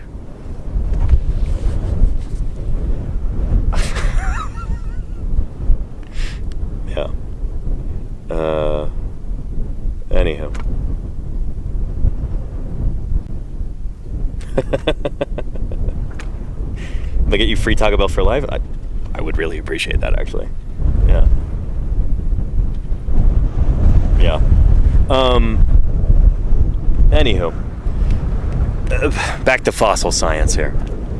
If anybody's kind of just joining us, I can kind of walk you through briefly through this whole thing. I'm being redundant now. I've been streaming for how long? I'm gonna drink some water. But we're here in the late Cretaceous Almond Formation of southern Wyoming, digging up dinosaurs, and at this site, lots of other critters too. Fossil fishes, fossil turtles, fossil lizards, even a fossil mammal. Lucky us. This is a site that Fisher has been working for 3 years now, so he's in charge here, the guy in the white sun helmet, courtesy of the U.S. Postal Service there. Yeah, really, really important site. We've had more specimens come out of this site than any other ones that we've been working for the past 5 years here. Fisher and I have been working here for 3 years. Turtle Hill is one of our favorite sites. It's definitely Fisher's favorite site. Yeah, so this environment, as you can kind of tell here we can do some geological detective work real quick and figure out what this ancient environment was like. So, right around the corner, we've got some cool clues that tell us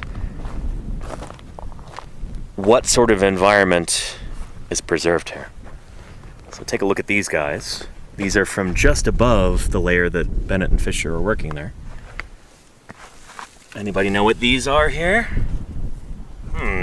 Big round shells here. They almost look like clams, you would say. And indeed they are. These are unionid clams, or unios, like Ray was saying earlier. Important stuff. Important because it shows us this as an area with flowing water. This is not a desert environment. This is not a forest floor. This is a fluvial environment. Water is flowing over this. This is like an ancient river, pretty near the coast. And likewise over here, that's a little bit younger than these rocks that we're digging in here.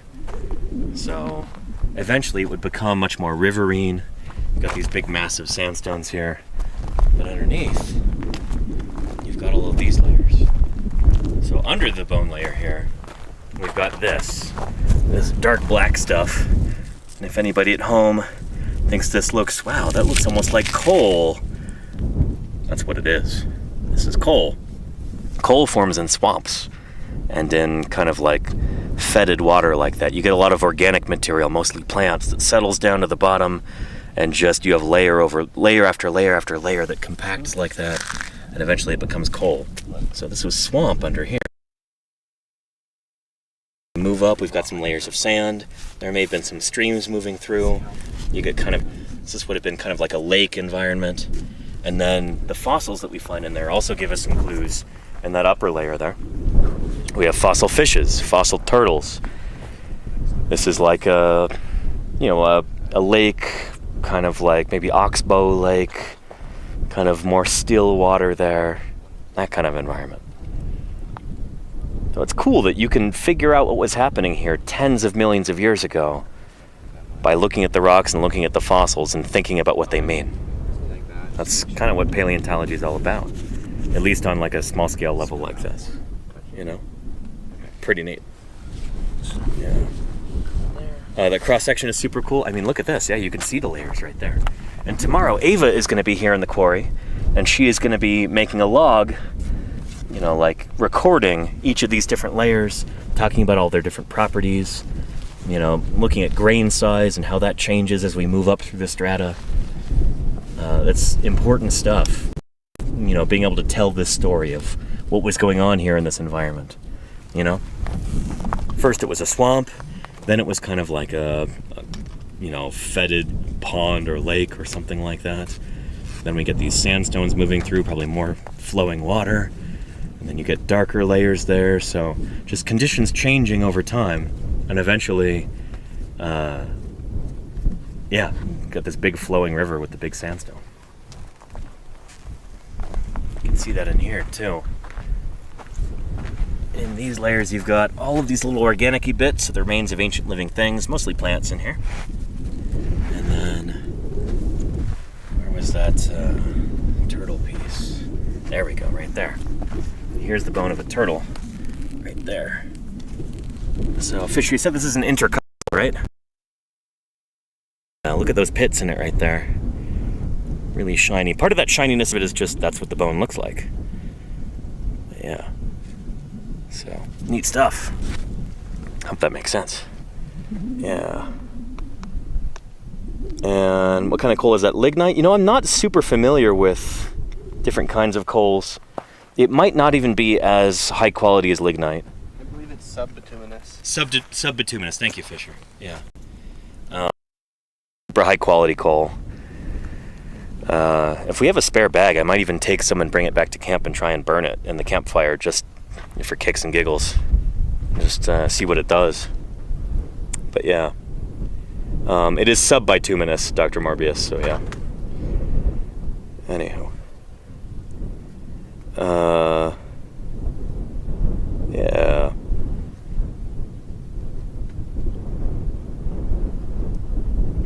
Makes me wonder if any fossil sites were once near salt licks. I'm sure some of them were, Kennedy, but yeah. Yeah. And Sacrificial Goat, thank you for subscribing. I really appreciate that. Thank you. Yeah. Oh,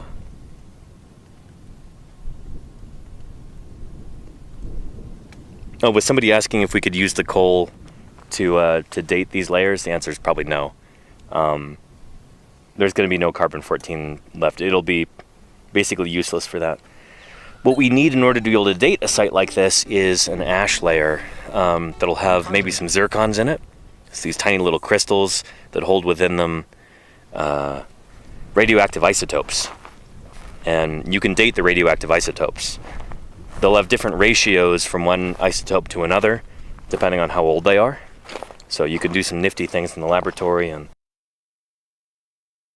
come up with a pretty straightforward date most of the time.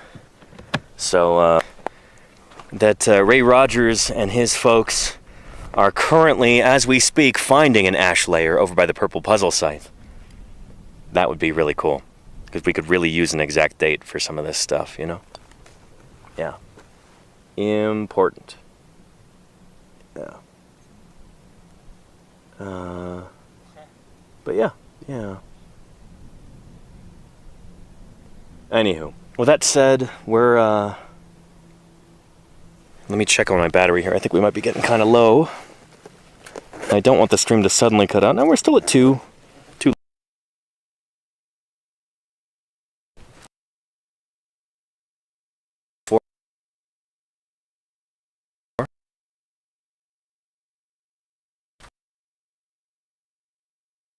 For a little.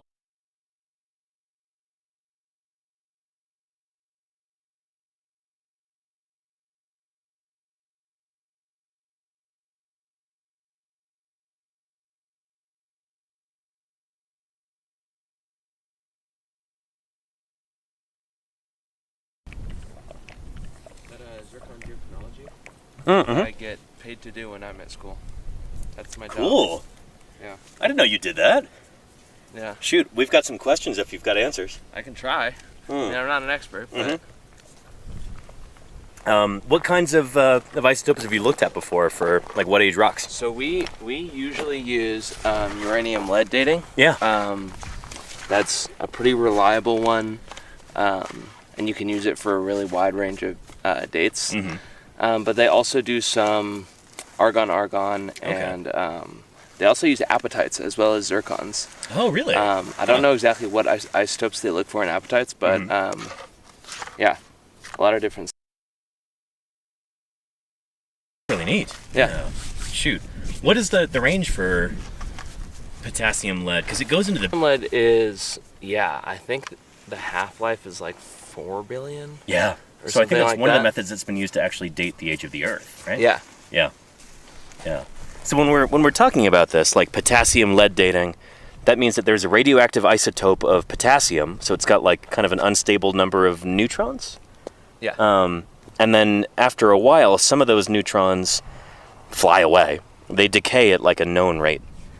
And so in that case, it'll actually turn to lead, so the number of protons also changes, I guess. Yeah. Anyway, this happens at a known rate, so it's kind of like an hourglass. You turn over an hourglass and, little sand particles are moving through that little aperture in the middle. It's the same with, like, radioactive isotopes. At a steady rate, you're losing some of those neutrons, so it'll decay from one isotope to another. So when you look in a sample, if you've got one isotope of, let's say it's got, for potassium, or how many protons in argon? Shoot. I don't know. Let's say it's 15. It's not, but we'll say it is. No, there's 17 neutrons in this one. And then it decays into argon 16, where it loses a neutron. If you look at the ratios of those two isotopes in there, 17 versus 16, or whatever I said. This analogy's falling apart. But you look at that ratio, you can tell how long it's been since that decay started. So, that's how long the rock has been present. That's how long ago it formed. So, yeah. The way that you find that ratio is we have this thing called a mass spectrometer, if you've heard of that. And the current cutting edge technology that they use is called laser ablation. Yeah. So these zircon crystals are smaller than you can see. The size of a grain of sand. And what they'll do is they'll put it in the mass spectrometer, and the laser in that mass spec is precise enough that you can hit different spots on the zircon to get different. Yeah. When the laser hits it, it evaporates just a little bit of the crystal, and the mass spec analyzes how much uranium, how much lead in that little spot. Gotcha. And so what we can do is we can hit different spots on a little crystal to get different ages of when each growth ring formed on a zircon crystal. Very cool. Wow, that's super precise. Yeah. So if you have a really large zircon crystal with a lot of different layers inside it, that can tell you a lot about different magmatic events that happened and when they all happened. Really neat. That's super cool. I didn't realize that. Yeah. The Timms method or I don't know like that? the Timms method. Okay, yeah. Jim has talked about it before, and I only have the haziest understanding. But that's supposed to be another hot new thing, is Timms dating. But I think it's got added accuracy or precision. But that's cool. Yeah, it's probably an acronym. I don't know. But yeah, cool. Thanks, Bennett. Yeah, for sure. Yeah. It looks like your jacket is it's getting there, yeah. Yeah. It kind of crumbled a little bit here while I was making the jacket. So I had to do some repair work. But I think we're looking better. Nice. Waiting for some plaster to dry. Yeah, we didn't lose any bone, so awesome. Good. Are you going to do another layer before you bring it back to camp, or you think it's good like that? I don't even know. I think it probably will be okay. Nice. Show with your hands how big the turtle is in that. Well, this is the underside, so I think my bet would be probably about that wide, something like that. Okay. The shell's about that thick. That thick? Yeah. That's pretty thick for a turtle shell. Pretty large. Shoot. Pretty large turtle. Nice. Yeah. Does it have trianicid texture? We didn't see much of the surface. Gotcha. Just a cross section diving in. So it'll be a mystery turtle until we get it back to the lab. Nice. Very cool. Yeah. It says ID Timms is isotope dilution thermal ionization mass spectrometry. That might be what you were describing. Isotope dilution. Say again? Isotope dilution thermal ionization mass spectrometry. Interesting. I wonder if that's I'm sort of talking out my butt right now, but I think I am too, yeah. Yeah. One of the older techniques that they used before they used laser ablation is they would take a zircon crystal, totally dissolve it, and get an average age. They can take all of the uranium and lead from that dissolved zircon and get the average age. And laser ablation is just much more specific because you can get specific ages from That's cool, specific and you know exactly spots. from where on the zircon it comes from too. Yeah. I don't know if that's what Tim's is, but maybe. Interesting. Okay. Yeah. Yeah, we'll have to I'll have to look into that. I'm not totally sure. And Neverwinter Fool has got a cool tip for us. Hydroxyapatite is unstable, which is why teeth can decay unless the OH is replaced by fluorine, forming fluorapatite, which is much more stable. That's why toothpaste has fluoride in it. And why there's fluoride in drinking water. There you go. Yeah. Yeah. Very cool. Yeah, in some places in the world, they don't put fluoride in drinking water. I think I want to say it's in France, they put it in salt instead. Oh, interesting. So it's it comes from your food rather than from your drinking water. It's still used over there because it's an essential part of modern living. You don't want your teeth falling out of your head. But yeah. Yeah. Cool stuff. And Debleg FR says, "Yep, yeah." Are you from France, Debleg? Did I get that right? I was hoping it was France and not Belgium. Maybe it's Belgium too. Yeah. Iodine and table salt here. Exactly, Kennedy. Yeah. And that cut down on the number of goiters that people had significantly when they started iodizing salt. Is that why they did that? Yeah, exactly. Well, yeah. So like if I forget what disease it is, but a lack of iodine in your diet can lead to goiters. That's fascinating. Yeah. Yeah.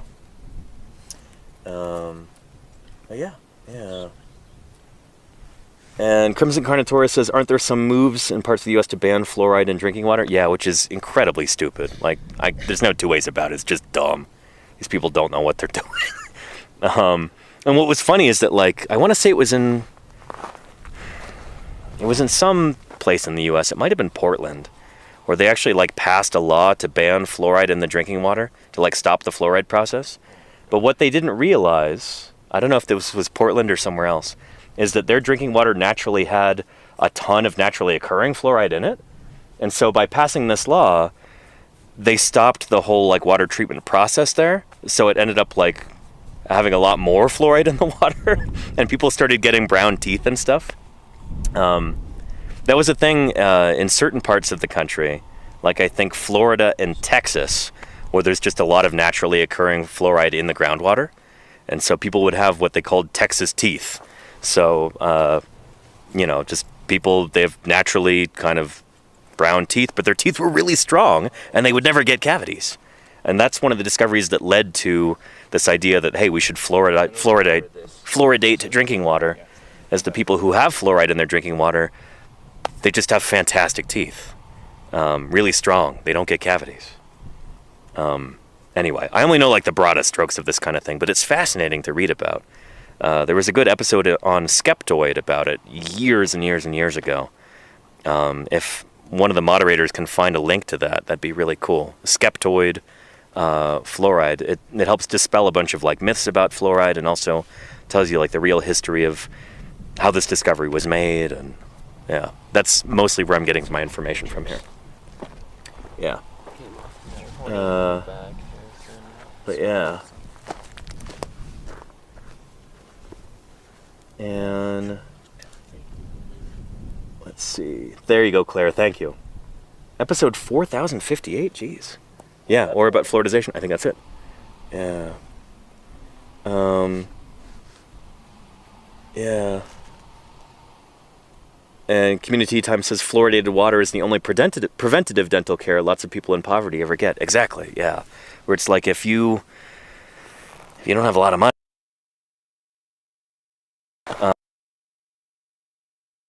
you don't really have like a dentist that you see, having fluoridated drinking water is like a thing. Like it can help prevent you getting cavities to a dentist. So that's, the people who want to get rid of that, it's basically like another tax on the poor. It's like, let's make poor people suffer more.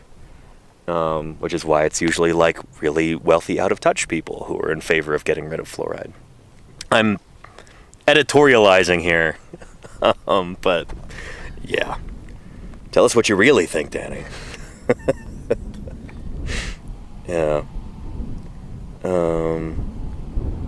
Yeah.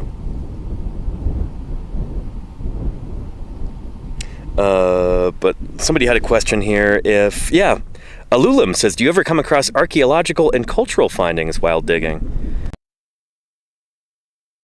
Lots of shell casings from, rifle rounds, stuff like that.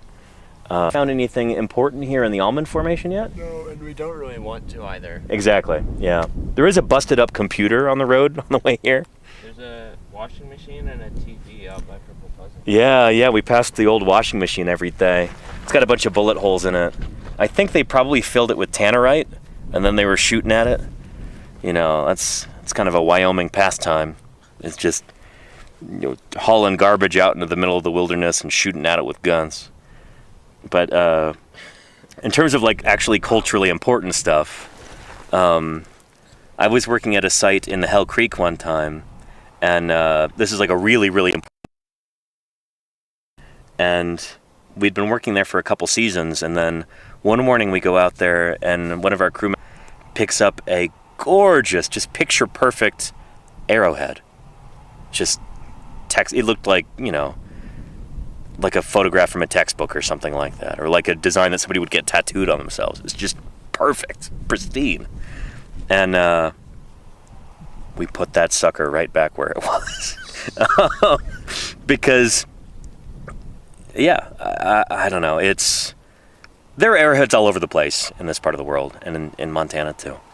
And I don't know, we were doing some really important paleontological work, and we don't want to have to deal with extra paperwork and stuff, or potentially having the site shut down because we found an arrowhead nearby, you know? So just respectfully put it back, and we finished our work at that site, and hopefully that should be published pretty soon, maybe the next year or so. Exciting stuff. But yeah.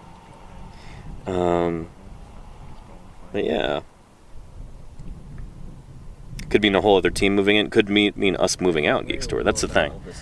Yeah, it probably wouldn't have. But, you know, we just don't want to risk it. Yeah. If we actually thought it was important archaeologically, like if arrowheads were not common in that area or something, we would have told somebody about it, but we know they're from all over the place around there, and we just don't want the headache, so.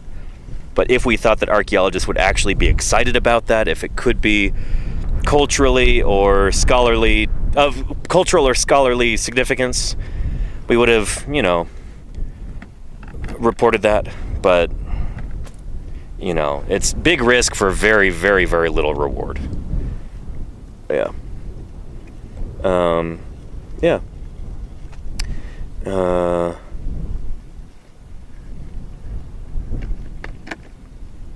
And so Alulim says, so if it was pottery or statues or figures, stuff like that, you would report it? Absolutely, yeah, in a heartbeat.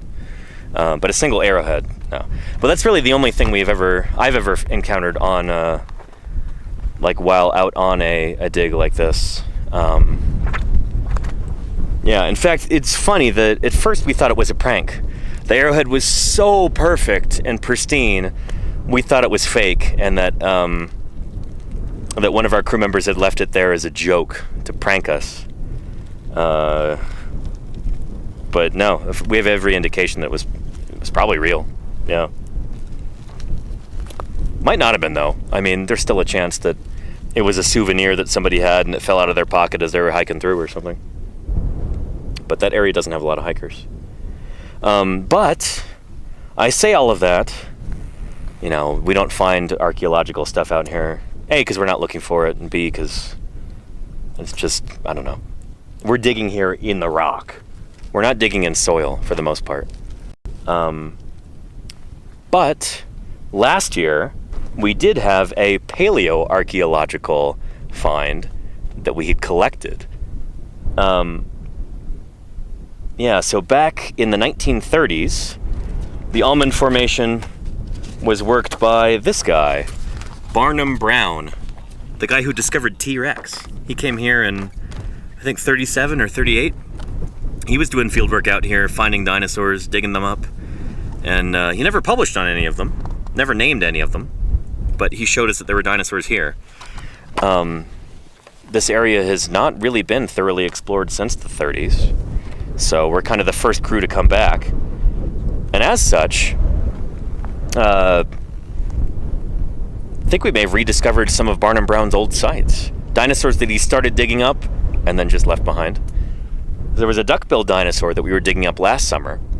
The Dell site, also known as the Barnum Brown site or the Bucket site. Because here's a duck-billed dinosaur in the ground. It appears somebody was digging around it, and there was an old rusty bucket left next to it. Just rusty and deteriorated enough that like a third of it was missing. Just rusted through. We think that may have been a bucket that Barnum Brown left here in the 30s. So it's paleontology and archaeology together. Like, look at the site. It's been worked by a paleontologist almost a century ago. It's cool stuff. So we collected the hadrosaur. That's now in, I think it's in Cincinnati. And we collected the bucket as well. So someday when there's a big museum exhibit about dinosaurs from the Almond Formation, we can also tell a story of Barnum Brown and show off that bucket that probably was part of his crew's equipment. Yeah. Good stuff. Not paleoarchaeological, but paleo-archaeological. Exactly, Claire. Yeah. Yeah. Probably the bucket he soaked his toothbrush in, says Geek Store. I hope not. It was pretty dirty. Yeah.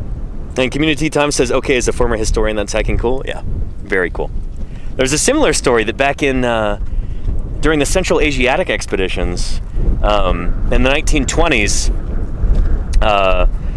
some American scientists and they went out to Mongolia to look for fossils and found a whole bunch of them. Velociraptor and Protoceratops and Oviraptor were first discovered back then. The first dinosaur nests ever reported on scientifically, ever published on, came from Mongolia from the 1920s. Yeah, the largest overland expeditions to ever leave the United States, largest scientific overland expedition ever from the U.S. went out there. Central Asiatic expeditions, really, really famous. The guy leading them, Roy Chapman Andrews, is often considered the inspiration for the character Indiana Jones. So kind of a whole legendary thing there, Central Asiatic expeditions. When more crews from the American Museum of Natural History in New York City went back there in the 1990s, they found scores of dinosaurs and fossil mammals and all kinds of important stuff. But they said one of their most treasured finds was, I think, an ashtray that had been left by those scientists back in the 20s. And it had a little inscription on it that said Central Asiatic Expeditions. And I think they even put it on display in the museum afterward. They were really excited about that, to have that piece of history there, you know, to have that connection to those folks working there in the 20s. It's pretty neat. Yeah. I think it was an ashtray. It could have been something else. Could have been a hubcap or something, but it was some sort of metal artifact, and I think it said Central Asiatic Expeditions on it. Yeah. But yeah. Alulim says, I'm really sad that the Toronto, Ontario Science Centre was shut down. There was a lot of dinosaur bones and displays there. Shut down? In Toronto? You're not talking about the ROM, are you? The Royal Ontario Museum? Because the ROM is still going strong. Yeah, they've... Oh, was there another museum that did shut down? Not the ROM, the Science Center. Yeah, I was talking with Andrew Milner about this when I was in St. George a couple months back. And I think he said that a lot of their stuff went to the ROM afterward. So a lot of their, I think like a lot of their Burgess Shale stuff ended up going to the Royal Ontario Museum. That's the thing, is that usually when there is a museum like this, there are structures in place so that if something terrible happens and the museum has to shut down, there's an agreement that other museums will take those artifacts, those fossils, those specimens, and still hold them in the public trust. The fossils that we're collecting here off of public land, these belong to we the people of the United States. They belong in the public trust. These are going to the Cincinnati Museum. But if something were to happen to that museum, they have agreements in place that those fossils will go to other museums, so they will still remain in the public trust. Yeah. I hope that makes sense. Yeah. But the Science Center shut down. I'm so sorry to hear that. That's lousy. I think the ROM took most, if not all, of their fossils there. So they'll still be protected. They'll still be in the public trust. Yeah. Anywho, yeah. It's 6 p.m. right now. Holy cow. We've been streaming for like 4.5 hours. It is time for me to wrap things up here. And you guys wrapping up too? Yeah, let's do it. Yeah. Sure. I'll at least wrap up the stream for the night.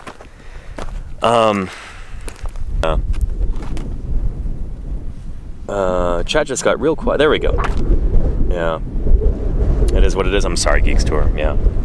Anyway, don't go away just yet, everybody. We're going to go see if we can raid into somebody else doing some science on this lovely Monday afternoon / evening. But I had a really fun stream with you all. I hope you did too. My only complaint Man, my lips are dry. Shoot. I really hope Ethan remembered that chapstick. That lip balm. So I'm gonna need it. It's so dry out here. But let's see who else is here on Twitch. Maybe doing some science if we're lucky. Go to home.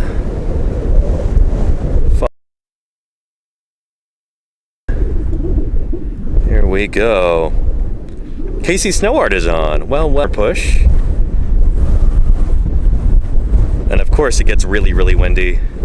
Actually, we're lucky. It's starting just as I'm wrapping up here. Cross your fingers that tarp doesn't decide to become airborne. I'm gonna have to go chase it. Here we go. Raid. Casey Snowart. Good stuff. Yeah. Thank you to everybody who was here today. From the quietest of lurkers to the most vociferous of question askers and enthusers. Thank you to everybody who supported the stream financially through your subscriptions, your cheering, your gifting. It makes a big difference. It really, really does. Thanks for keeping me here online and allowing me to be out here broadcasting.